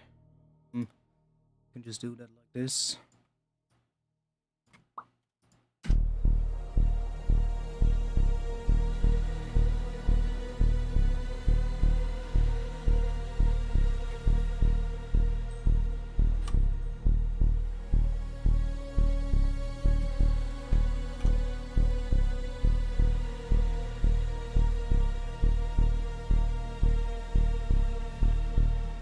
Okay, that one is a bit long then. So if we just... I guess we'll just leave it the same length as that other one. And then we'll just bring this one down here.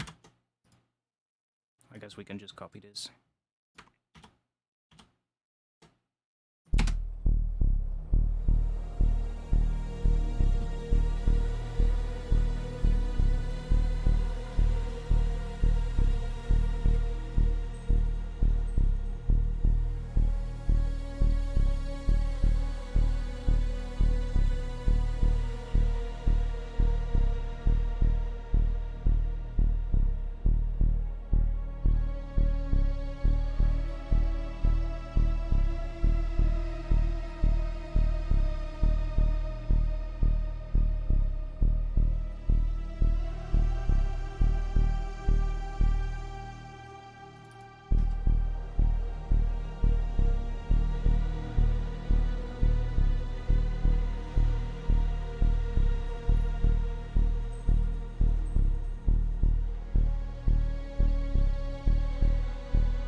this one.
Sounds a bit like water for some reason there.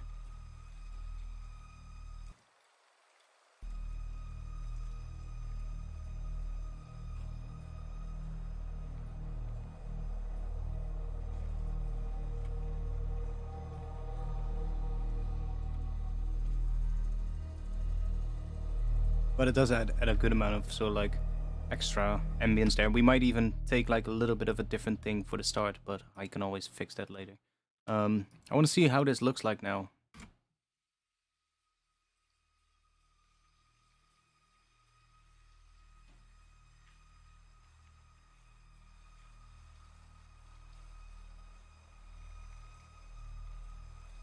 Damn, it's 1:28 a.m. Holy shit.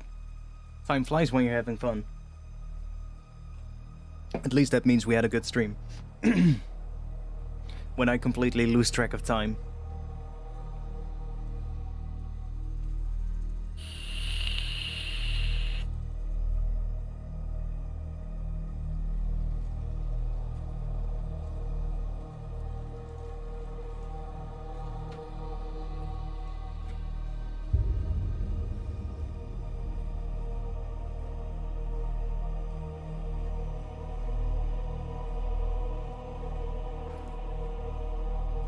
That's the inspiration, remember?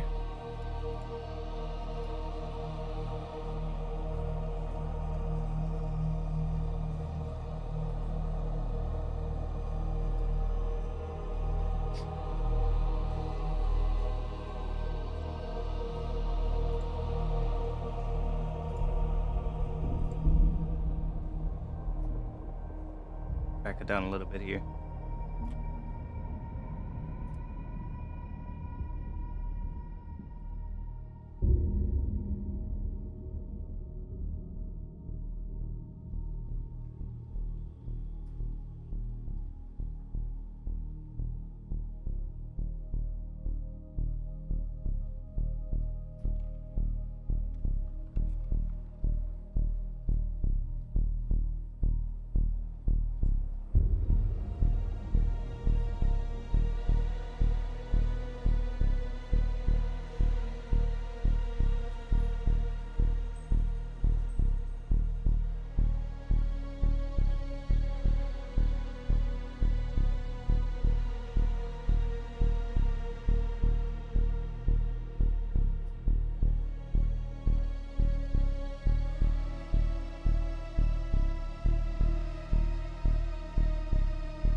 maybe a bit big.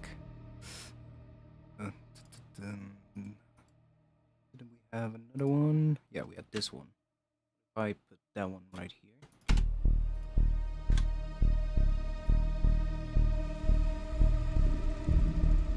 That's better. It's a bit more subby, a bit more low passed. Yeah, I guess that's gonna be for tonight, because it's getting quite late. But a lot of fun. Would love to hear how this sounds with sidechain on the reverb. Maybe.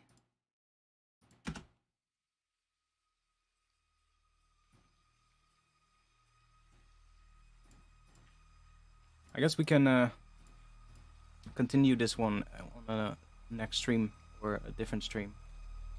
I have to work this weekend though, so no extra streams this weekend. Because I have to work. They got this new stupid thing at my work, and I have to come in for a full day, which yeah, I'm really looking forward to, but it is what it is.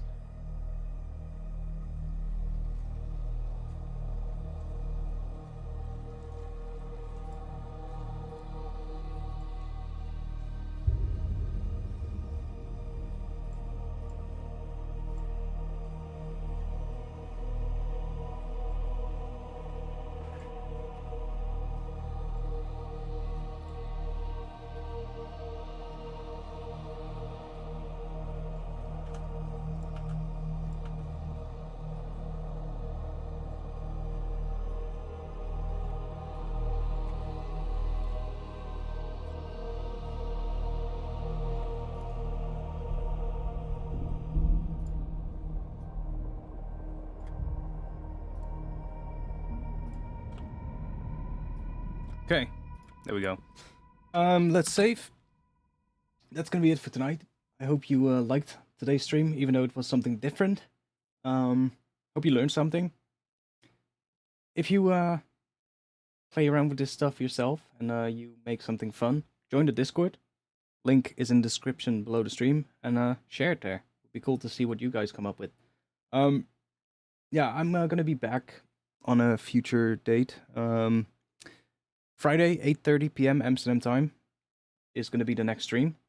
But if I have extra time, then I will try and stream. But I don't think I will, seeing how much I have to work the coming week. Basically, just a bunch of people that are sick, people on vacation, and who needs to come in? Yeah, boy. So it is what it is. But yeah, I have to work quite a few days next week as well. I think I have 4 days in a row, then another 3 days, and then 1 day off, and then another 3 days or something. It's not looking forward to it, but whatever. I wanted to make music, but you get what you get me, right? Nah, they're doing this weird, stupid thing at the moment at my work. They have this thing. I work in a store, right? So normally I just do whatever needs to be done, but now they have this new thing. They're like, yeah, you work at our store for quite a while and you have a lot of knowledge, so it's now your task to basically help the customers, and that's the only thing you're gonna do. You're just there to help customers, and I'm like, okay. But the shitty part is, there's no customers at the moment. It's like super quiet. So I did it for like 3 days, 3 evenings in the past week, and I was literally bored as fuck. And yeah, upcoming week on Monday, I'm gonna have somebody from the head office come in, and he's gonna explain more stuff about this new thing. Well, I'm gonna tell him. I'm gonna tell him that I'm not gonna be coming for work to bore my ass off. That's not why I came there to work to begin with. Plus, I don't want to do that either. It makes no fucking sense. So that's gonna be fun. I'm gonna be seeing how he's gonna respond to that, because they have this new plan where basically some people need to be just for the customers and shit, which is fine, but at least there need to be customers first, otherwise it's not gonna be fun, right? So we're gonna see how that goes. If I'm out of a job after Monday, then you know why. We're gonna see. But I just can't do it, mate. I was like 3 days in a row just walking in circles through the store, helping the one or two customers that are there, and it's like, yeah, after like an hour, I was completely done with it. So I'll see what happens. Anyways, that's gonna be it. I'll be in the Discord after the stream, so if you want to come hang out and have a chat or whatever, check out the AI stuff for the AI art that I used for that image. Everything is in Discord, so you can just check that. If you want to help support, you can support me on Patreon. Patreon.com/artifacts. Tell him you will happily do customer support. Yeah, exactly. Exactly. That was my thing as well. Like, what I always did is I am the person who helps most of the customers because I'm the one that has most of the knowledge in the store at the moment. The thing is, during the pandemic, we had a phase where it was super busy, especially at the start of the pandemic when the first lockdowns started, basically, and everyone had to work from home. The first thing, because I work in a store where they sell a lot of like equipment to basically make your house look nice and shit like that, like furniture and all that kind of stuff. But also like a lot of DIY equipment and all that kind of stuff, like tools and all anything that you need basically to do something in your house construction wise, and like also decorated. So what? Decorative wise as well. And it was super busy during those first months of the pandemic, because everybody suddenly had to work from home, right? So everybody's like, well, I know how it goes. Like all the men suddenly have to work from home, and all the women, all their wives at home are probably like, well, now you don't have an excuse anymore. Now you're gonna have to do something. So everyone suddenly came to our store, and we were super busy. And because of that, like a lot of employees started complaining about it. Like, hey, the work pressure is just so crazy high right now, and we're not getting paid anything more than what we usually got paid. Plus, there's no extra people as well. And I think about 6 people left during the pandemic, for the exact same reason, because they just couldn't handle it anymore. So a lot of those people that left were actually the people with knowledge, and I'm one of the few that's left. Um, well, no, not one of those stores, but a similar one, basically. Um, so yeah, I was one of the few left, and now we're basically post pandemic.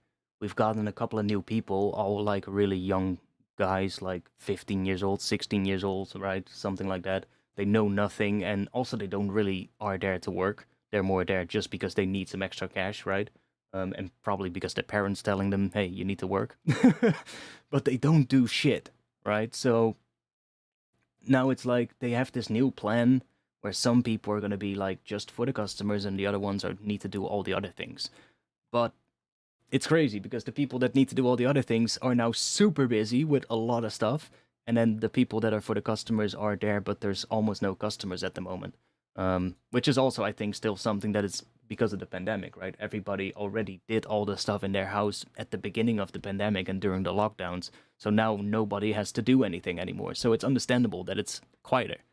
But they have this whole plan now, and they brought a whole external company in, which obviously costs a lot of money. And I'm like, couldn't you have spent that better? You think I have an NDA for that? Fuck off. You think they have an NDA? They don't even know what that is, mate.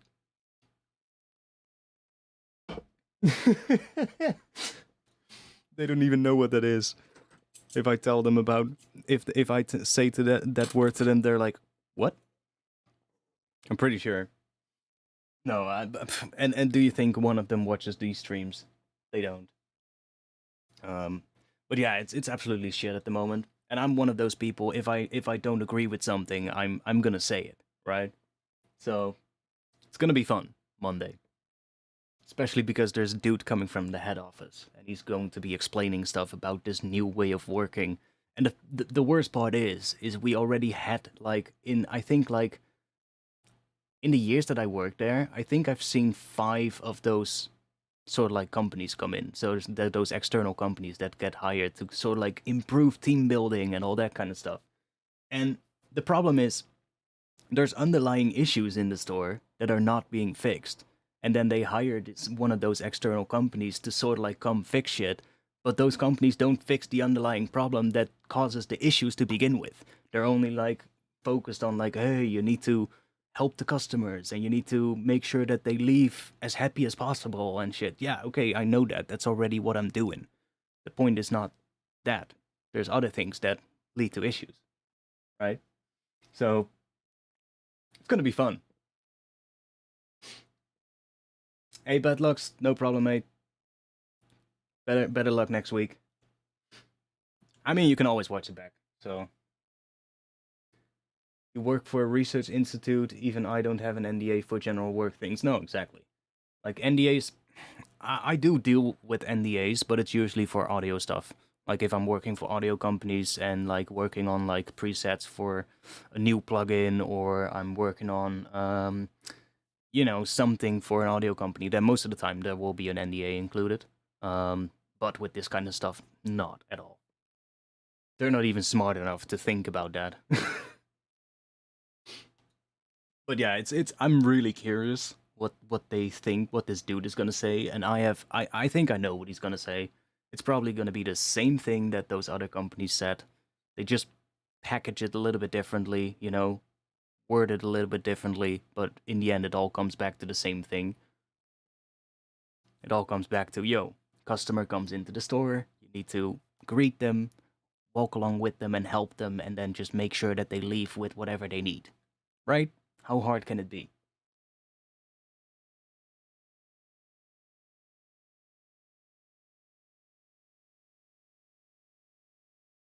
Yeah, I definitely have to deal with NDAs sometimes, but not for this work at all.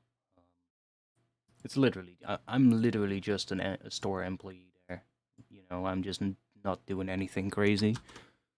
It's just that it's an easy place for me to earn some extra money on the side next to what I also do with music and stuff. So it's a nice little backup, especially when there's like a month where I don't make as much from like music related jobs.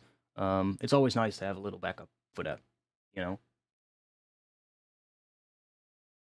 And it also, gets me out of the house a little bit.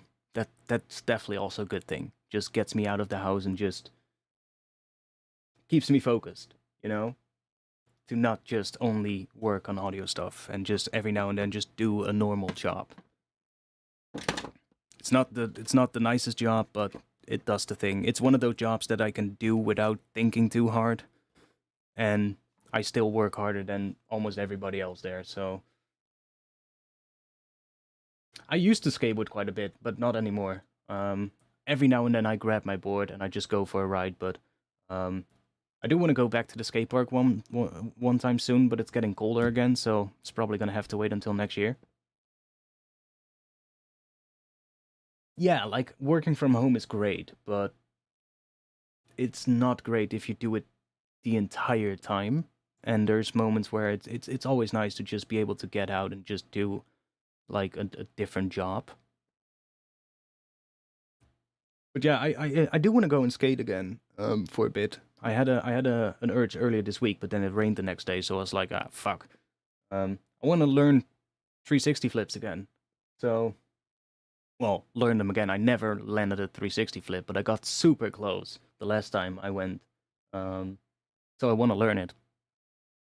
But like, I used to skate every day until I got my knee injury, and then I basically couldn't skate for 2.5 years. So I kind of stopped. And after 2.5 years, I was super invested with music, so I never really got back into it that much. Yeah, exactly. Sometimes you just gotta get out of the house to amuse yourself over colleagues doing stupid things. Yeah, I see the weirdest shit, mate. I see the most stupidest things in that store sometimes, and I'm like, you fucking stupid. Like sometimes people like they do the weirdest shit, and I'm like, why are you doing that? We had a new kid come in earlier this week. Not even earlier this week. I think he already works like a month at our store or something, but he's like family of the boss or something like that. So, well, not even the boss. It's like the person who owns the company, who basically is never at the store. He's just basically earning money by never being there. Um, but I think he's the son of them or something like that. He came in, and holy fuck! After a month, like at least a month, I was watching him earlier this week, and he just come and he has this. You have these containers, right? That you basically containers on wheels with all the products that are coming in, and his job is to fill the shelves with the products. Dude is literally parking that container like 20 meters away from the aisle where he needs to put the products.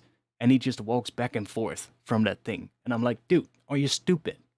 Why don't you just take the thing, put it right next to the place where you need to put the products, and just. No, he literally just walks from one side of the store to the other and then just goes back with like a couple of products in his hand, puts them down, walks back, grabs the next ones, and I'm like, dude.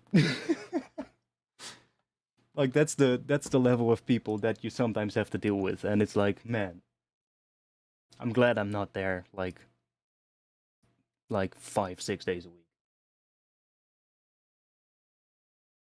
Yeah, mate, the left knee took a beating. I basically dislocated my knee doing a heel flip over an A-frame to flat. It's quite a nice, quite a big A-frame actually, but it, well, not that big, it was not that tall. It was like maybe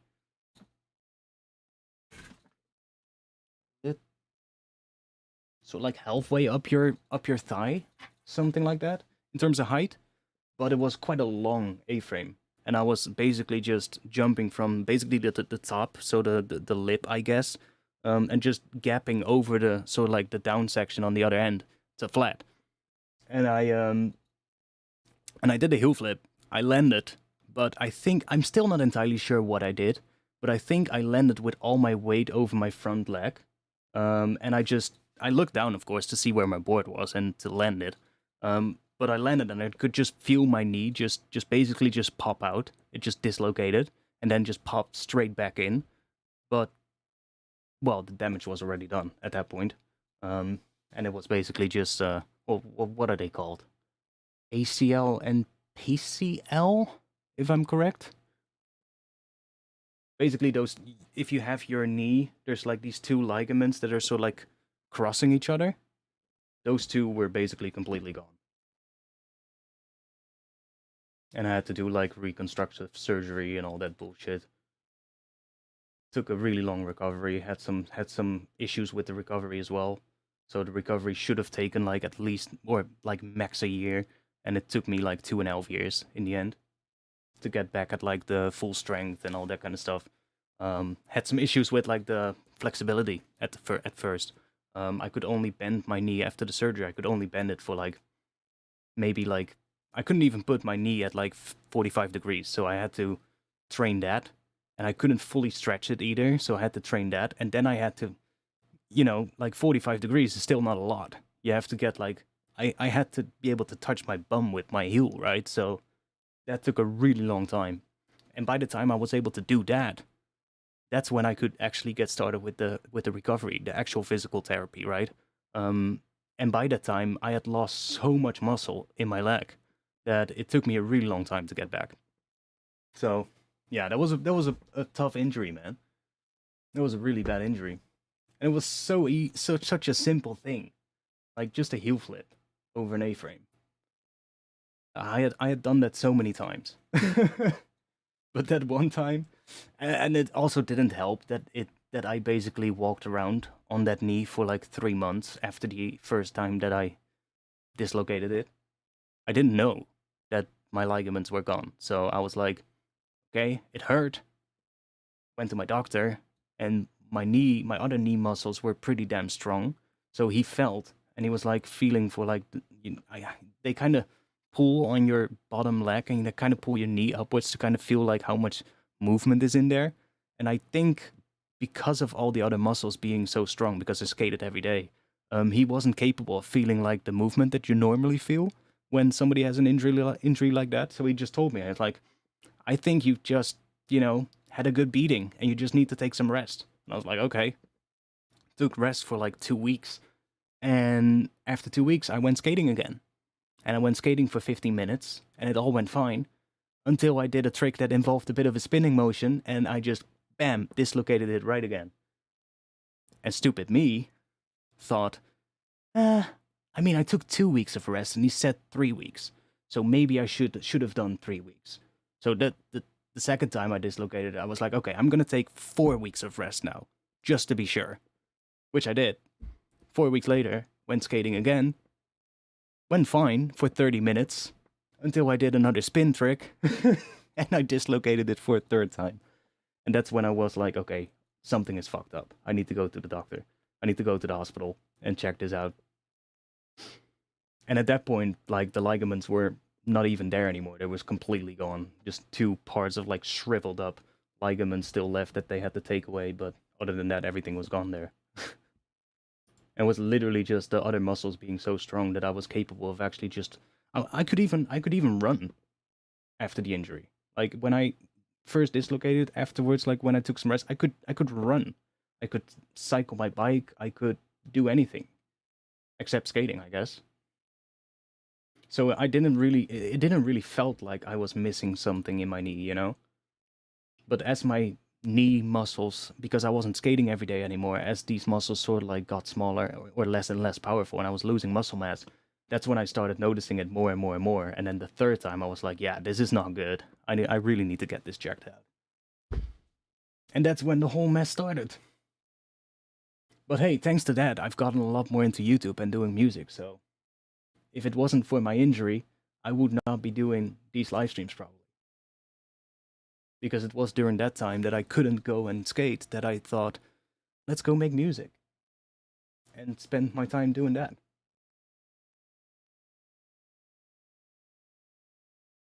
Chlorine is not a nice thing to breathe in, I think. Especially in higher concentrations, I guess. So yeah, I can imagine. Anyways, that's it. I'm gonna be back next week, 8:30 p.m. Amsterdam time on Friday. I'll hope to see you then. And yeah, if you want to continue this discussion or continue this talk, come to the Discord, I'll be there. Thanks for being here, and I'll see you guys again next week. Peace.